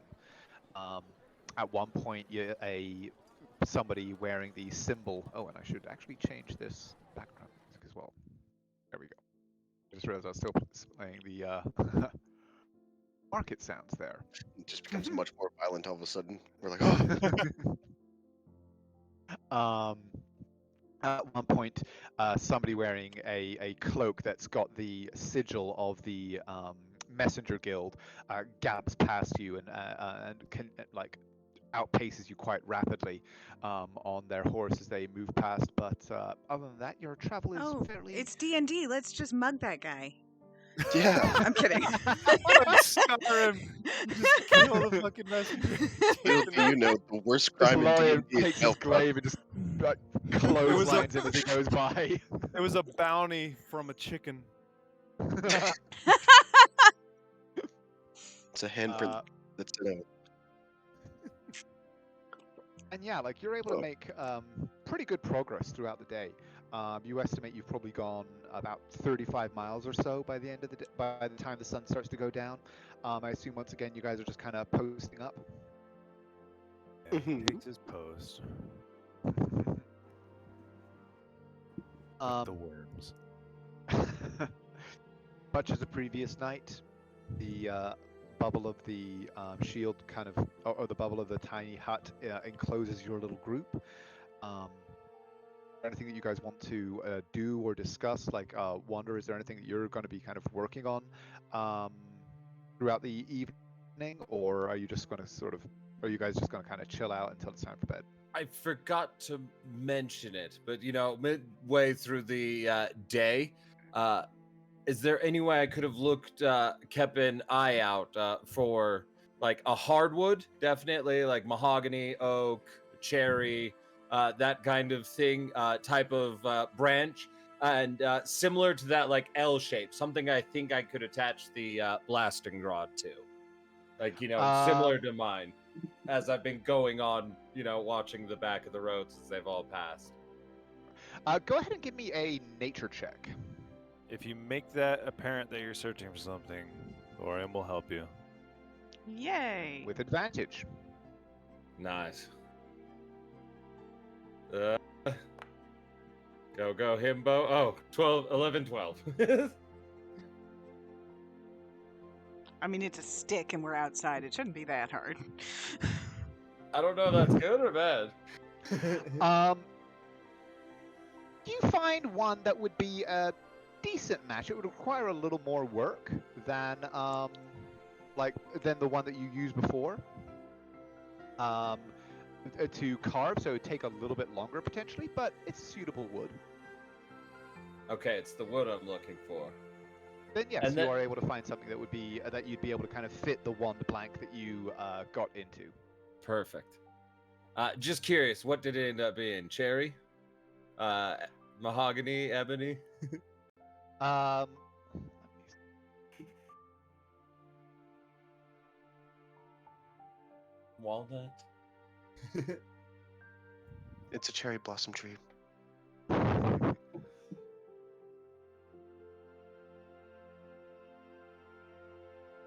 It is an ebony wood tree. Oh, nice. I'll look down, smiling at the black wood, looking at the black metal, and make my way over as I wander. I know you're quite the craftsman, and feel free to tell me no, as I understand you have a little bit of. I can see how you are very good at combat, but you don't necessarily take any Pleasure in it. He nods. Thank you. Mm. There was a lot of words that came up in my brain, but I think they all seemed awful.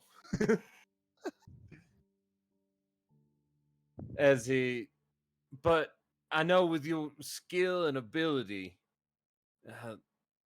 you could get this a good start, or, well, get it along.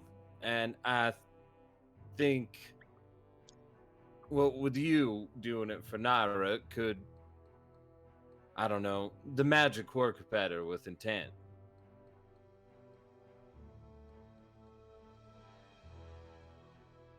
As he won't roll a persuasion, because I don't want to feel like I'm forcing anything.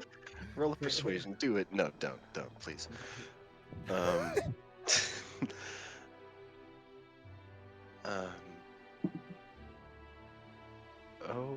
okay. Are you comfortable, or if not, like, if this is questionable, you could tell me no. It's okay. Wanda's just Okay. been given all this shit and just like, hey, you want to make something out of it? Are you sad? Are you sad? Here, take the thing. You're not sad anymore. Are you happy now? Don't tell your mother. Would hand it to Wander and just say, thank you. And everyone stick around the wagon. I'm going to drop the dome. As he would then give you a smile and a deep bow. And make his way into the wagon and start playing one of his good night songs. Okay. So, Wander, are you going to be working on that throughout the evening? Yeah. If I can, I would actually, just because I have spell slots to use and I have a spell to use, I would like to kick it off by summoning Guardian of Faith Oh, wow. Okay. to watch us throughout the night. And I would post that in there, but I'd have to re-upload the spell, or we'd have to like It's cool. re-import it. Yeah. No, describe to everyone what they see. It's this large, and when I say large, I mean like it's 12 feet tall, imposing figure that's still translucent. You can see through the majority of it. If you weren't like explicitly looking at it, you could see through it, but it's very uh it has sharp metal along the entire body, and it's not as if it's a suit, but more just jagged bits of these sharp black shards that kind of jab out from it. The most notable and surprisingly not very see-through aspects of it are the long flaming sword that it holds and the shield that, to be honest, it just looks like a bigger version of Wander's. This simple wooden shield that has this slight gleam to it.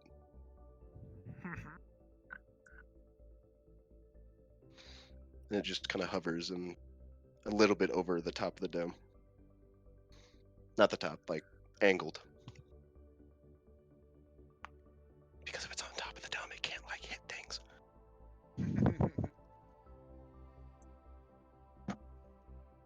But that's there for 8 hours now. Lorian just poking his head out from under the wagon. If you haven't gone to bed yet, Naira will actually. She would come to find you, Lorian. It's not hard to find him. Head under a wagon. Okay. Lorian, would you mind, can I talk to you for just a second? Should I come out? Please. Okay. That is extremely cool, Wander, actually. Holy shit. That is remarkable. It will watch us if I miss something. I find that highly unlikely that you miss something, but that is reassuring.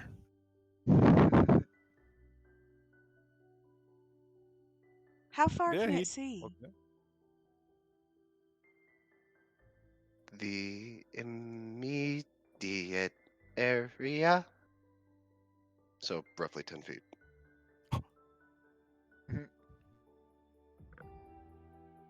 Okay, well, we won't wander too far. Oh, it's Get it? okay. 'Cause your name. You can go a quarter mile away and he'd still see you. And I assume Valko's trotting along beside me. Yes, Valko is spending this whole time basically hanging out with you guys, with you, Naira.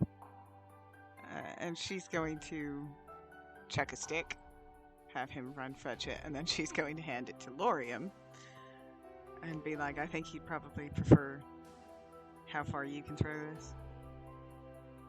He hits Falco with. I'm kidding. Let's see. Not far. Not far. It's because I made that noise when.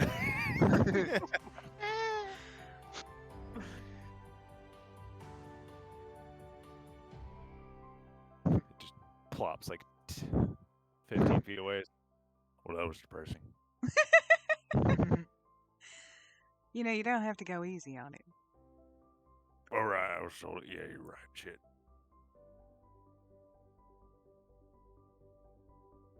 Here you go. I was about to hit intimidation. Oh my goodness. 3 miles. The second time he just winds up and launches this thing. Valko bolts off after it. I really hope he comes back. Naira, roll me a percentage check.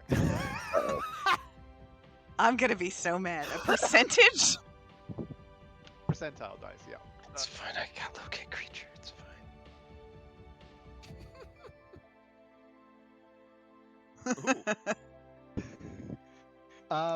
When he comes trotting back from the twilight shadows, he does not have the stick in his mouth. He has a bottle of wine. Oh, what a good boy! I give He him was some not a buzz. direwolf. He was a blink dog this whole time. He just goes back to mad shit. He's a Mabari, is what he is. I got that reference.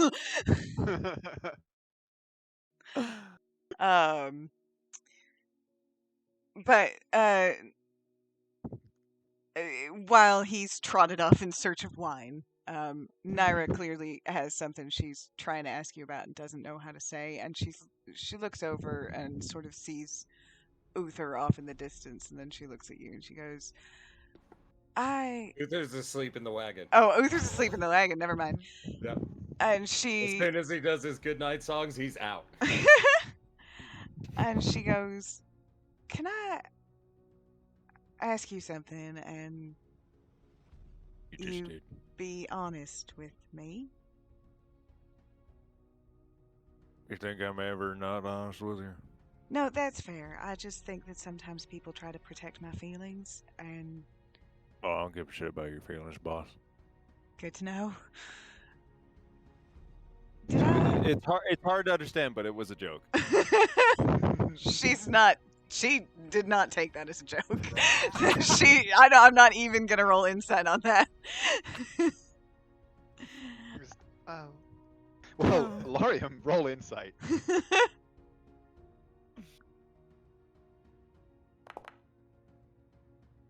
Oh yeah, she believed you. That wasn't real. That was a joke. Oh, okay. I do give a shit about your feelings. All right. Well, okay. Well, no worries. So Mm-hmm. you don't have to tell me anything about it, but did you get a note from Midnight? Yeah. Okay. Well, that's good. I would like to know if... Did I drive him off? She sort of blurts. What was like a surprise kind of melancholy look then just turns to like immediate worry and attention. And he goes, No, no, no, no, no, no, no. Don't think that. Scout had absolutely fucking nothing but the best intentions for you. You can rest assured on that. Oh, He's just I know. No, that's. I think that's the problem. I was so focused on my own hurt feelings. I didn't stop to consider his. And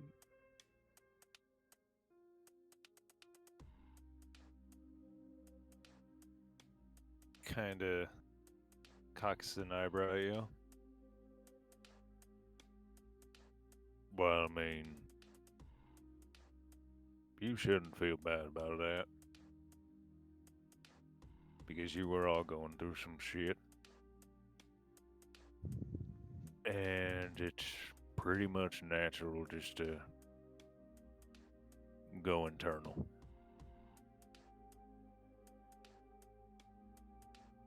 He understood that. He didn't hold anything against you.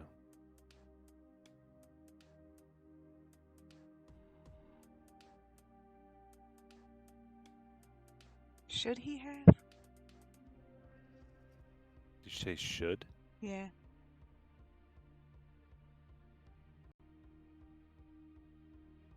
Mm-mm. Sibling shit's always weird. Okay. No, but it would be selfish of him. Just as it would be selfish of you to never acknowledge that fact. But you do acknowledge it. And so does he.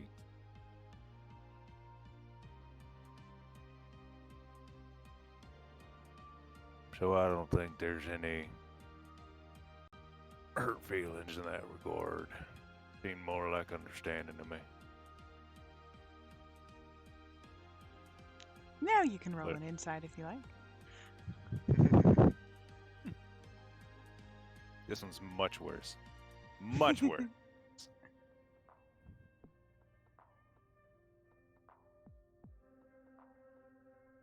She does smile at you. And she goes, "Thank you very much, Orium. I know he admired you a great deal." Shit.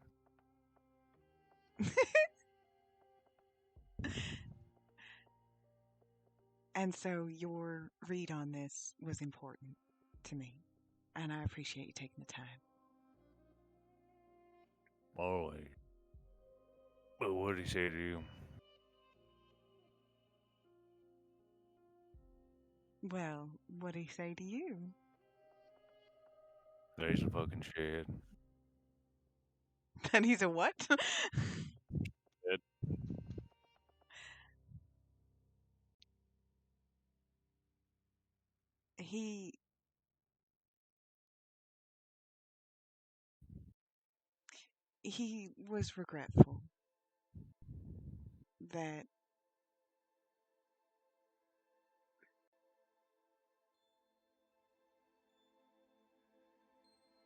He was regretful that he had given me cause to be mad at him.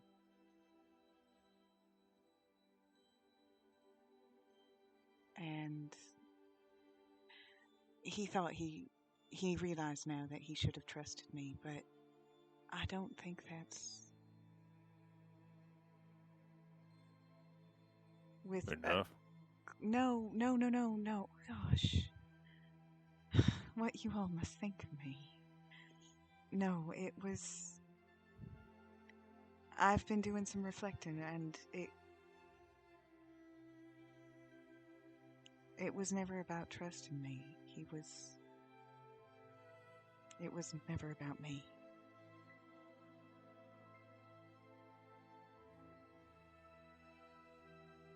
His situation, I've always seen him as my big brother. He was always the grown-up. It never occurred to me that he was ever a child.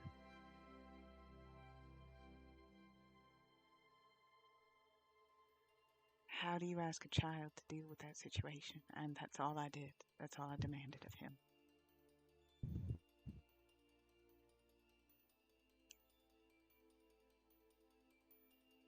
So,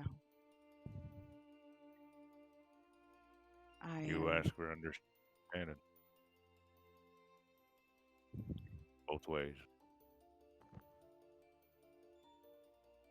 And from what I've seen and read in this note, I think you got that one way at least.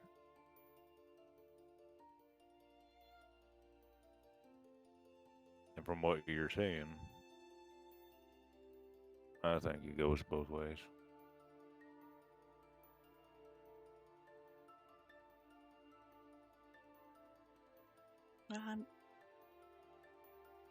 Okay, well, I will make sure to write him a letter.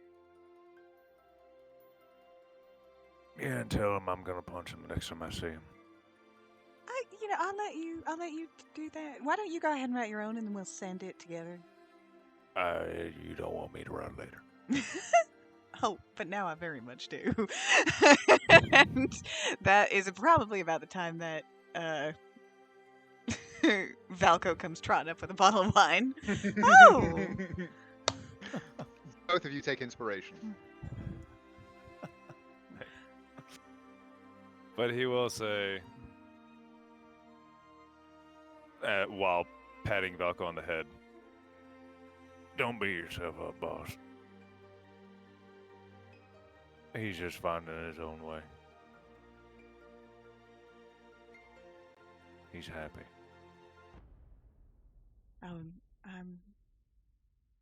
I am so glad about that.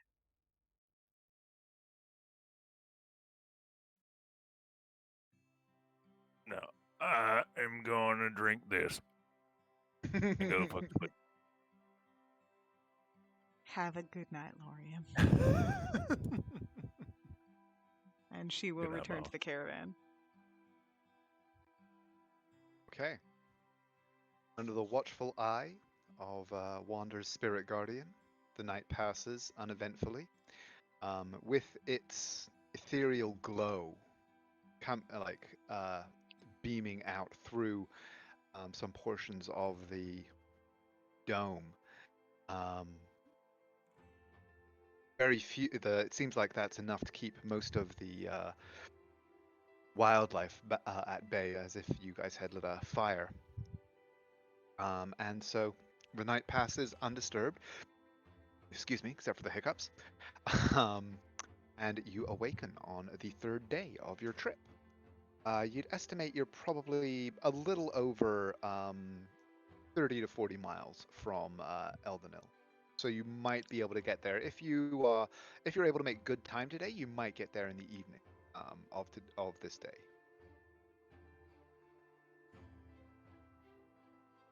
So, Naira, please give me a cartography tools check.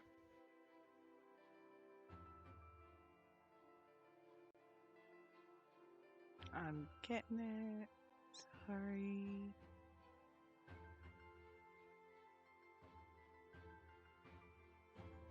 Stop trying to roll it with dexterity for whatever reason. That's enough. Okay. So this time, yeah, you're able to get a little bit of a better lay of the land coming up. Oh, actually, stupidly, last time it was enough because it's half the party, not the full party. It's 10 plus half the party. Fair enough. So yeah, I guess it would have been enough. But Well, in that case, let's say that you did make slightly better time yesterday. So, with the read that you've been able to get on the land today, you're fairly confident that you'll arrive at Eldenil at or potentially a little before sunset tonight. As you travel, I assume everyone is going to be in pretty much the same configuration that you were in yesterday. Mm-hmm. Yeah. Okay. Then Naira, give me another investigation check, and everyone else, give me perception checks, please. Yay! Yay. Take that 10.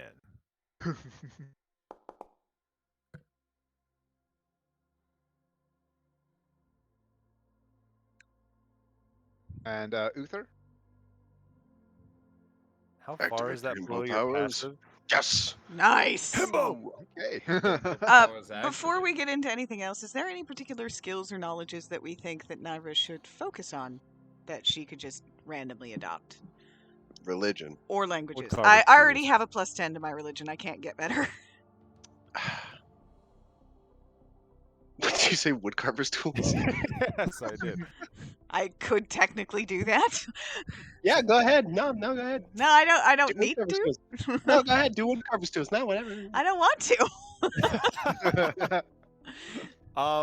You pretty much have fucking everything set. Lockpick. I've already got proficiency at thieves' tools. I'm a rogue. Water vehicles. Yeah. I could do land vehicles and take over driving the cart. Yeah, no, Probably let's be better at it than Laura. just let Wander walk around in the dirt, twiddling his thumbs. Okay, fine. I will keep it on insight then. How about that? I'll keep my expertise on insight. Okay. On the third day, as you're traveling along, throughout the morning, you're making pretty good progress. But at a little before noon, Uther, you're kind of, just strumming away on the back of the carriage as it humps along this country trail. And you're passing a field with a stone fence. And you just happen to glance up and something catches your eye. Part of the stone wall that goes along the far edge of the field, it doesn't really seem to make sense the way that the stones are laid. There's just something strange about it.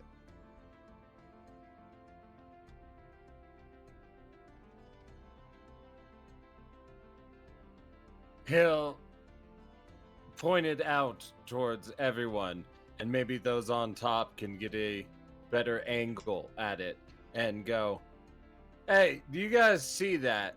I don't know why, but my spider senses are tingling about that thing. The wall's off." It doesn't seem like the stones are piled in a way that makes sense for a wall. Naira's curiosity is piqued.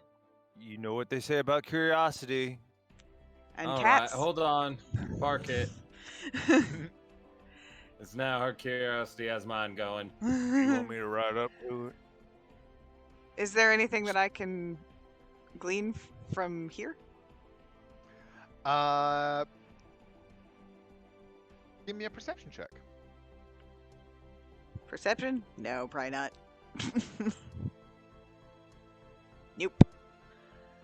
No, I mean you can kind of see the bit of the fence that he's pointing at, but it's hard to see really what's caught his attention. I Well- want like bandit cover or something. Let's go check it out real quick. Does anybody want to walk over with me? How far away are we from it? As the It's probably car about comes 150 rolling? feet from the road. I mean, Could we Lauren will go with you. But Could we flip around the cart easily enough? Because if it's like a thin track, you know what I mean, and then it's like we'll topple and stuff, then we'll walk it. But if it's easy oh no, yeah, enough it would to flip definitely be a U-turn. pain in the butt to get the carriage over to it. We can have Valco guard the carriage. He knows what he's doing. We could send Valko over. Heck no! He's not Okay. armored yet. Would this to Lorem seem like some sort of like hasty fortification or more like a pile? What did you get with your perception? Should I roll it again when it's pointed out? Yeah, So I'll I can say get a go ahead and roll 4? again.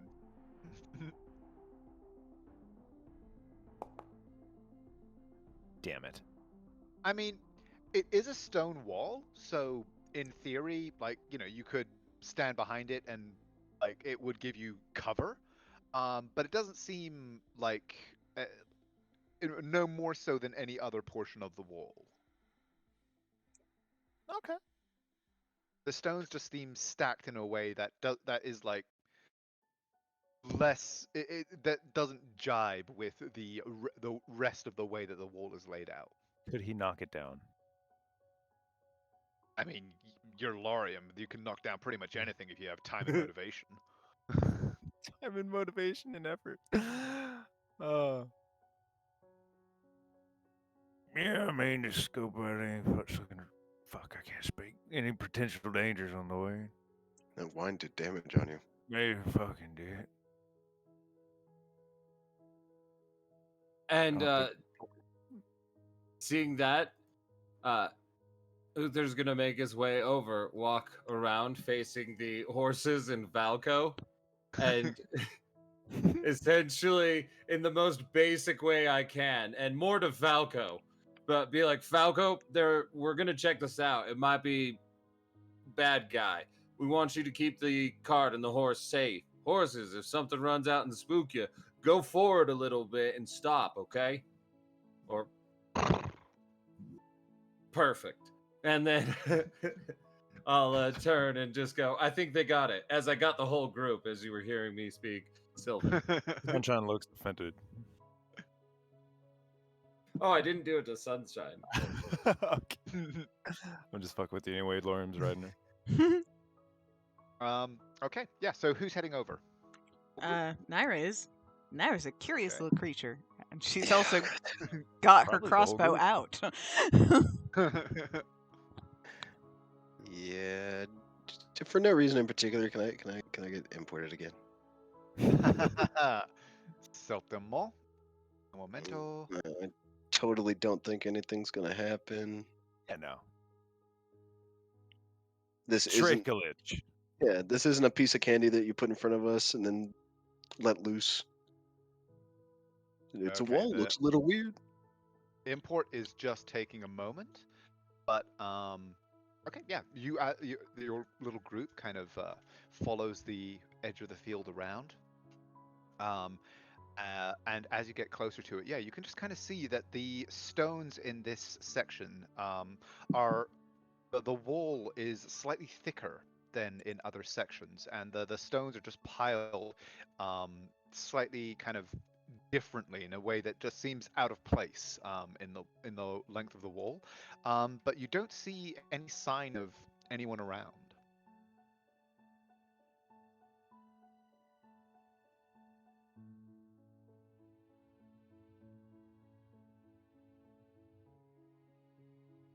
Investigate further, Naira. I believe in you. There's something about this wall. It's driving me crazy. Something. Investigation? Cthulhu's wall. And Yeah. Wander, what were you going to say? Oh, nothing. I was a dumb joke. Guide. Okay. While she investigates if there's any loose stones, like slabs, he's just gonna pull it. I mean, yeah, like it's just the wall is basically just like stones stacked on top of each other, and Yeah. like they've had mud kind of shoved into the cracks as a primitive form of mortar. So yeah, like if you wanted to, you could just kind of give the thing a crack with the haft of your glaive, and you imagine you'd dislodge quite a lot of it. You want to do that? Oh, this is just some poor dude's shack. But yes. Okay. Roll me a strength check. Now let's see what Naira gets as he's getting ready to do this. I got a 28 in my investigation, and like I'm right Plus there. 1d4. I did that. Oh no, it's Oh, okay. 1d8, wasn't it? For Oh, you inspiration. got 1d8 from inspiration plus guidance. Oh, Yeah, plus guidance. Make it 34 or 32. Get the 4. I know how to math. Oh, 30. 30. I like a clean number. So you kind of kneel down, and you can see that the way that the stones have been piled, they actually conceal a small chamber inside that you could kind of reach up into, and you're kind of leaning down to look up into it when the whole thing just kind of goes and one of the stones sort of tumbles out next to you as Lauren gives it a crack with the glaive. Naira literally shrieks. I'm sorry, I didn't mean to scare you. I totally meant to scare you. I'm sorry for lying.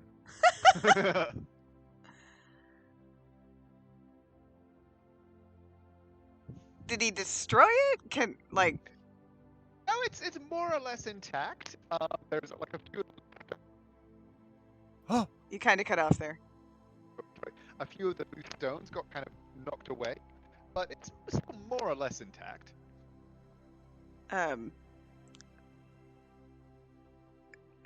How big is this? What did you call it?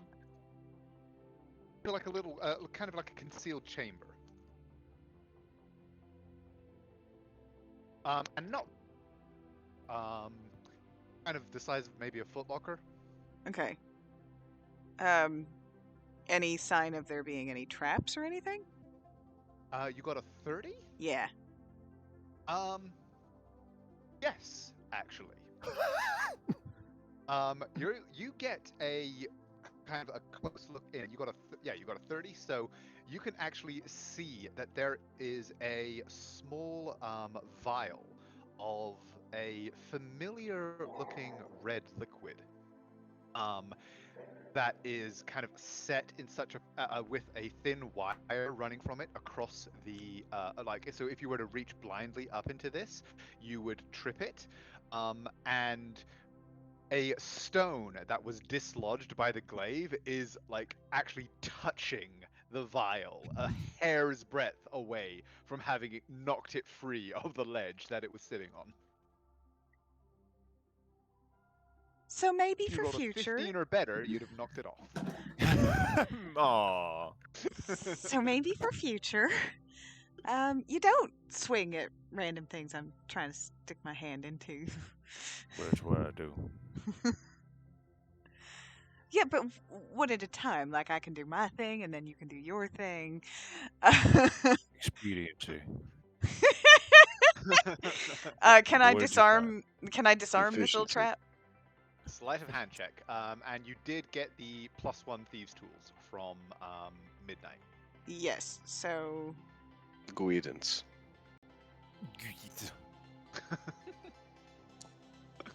Oh, Oh. well, I was Does that startled. matter? Oh yes, blame the paladin. Hey, these dice like the narrative, man. They really do. You reach in, and like as you're reaching for where you think the fastening of the wire would be, one of the loose stones just shifts again, and there's a as the vial falls. Give me a dex save. Now it's my fault.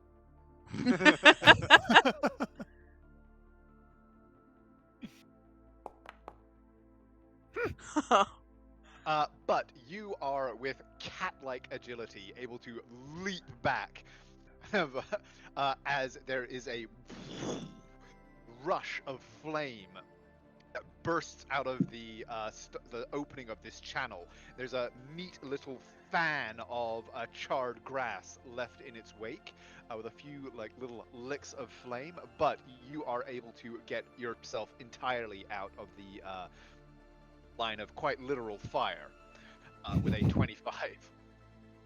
28 next door. Oh, 28, you're right.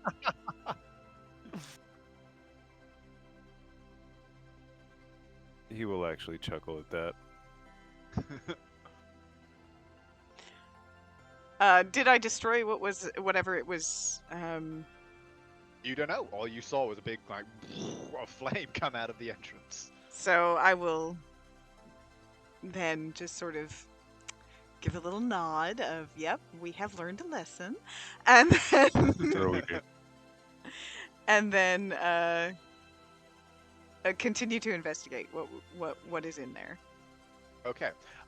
Reaching back up inside, you find a somewhat charred leather pouch that, as you grip it, jingles in a somewhat familiar way. It's just a coin purse? It is a coin purse.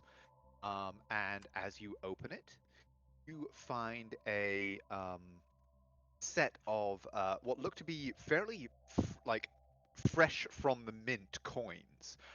In fact, one of them is almost still in kind of like the little rolls of paper that the mints ship them in. This is and there appears to be quite a lot of coin here in platinum and gold, with a value you'd estimate of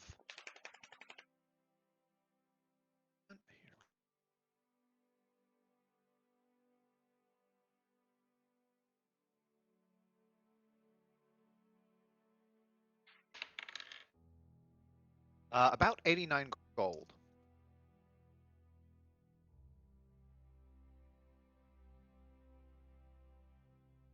So do we think this was stolen, or like why is it fresh from the mint?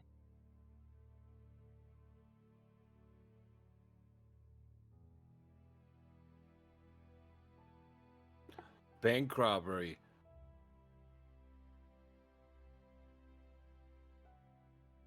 I mean, maybe I want to be here. someone tried to, you ditch the money, come back to get it later. Can I break it now?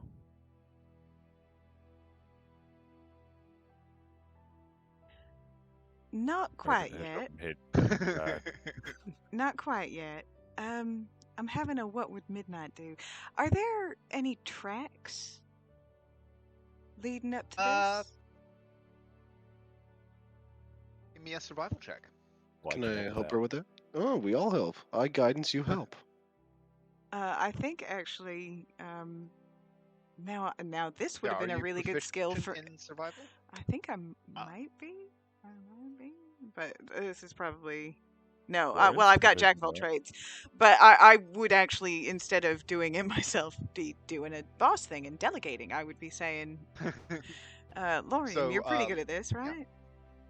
Orium, give me a survival check with advantage because you're being assisted, plus 1d4 because Wander is guiding.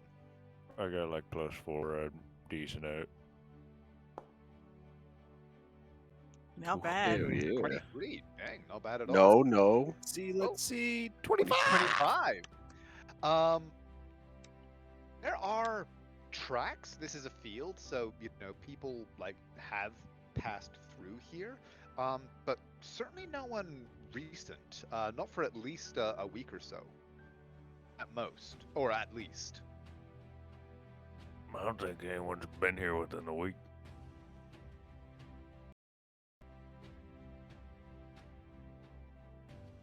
Somebody just left this for some reason.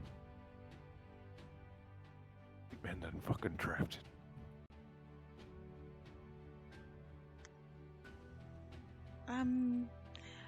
Do we want? I could just real quick detect magic and see if there's anything of significance. If not, I mean, we're not hurting for money. We can probably just leave this for whoever stashed it here. No, they deserve to lose it. Or they can deserve to lose it. That's fine too. I mean, we don't even have to carry it. We got a gypsy wagon. I mean, think about it. Some kid could have came by and just stuck their hand in the hole of the rock. That's true. Selfish bastards. Selfish bastards. Do you guys want to take 10 minutes out of the day, or do you want me to just spend a spell slot? Let's just take 10 minutes and rest the horses. All right. During the 10 minutes, can Lorian break rock? Yes, definitely. Like you don't even need to roll a strength check. If you've got 10 minutes, you can. He's asking. He's asking, boss. Right, fair enough. She's Maria going won't to. She is going to ask you to wait until after she's done detecting magic. But right before we leave, you can break the whole Starts thing. shaking. What I wanna You know what? Falco probably needs to play some fetch. God damn you and your enticing words. Go play with Falco. He'll wrestle with for a bit. Okay. You're learning how to deal with him. Your fancy words, magic lady. Okay, so yeah, you detect magic. There is no magic evident around the barrow. There is a faint kind of lingering aura of elemental evocation, based on the kind of alchemical components that were consumed by the alchemist fire, but no kind of active magical fields. Yeah, somebody just probably should not have left a coin purse full of, what, 89 gold or so? Just sitting out here. Anybody could take it. And she pops it into her purse. And anybody did.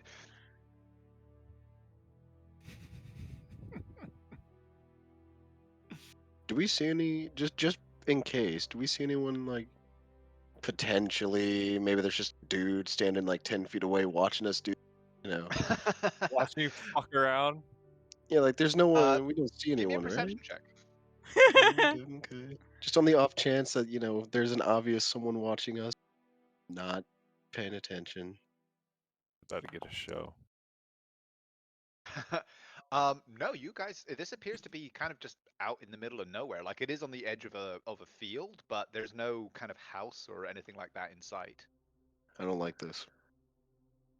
Neither do I. Let's break it. All right, Shield, give me some juice. What? Oh. Guidance. Shoulder charge. Yes! Yes! Yes! Roll a 4. No. Or that. Oh! You take 3 points of bludgeoning damage as the you No, just kind of hit the rocks a little awkwardly. He's gonna do it again to pop that shoulder back in place. This is going great. I do not guide you. You do not get guidance. You guys can walk away. He is going to continue pounding this rock. I help him, and I also pound at the rock. Okay, just for shits and giggles, Naira's Do gonna it. go ahead and try. We all line up and shoulder check a wall. It'll fall eventually, lad. Yeah, Naira's gonna. Luther's just watching this in the background as you just see him like do that reach into his front pocket, pull out his cigarette case, pull out his cigarette, and watches everyone fight the kid. rocks. Naira rolled an 18 because I used Are you my rolling an- inspiration. Damn you. So Lorian is and like stones and stuff and some mud are cascading. You're definitely making progress.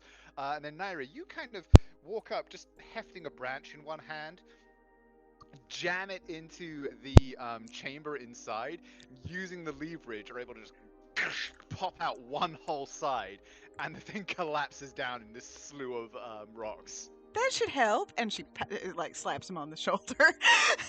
It's just a matter of He takes- leverage. He takes the stick and throws it. and Valco just chases. 12. Valko like runs and yanks it out of the air and brings it back tail wagging.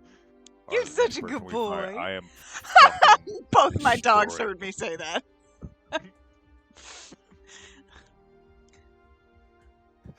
Hi, puppy. Are you getting in my lap now? Okay. That was a fun distraction. And so, with your, gains from the from this cash, you jump back into your wagon, continue on with your day. I'm just saying, we could probably get a nice tavern room with this extra money. What bait was that? What have you done to us? There's gonna be some shit where we're sleeping. There's gonna be some big bullshit. We're gonna be hunted down. Some like level 20 assassin's gonna find us. Well, that's going to happen anyway. We don't have the amulet that's keeping us protected from Murdoch anymore. Accurate. Yeah. As you guys continue to travel, and noon turns, the afternoon starts to wear on, you know now that you must be getting close to the town of Eldenil. The coast, not too far away now. You start to notice a change, not just in the air, but in the environment, the ground around you. Everyone give me a nature or insight check. Insight is one better.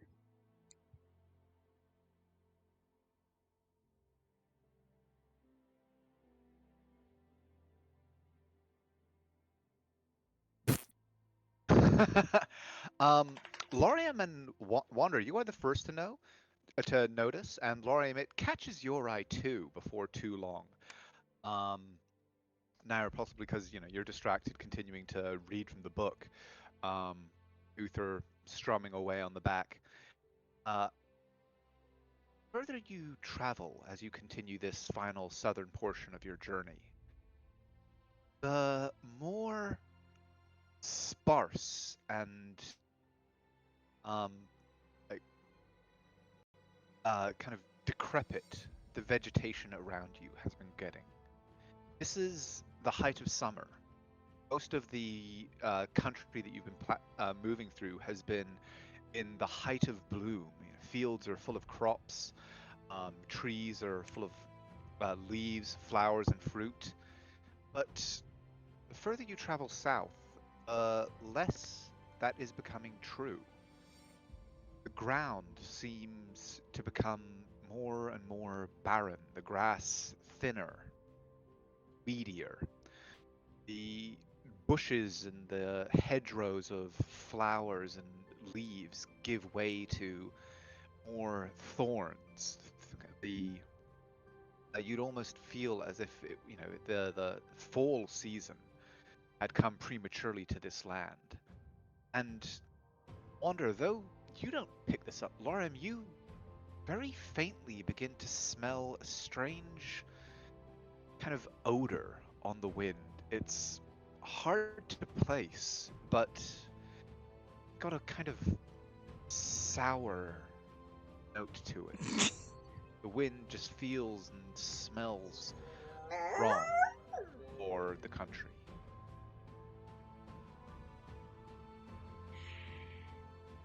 Y'all smell that? Smells like a shitty pasture. Lorium, you don't need to announce it. It was water. What? It's the milk. We've all been wondering what's happening to the milk.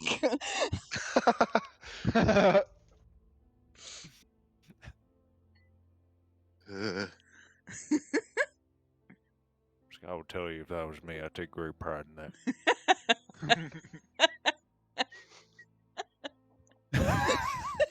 It's canon that Lorium doesn't bathe. Yeah,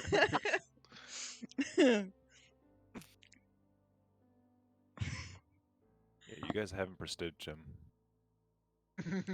I control water, all the water around him, and drown him. It'll take a long time.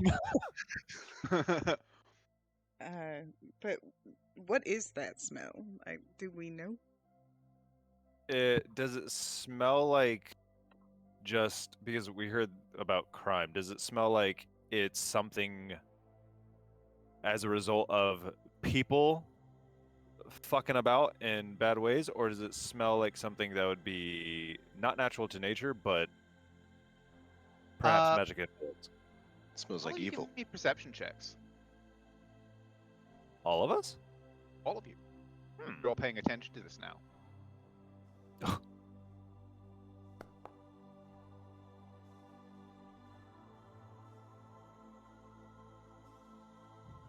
Smells like evil. So, Lorium, Naira, and Uther, you guys are all kind of sniffing the wind, trying to place this smell.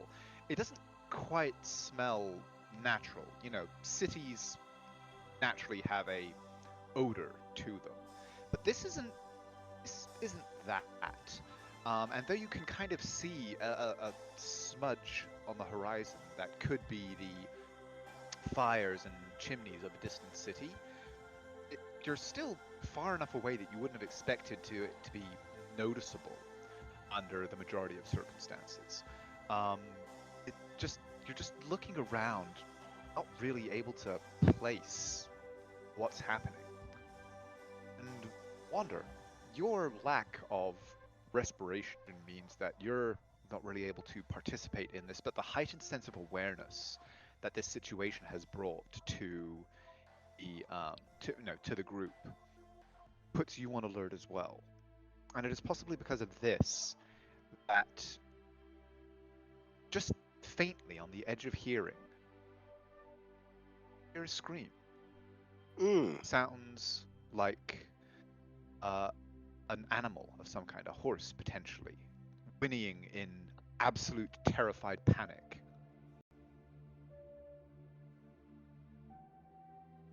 Can I tell what direction? Is it just like ahead of us, or? Seems to be coming from further down the road ahead of you.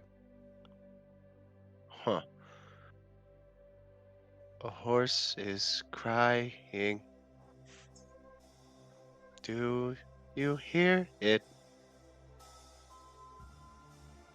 Naira's ears, adjust, but she shakes her head. No, where?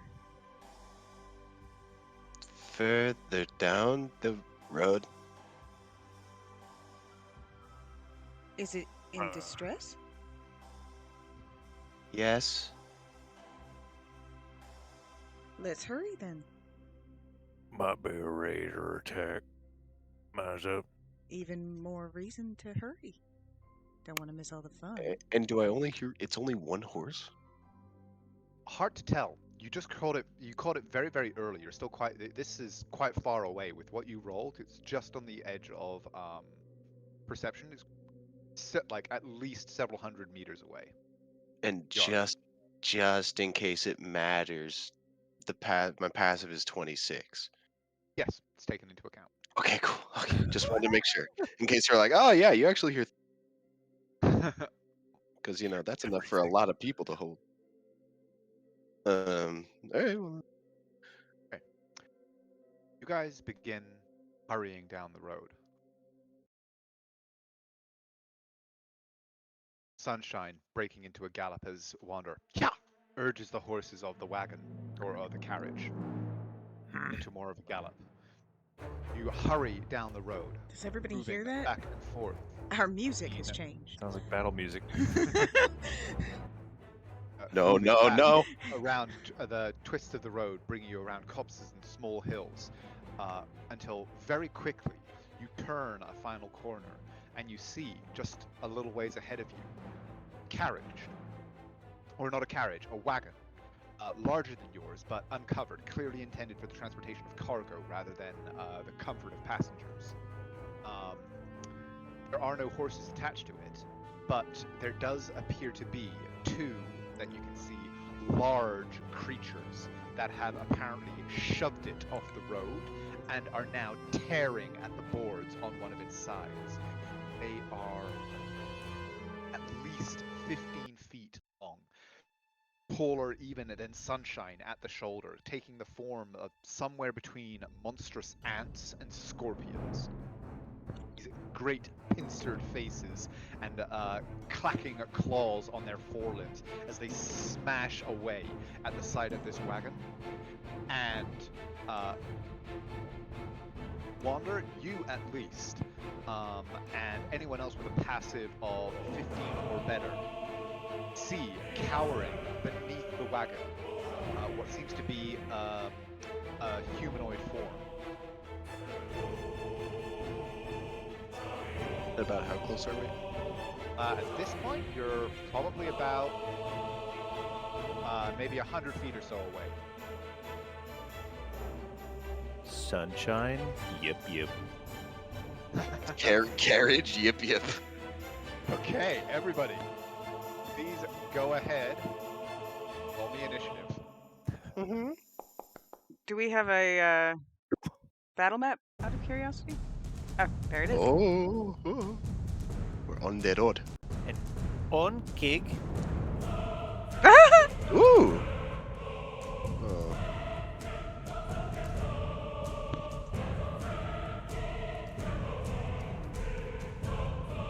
Okay, so these are not spiders or arachnids.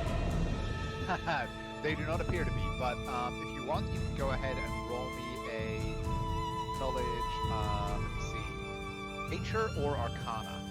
Anybody that would like to. I mean, of course I want to. Sure. I got no clue. Watch what they this. are. Ooh. Wait. You said or arcana? Or arcana. Aww.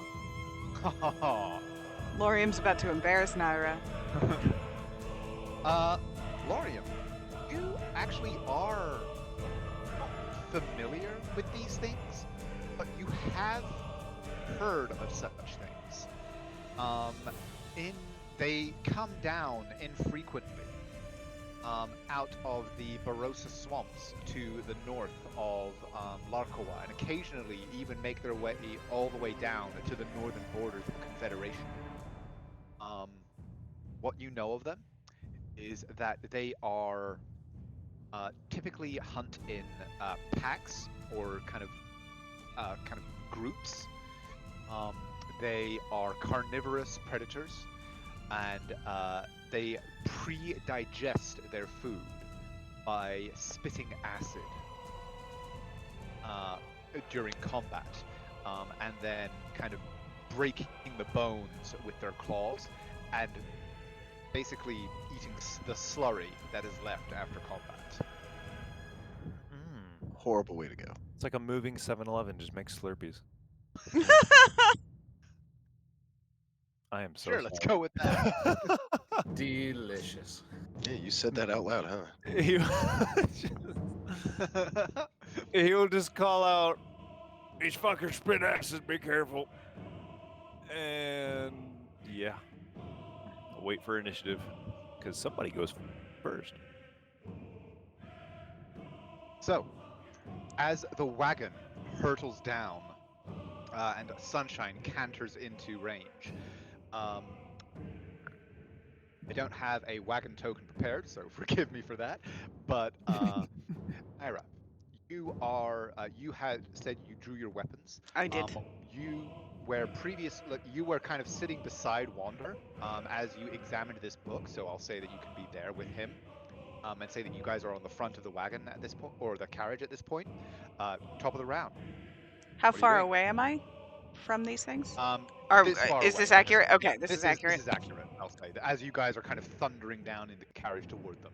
The horses have pulled up short, or are pulling up short, so Wander, you could try and urge them forward again, but they seem to have suddenly caught scent of these creatures and the distress and combat ahead of them. Not being combat animals, they are currently like trying to come to a halt. Could I potentially urge them like 5 feet for no Potentially, particular reason? but it would take an action. Oh, okay. Naira, being the fun that she is, she's going to. Well, actually, what I'll say, sorry to cut you off, Naira. What I'll say is, Wander, do go ahead, since you were kind of driving the carriage forward. You did state that. Go ahead and give me a handle animal check to see if you do give them that extra 5 feet. Oh, yeah. Come on.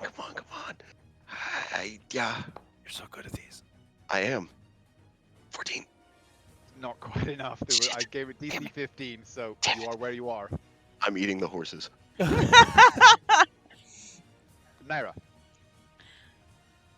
Let me just check one thing. So she is I going almost forgot. to. Can you hear me? Yeah. She is going to sort of point her rapier toward the closest one, and a dark sound comes out of her as she hexes the creature. And then she is going to hop off the wagon. And let's say move there. How far away am I from that?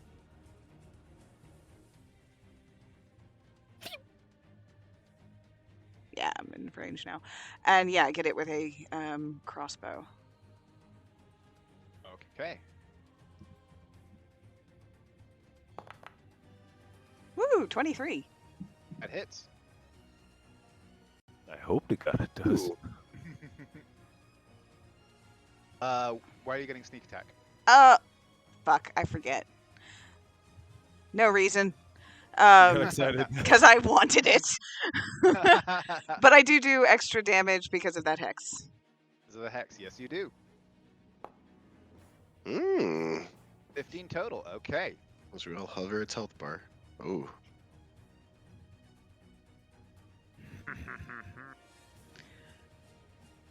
Is that your turn? That is my turn. Okay. What do you command Valko to do? Has it bounded down off the wagon as well? Do I see this guy? Yes, you can now see there is what appears to be a human male crouching down behind the wagon who has kind of looked up at your thundering approach, but has not yet made any move or said anything. Killer mustache, dude. Yeah, he kind of looks like the unsung hero or like a retired adventurer. And just so I understand, does he look like he is stuck under there, or is he hiding under there, like he would prefer to stay? Looks like he's cowering. Yeah. Then... And Valka doesn't have any armor, so I am going to... I'm getting on it. I know. I'm going to basically tell Valko to move back and guard the caravan. Okay. He somewhat kind of pouts a little bit, or does a doggy equivalent of a pout, wanting to go chase the big bug, but sort of paws a little bit at the dirt, growling, but does not make any move then on his turn. Who's a good boy? Lorium, you're up. Right. Hey, puppies. Charge! 30 feet straight into thingy. And then trampling charge because it's funny. Normal. Oof. Does not hit. That's unfortunate. But Lorium's gonna hop off, Okay. being 15 feet.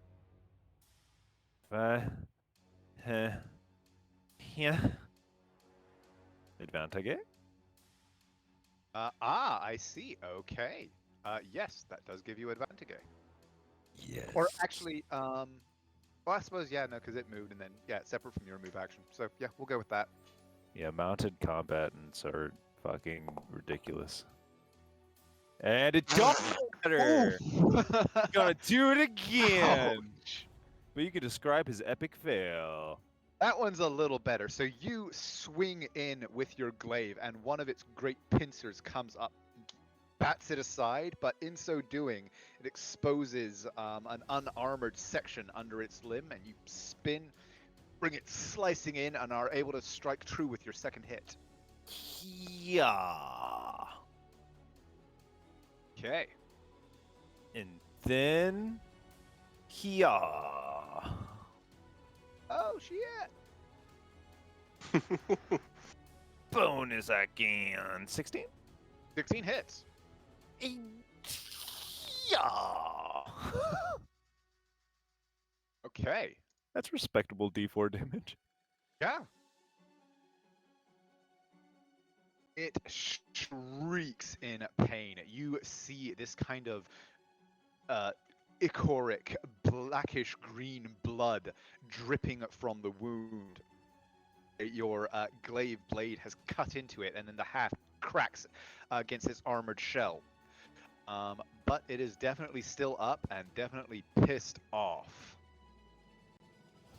Good. And By the way, it is going to.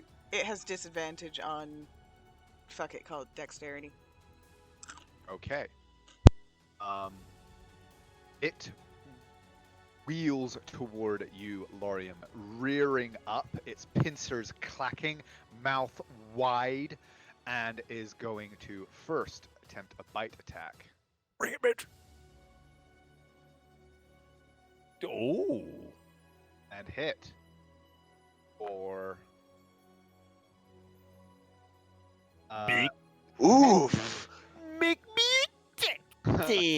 for 18 points of slashing and then 8 points of acid as these pincers around its mouth slam into you, and you feel this acidic saliva dripping out of the mouth before the flames burst back from you to it, and it will make this at disadvantage because of the hex. Woot. And fail. Garbage. Badly. Well, not garbage, but 15 fire damage. Okay.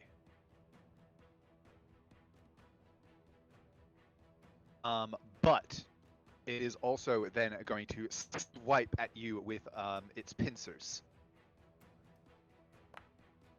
Oh no. Ooh, Silvery Oh. barbs. Silvery fucking barbs.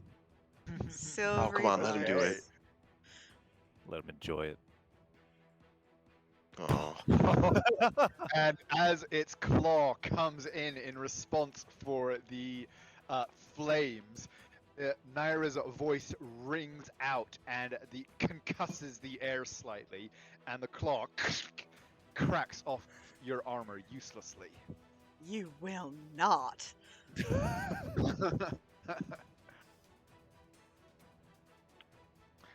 And that is its turn. Wander. Me, I'm gonna get off the carriage and go 25, 30. And then I'm gonna. Yes, yes, yes. Yeah. Yes. Yes. Yes. Oh, he's right there. Why is he gotta be there? Power. No, all the burn, kill, devour stuff is not. Oh. So I'm gonna first spiritual weapon. Boy. Yeah, where are you popping it? Let's call it right there. Okay, So give me 2 that's ticks. where- Boop. And Boop. come in, yeah. Meh.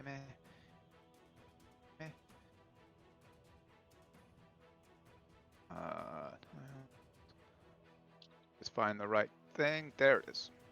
Bosh. Roll your Ooh. attack. Hell yeah, brother.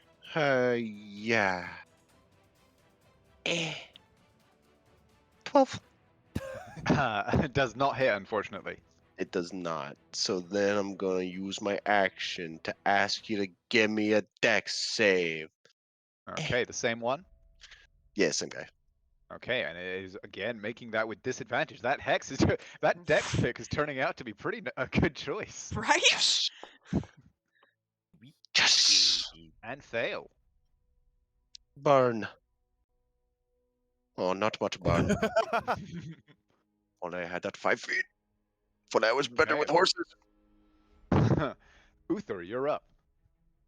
He's gonna step off the back stairs at now stopping 5, 10, 15, 20, 25, 30.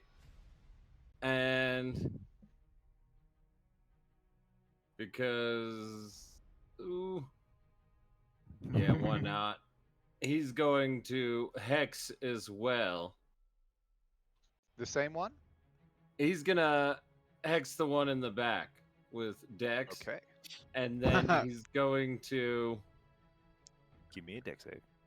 take some shots at it. Ateku. 17 hits. Nice. Normal. 10 points of damage. Ouch. Ateku. Oh, you got agonizing blast, so suddenly I this is see a that lot plus scarier. 5. You cheeky bastard. Plus. Okay. And you get So- quick draw, right? Don't you get a third 30. one? No, he's No, I already used burned that. it. He uses bonus. Ah, Yeah. Ah. Oh wait, no, that should be. yeah, he's There we go. so good looking. He's better at damage. That is still a respectable as fuck amount of damage. Yeah, it is shrieking now. This black, greenish ichor dripping from wounds all over its body. But it is definitely still alive, definitely still pissed, as the other one, seeing the arrival, scrambles over to here. But veers first, back. take an attack. Maybe it hits. It entered his range. 21. That hits. Don't move. It stops 10 feet away. Okay. So as it skitters into place over here, you lash out and send it rearing back. It skids to a halt. There you As go. it comes down, it seems to kind of its head juts forward, and from its gullet, a stream of acid juts out. There it is. And both Wander and Lorium. Oh, that should not be DC 13 either, but please, both of you, give me a dexterity saving throw. Yeah, we got these. We got these, bud. Yeah. Yeah. Yeah. Yeah. No. Both fail. And let's see if it's got the damage. Okay, it does appear to have the damage formula correct. As this stream of acid sprays out, covering both of you, and you both take 20 points of acid damage as this corrosive saliva begins to eat into you.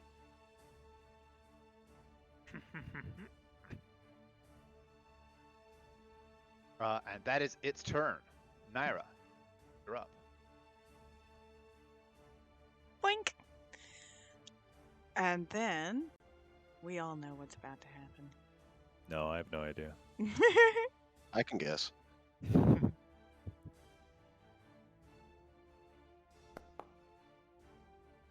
17, you said hit? hits.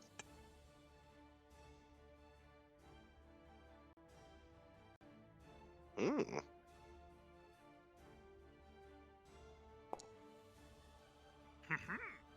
And then 19. no, not that one. Ignore that one.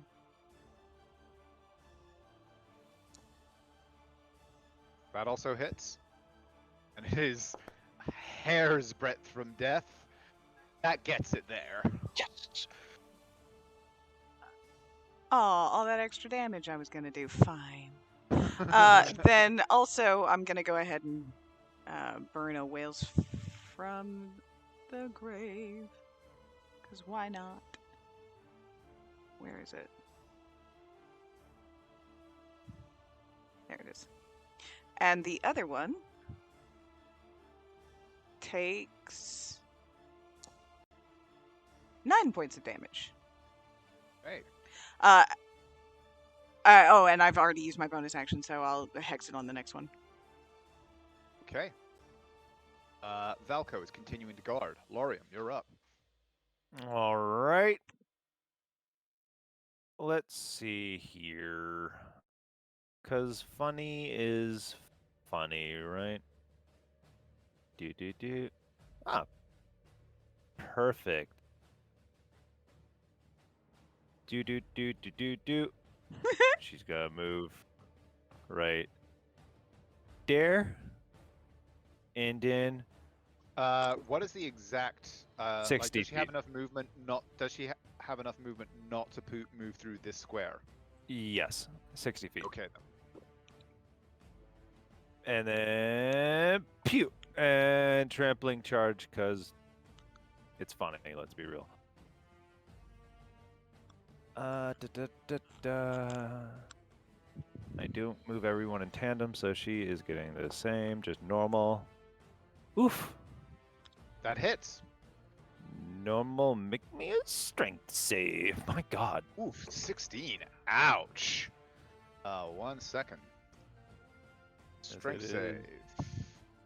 It is that. Makes the save. Easy as fuck. Easiest time of its life. He's going to step into melee range of it, so maybe it doesn't hit his pony.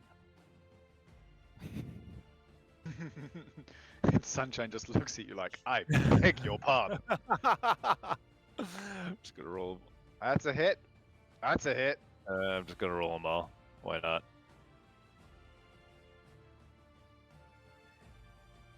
Binkus bonkus.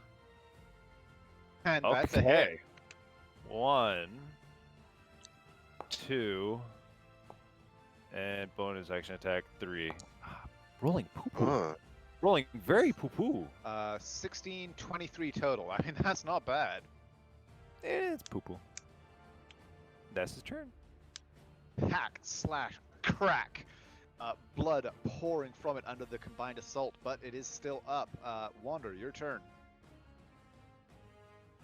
These creatures are like loud, right?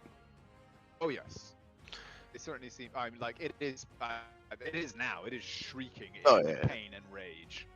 But there doesn't like seem to be any others in the air, right? Like it doesn't seem like these two are. Okay. I'll move to a more. That is not what I wanted. I'll move to like there to be more central. Boop. Hi.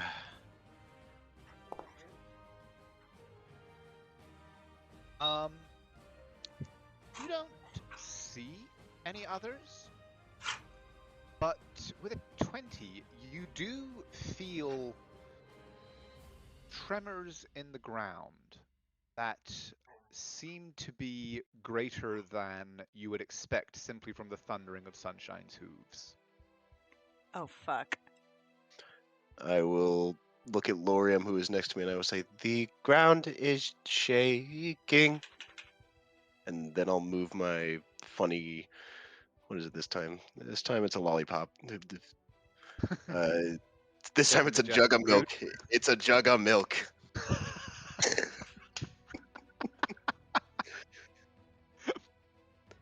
There we go. And I'll bingus bonkus, as a wise man once said. Just stoning its head in with a jug of milk. I Yeah. love it. Hi-ya. 18 hits. Hell yeah. Damage no. Hi-ya.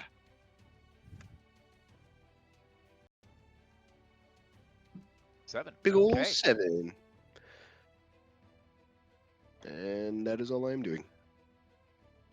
Okay. Uther, you're up. Excuse me. Give him another quick 2 shots. That's a miss, 12's not unfortunately. good enough. 23 hits. Okay. Give it. Okay, 8. Okay. And bonus action. He's going to turn to Lorium and go, "Be healed." It's just a running joke. As he heals for 7. And then I'm going to end my turn. Thank you kindly, sir. Okay. The Ankeg in front of you, looking back and forth between you. First of all, does not regain its acid breath, but lunges at you first with its jaws Yeah, that hit. and hits. Fuck. Even For if I only had my 18 shield, this that would time. hit. Only 18. These things are And then fucking. slashes at you with its pincers, Little bastard. but misses. It misses the weak attack, but always hits the strong.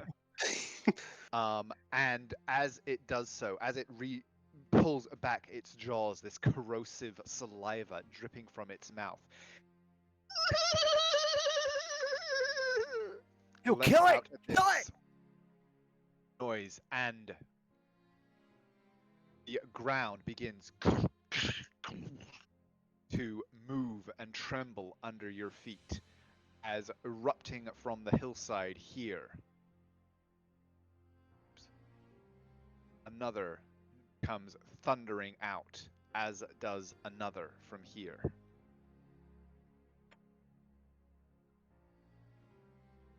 I'll Yeah. just stay really fucking still. Falco, do not move. For the love of God, do Really not move. still.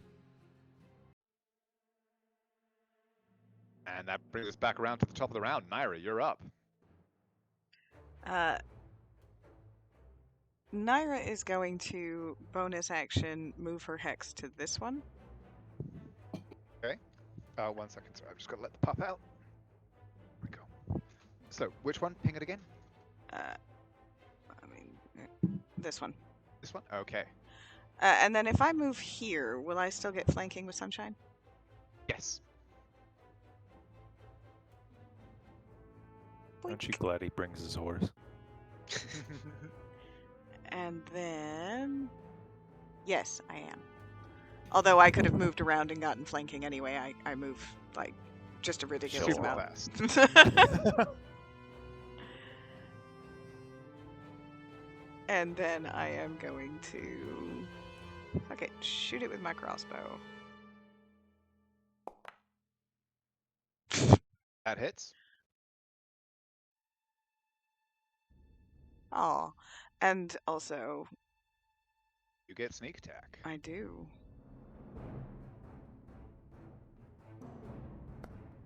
Not bad! So 20 points of damage total. And your crossbow bolt slams into something vulnerable in its throat, and the creature slumps back down against the wagon, dead from the various wounds you have inflicted.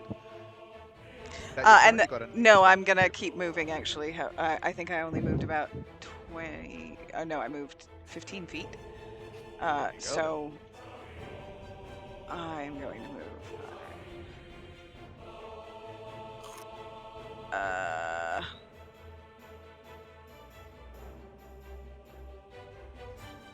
Around this thing and over here.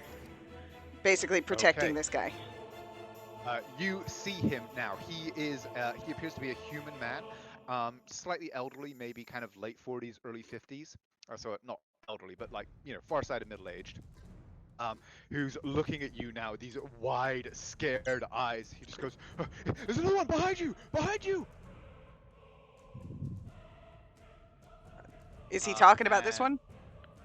Yes. Okay. She'll say, "Are you okay, sir?" No! Good answer. Lorium, you're up. Okay. Let's be a little smart about this. And positioning wise. Because he's gonna... Yeah, sure. I'm sorry, I already forgot where I placed that. He's gonna move right here. And prep this. Boop.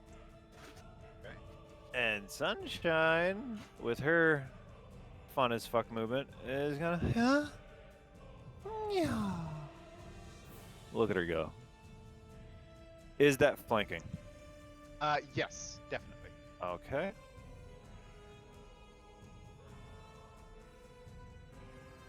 Trampling. Oh. Jesus Christ! Why does she always do it? Trampling charge. God Strength dang. save. DC, I think it was 13 or 14. It is 14. Aww. It is able to stay on its feet, but it rears sideways from this crushing blow, screeching in pain as the hooves thunder into it and present it nicely for your glaive. Apparently so. Hits So that one's going to have an extra little bit on it. and hits. And you know what? Why not? He's going to throw a first level Divine Smite into that first one. So let me I thought you just. had Wrathful Smite prep. He does. Oh, you're doing both. Okay, it's extra Yep. spicy. So I'm just going to do this. I'm going to add a d6 to that. Plus 3. Nope. 2d8. Let's do that. Make me a wisdom Ooh. save. Okay, so first of all, gosh, and then wisdom. Gonna take that spell slot away. It is now fails. frightened of him. And let's just add that final damage hit in 11. Hey, between you and Sunshine, you have just crushed this thing back into the hole that it emerged from as it just like reels back, its pincers just snapping in front of it. Certainly not expecting that level of greeting. As Wander, you're up. Me. I am gonna fucking. The little weapon is gonna move right here. Get it 20. It's gonna. Can The move little 20, milk you jugs. said? Yeah, so it's gonna float there. It's gonna move ominously towards the Ankh. Then I'm gonna go. 30. Yeah. Then I will move exactly with my action to here, Okay. just to get up in its face. Okay, That's it. That's your turn? Okie Yup. dokie. Well, the one that you have just presented your face to is going to attempt to remove it as its claws and pincered face come at you. Mm-hmm.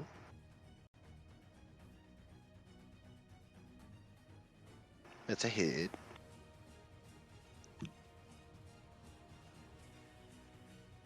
For 19 points of damage as they clamp and crush into your metal skin. The pincers snapping at you. Mm-hmm. Silvery barbs. No, let him have it. Okay. Fine. I'll let him have it. Yes. Okay. Yes, let him have it. For another 17 points of damage as it crunches in on your opposite arm. That is its turn. Uther, you're up. I'm going to attack the one next to Lorium, Okay. and he is not gone yet. So what I'm going to do is I'm going to shoot him, Oof. and I'm going to shoot him, and then I'm going to quick draw, and I'm going to shoot him. What variety? Shot the shit out of him. Yeah, like holy shit. So we got a normal, a critical, and a normal. Okay. 40. So 40 total? Yeah. Okay. Yes. Into And this guy. blam! Rears back. Blam! Crunches down its head. And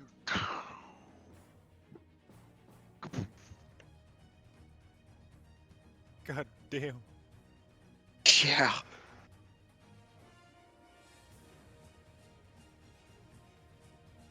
and it. Oop, not prone. I mean, it is prone, but more importantly, it is dead. Never even got to go. And that then brings with us back that, around, end his turn, yeah. yeah, it brings us back around to the top of the round. Naira, If I move, can I move there? And is that flanking? that would be flanking, yes. Here, or there would give you flank.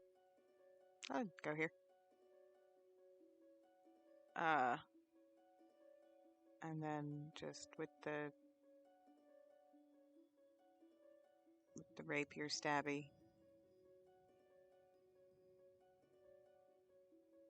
Mm. That hits. Oof.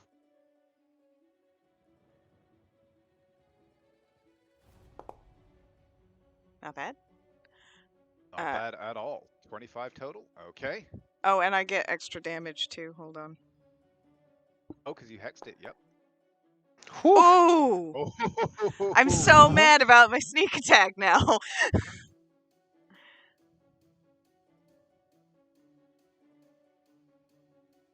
Okay. And my hex damage is doubled too, right? Is also double. So yeah, another 3d6 for all of your attacks. Oh my giddy aunt. So how much did I Naira do? just- Hold on a sec. So I did 15, no, sorry, 25, 40, no, 35, no, 40. 50 total is what 50. I've got on my end. Yes. Yeah. Yeah, as you just appeared behind this thing and pierce its vitals, as you're able to find these vulnerable points between its armored plates. It just kind of crunches down to one side as one of its legs goes limp. It certainly felt those blows. Laurium, you're up. It's me, Mario. Waha. Ooh. Thank God I can actually get in range. Yeah. And you are still considered flanking with Naira?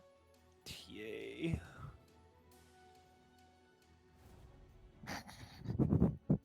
Why not? Get in here. So this will be funny if it hits. Does she have flanking? I don't think. Yeah. Like you can draw a corner from Naira to her. See, aren't you glad that I went where I went? 17 hits. I can move you around and yes. I'm messing with you, but yeah. 5. Okay. Hit. I'm actually extremely happy because now you give flanking to everybody. Yeah. I'm a good boss. You are. Oof. Ooh, 12 unfortunately does not cut it. Ignore that.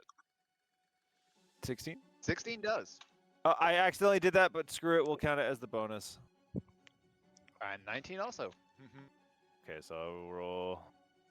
It's the same modifier.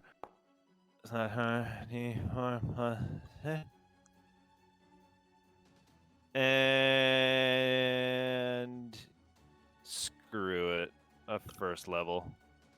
And it's spicy. Why not? Okay. It is still on its feet, just barely from this assault. But Wander, you're up. Get out of the box. This me. I'll hit him with in.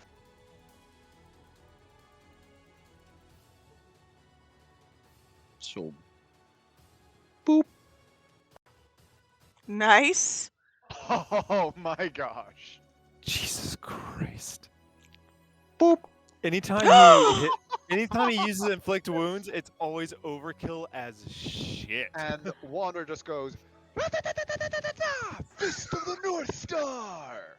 Yes. No, Wander, in truth, how do you do this, sir? As that is more than enough. Everyone slices and stabs at it, and it's bleeding, and it's like fucking. I almost said Leatherface, Scarface, gadded up. I'm just gonna walk up. I'm gonna put my hand on its pincer, and there's no energy that goes off. There's no plate that slides off of his hand, but it just drops dead. It just stops moving. There is, yeah, you guys see Wander move up to it. There is like a shimmer of power around him as a spell is cast, and he places his hand on it, and it just kind of jerks like like a robot that's had a current run through it, and then collapses dead to the ground.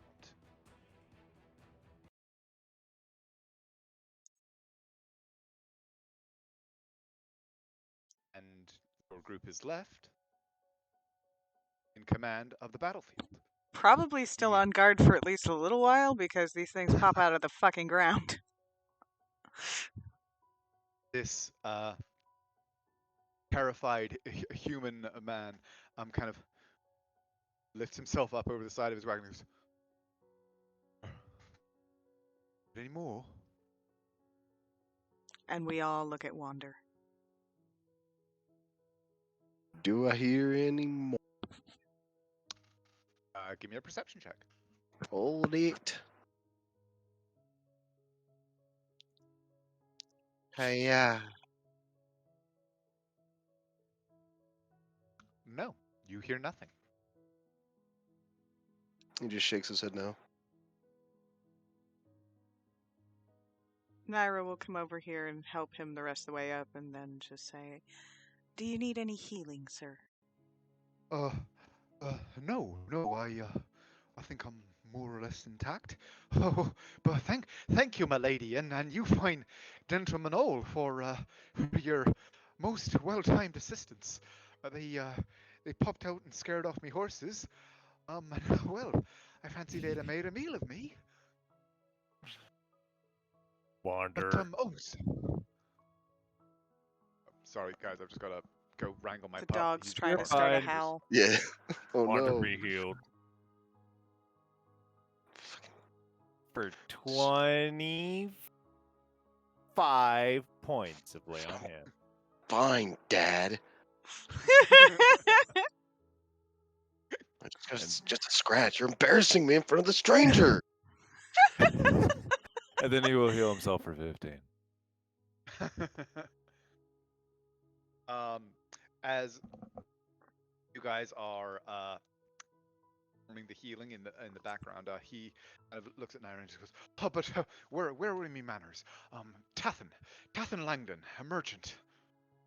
Pleasure to meet you, my lady, and your fine fellows. They are fine. And you are? My name is Naira Lionsbane. It's a pleasure to meet you. Huh. Well, the pleasure, believe you me, is all mine.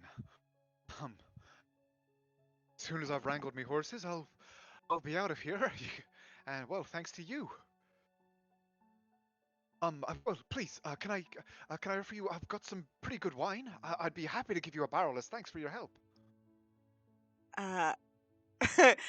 You know, that's a very generous offer. Thank you, sir.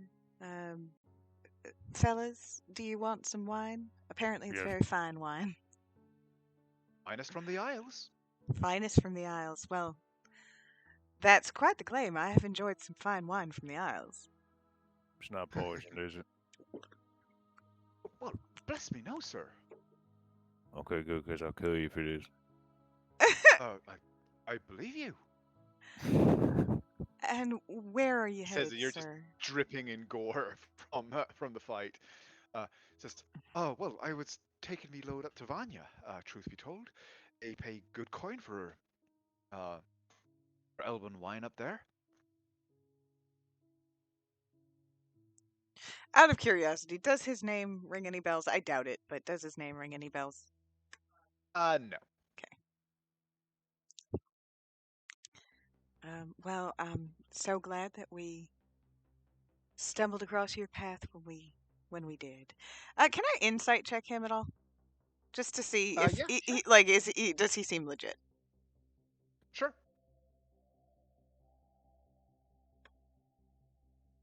With a 19, he's all like the route that he's taking. If you were taking legitimate goods to Vanya, you take them up the Alsarai River. The only reason to be taking goods from the Isles to Vanya by this route is generally going to be because you don't necessarily want to run the risk of being audited when you pass by the fort. So there's almost certainly some contraband and the like on his wagon, but he himself does not appear to. But that could be said of most wagons that you pass on this road. So there's not necessarily anything particularly suspicious about him, but he is almost certainly involved in some light smuggling. Okay, do I see any indication that this light smuggling would have anything to do with the building tensions between Vanya and, was it Perona? Verona, yes. With a no, doesn't seem to be any particular sign of that. Like his accent doesn't ring any alarm bells of somebody who wouldn't necessarily like match who he claims to be or anything like that. And looking over the wagon, like you don't see any signs of like somewhere where you would be smuggling necessarily like weapons or armor or something. The cargo that you can see from the crates that hasn't spilled seems to mostly be, as he claims, like wine, foodstuffs, cheeses, and things like that. So it does it all does seem to be from the Isles. Just chances are not. He doesn't necessarily have paperwork for all of it. All right, as long as it doesn't seem like it's going to be a threat, unless you guys think that I should actually insist on searching his cart. Naira's not Yeah, you should interested. kill this man. We are bloodthirsty today.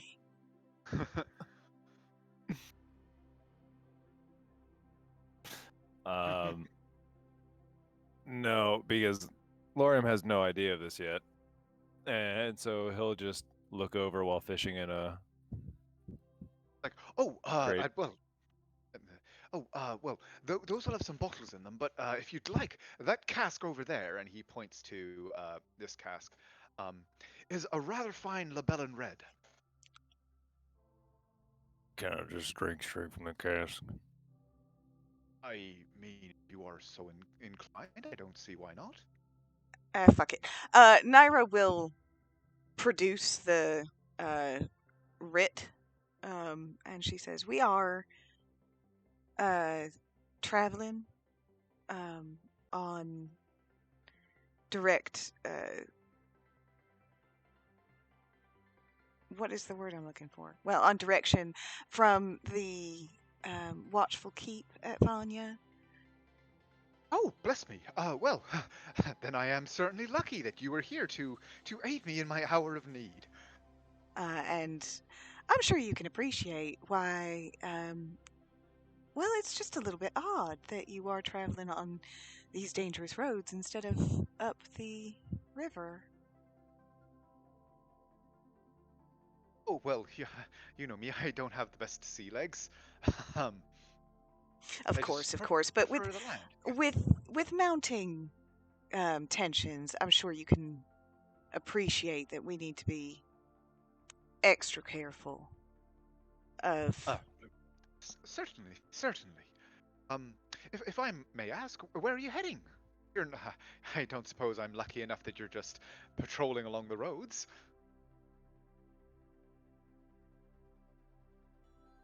Out of curiosity, why?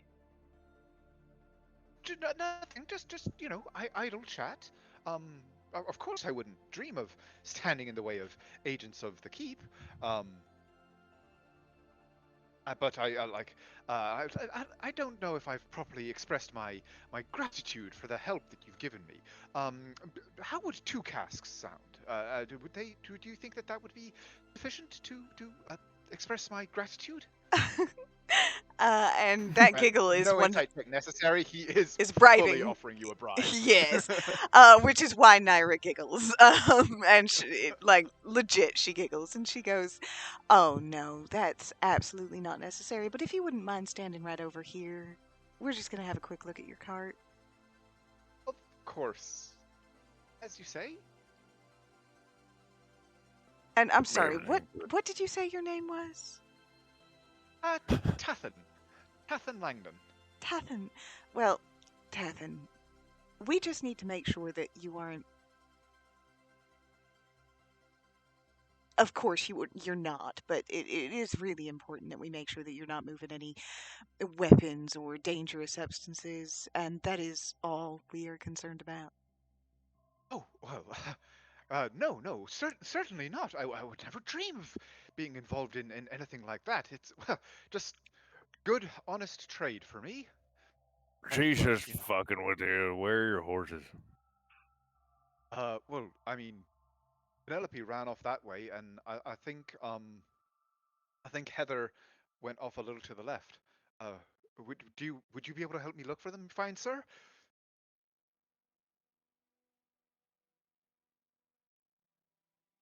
And I'll look towards Sunshine and just nod. And she'll walk off to the left and whinny. Okay. And he's just like, oh, well, that's a mighty fine steed you have. Yeah, she's the best. She's the sunshine in your life. I've already made that joke once. It will never die. And a fine joke it is. Shut the fuck up. Yes, sir. Uther, or Wander, I don't really mind which, but can you help me just give a quick look over this cart? I'm sure Uther can do it if you don't really care who does it. I I'm can't more win than with willing to you. help. We're all just giving you so much shit. So much shit! I miss Nick so much! He was Lorem's punching bag, and now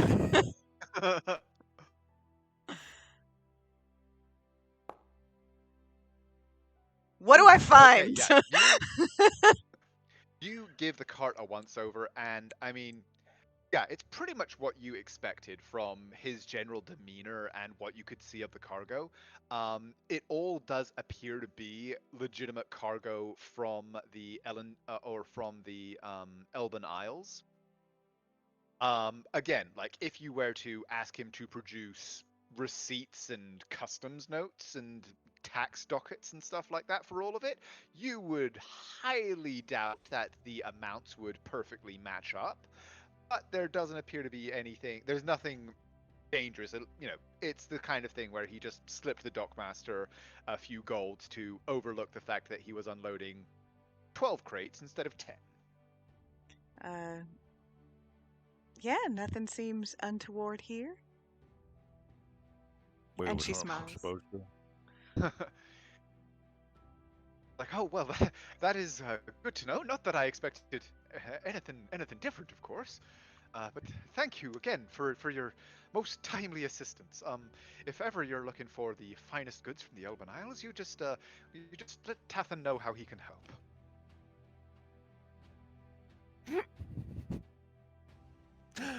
he will pop open a cask and start taking swigs.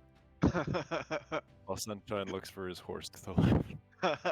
And yeah, I mean, Sunshine, I'm not gonna make you roll. Like she spends a few minutes kind of wandering around the somewhat sparse and, like I said, quite thorny undergrowth in this area.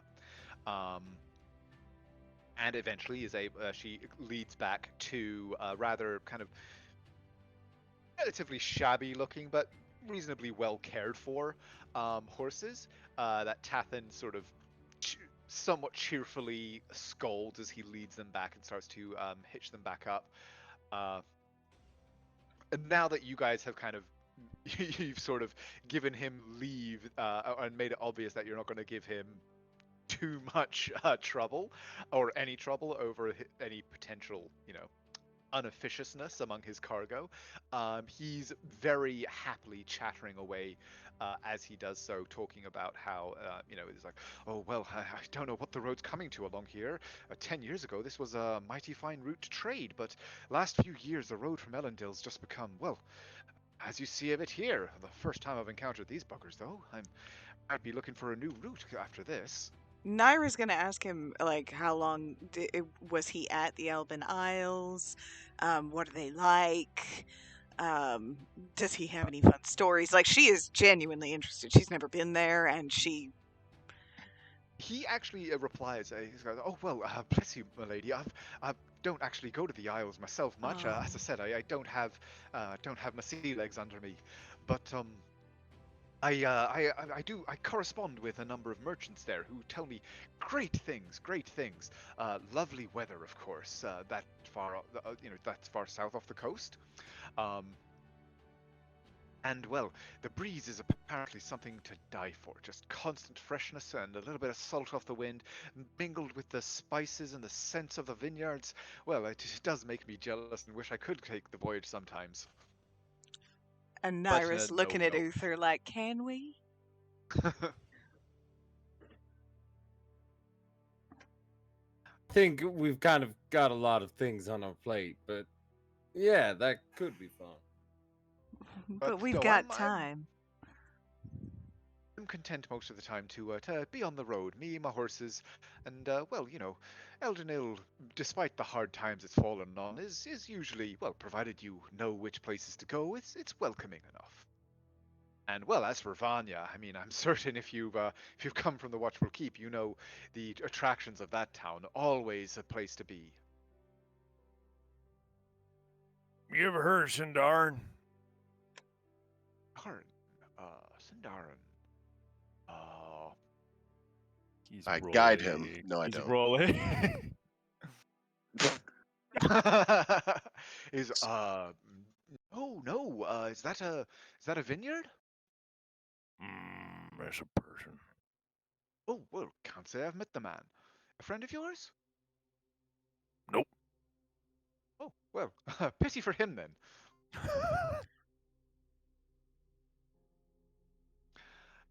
But well, if there's nothing else, then all that is left for me is to wish you a joy of your journey, safe travels. Not that I think that is a problem for such capable fellows as yourself. And wish you all the best for the rest of your journey. And well, and wish me the best too. I mean, any help hitching up? Oh no, they're comfortable enough now that there's nothing snapping at their heels. And yeah, he's already kind of starting to hitch them up and obviously getting ready himself to leave on. But he keeps the cart off the road, seeing that you have your own carriage that would want to pass by.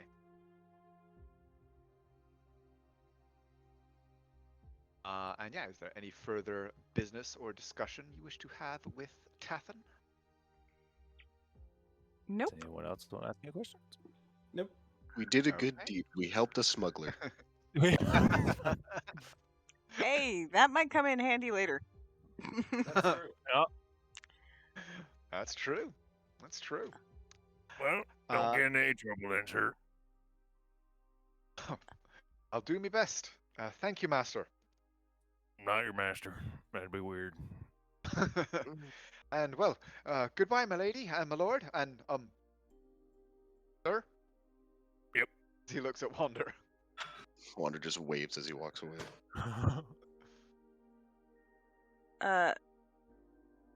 Naira is examining this thing. Do you think it would be odd if I tried to send the acid from one of these to Midnight? I don't know if he would still like this. What if the kids got it? I probably shouldn't. That shit hurt like a bitch. I'm sure he would enjoy it. Yeah. Kids getting the packages. I Do would it. feel terrible if I hurt one of those kids. Go back and like Leia's missing a hand. Damn. I thought it would be Sweet Pea. Possibly. She's a cat. Roll a 1d20. If you roll a 20, it gets 2 of them.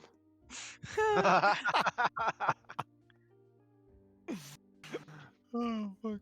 No, but I will sort of make a quick sketch so I can let him know about these things and that they shoot acid.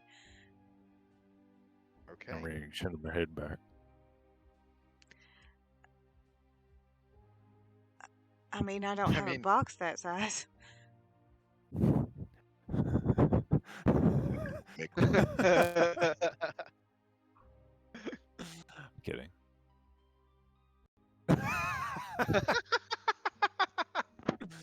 Just That's mending the for a boxes. that's for a sketch. Okay, Okay. okay, All okay. right. Okay. I was gonna Mhm. ask. But yes, you are able to very quickly, as Tathan kind of clicks his horses into movement and his cart starts to rumble away up the road. Make a very detailed, very accurate sketch of the kind of general kind of body shape, layout, and anatomy of these creatures in your journal. Yeah, the 25. That's it's certainly quite a high quality one.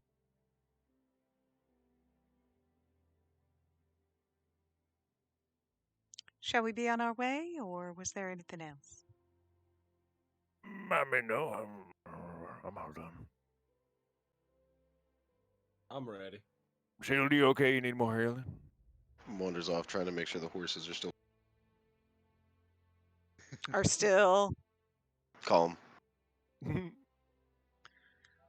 Yes, with the death of the creatures, they seem to have calmed down noticeably, and sort of just at you with their heads as you move among them and calm them. And then They're I'll just, definitely getting used to your presence and quite fond of you. You get the impression, actually. hell yeah. And then I'll pull him up to the corner here, the bend. Okay. Bend into the road. Whoop. Oh, Lauren will clear out the corpses out of the fucking way.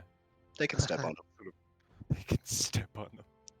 It's and retribution. Naira will give Valco some fuss and tell him what a good boy he was for being patient, and she'll talk to him like basically like a child, be like, "We're gonna get you some armor, and then you're gonna be able to hurt some things."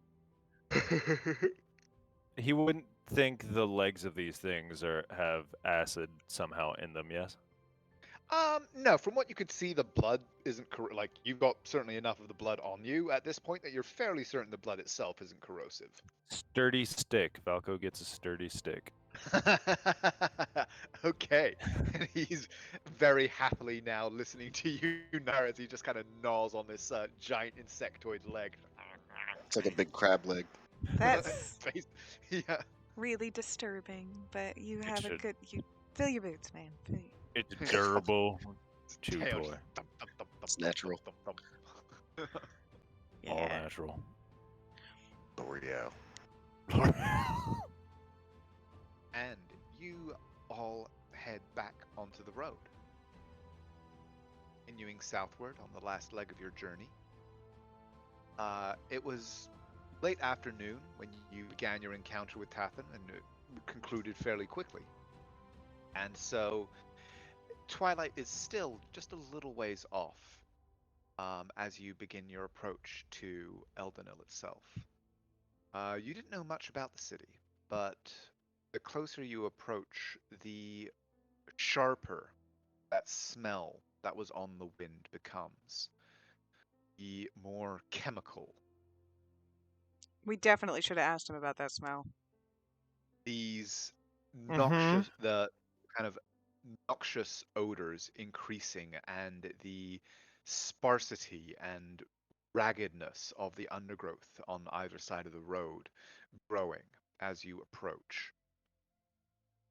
City itself are more than just the normal fog of chimney smoke comes above the city. As you approach, you can see that a low pall, like a cloud at ground level, hangs over an entire southern section. The city itself seems to be mostly spread out across a series of islands in a wide estuary that feeds out into the ocean. But as you approach, you can see that the town is most definitely falling on hard times. Quite apart from the noxious odor, most of the buildings that you can see have a very clear sense of being run down.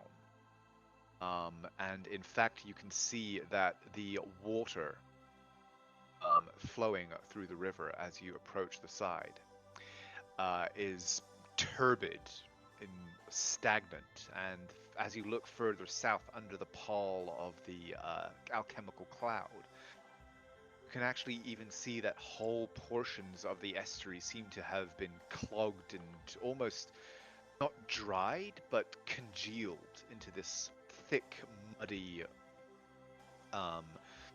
unway that moves sluggishly between the islands. Eldenil, it would appear, is not a happy or pleasant place, but nonetheless, it is where the next stage of your journey has taken you, and next week we will find out what awaits you here. Oh And I boy. think that is a good place to leave it. Damn it. I'm guessing the smell gets a lot worse. As you approach, yes. Not only can you now smell alchemy and chemicals in the air, you can also smell that kind of rancid combination of rotting seaweed and waste. Oh, so we're just That in is just- Monterey.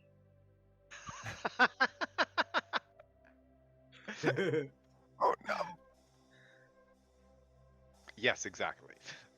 Glad I'm To be not- fair, Monterey is lovely. It's one of my favorite places, but holy crap, do sea lions smell. Mhm. But yes, there is a noticeable scent in the air, a pall over the city, and a kind of vacant surliness in the eyes of the people that watch your carriage come in off the street, off the road north.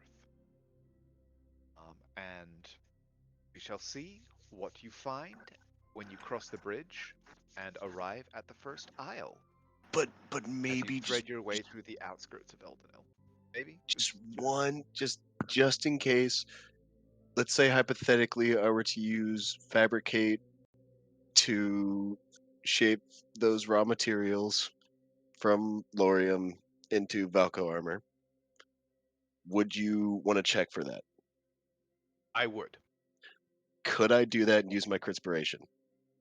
You can. Cool. That's all I wanted. I was like, how can I use it? How can I use it? Quick. In the last hour, after your encounter with Tathan, as the cart kind of rumbles and bounces its way along the last stretch of road, Wanderer, you are able to retire into the carriage itself. Spend some time with Valco shaping the armor around him using your magic, combining it with the buckles and rivets and various components that you received at Master Otto's shop, and are left very quickly, in about a little over 10 minutes, in fact, with the makings of a suit of what is essentially a breastplate formed for Valco. Perfect. That you believe, with the fittings that you received, like the straps deliberately have a great deal of give in them.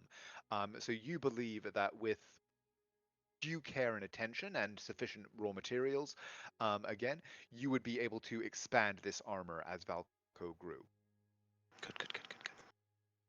You're definitely gonna spend a diamond. I'm not spending a diamond. I'm not. Like, you're gonna be heartbroken, but I'm not doing it. Nairo will buy another one. You will get another Valco, and we'll call him Valco 2. No. Falco 2. Let's go. You'll And be like, that "You'll is spend where time we'll on leave this for one, tonight. Oh no, it's when the dad runs over the cat that gets outside and then just comes back with a new cat. That's what you're gonna do with Sunshine. You're just what gonna he run over does. Valco. You're gonna crit a trampling charge, get max damage, accidentally kill Valco. And you're gonna look at Wander while Naira's inside the carriage, and you're gonna be like, Wander, help! He's just gonna look at you and say nothing and keep driving the carriage. This is a deeply unpleasant conversation. I know, right? This is suddenly gone dark.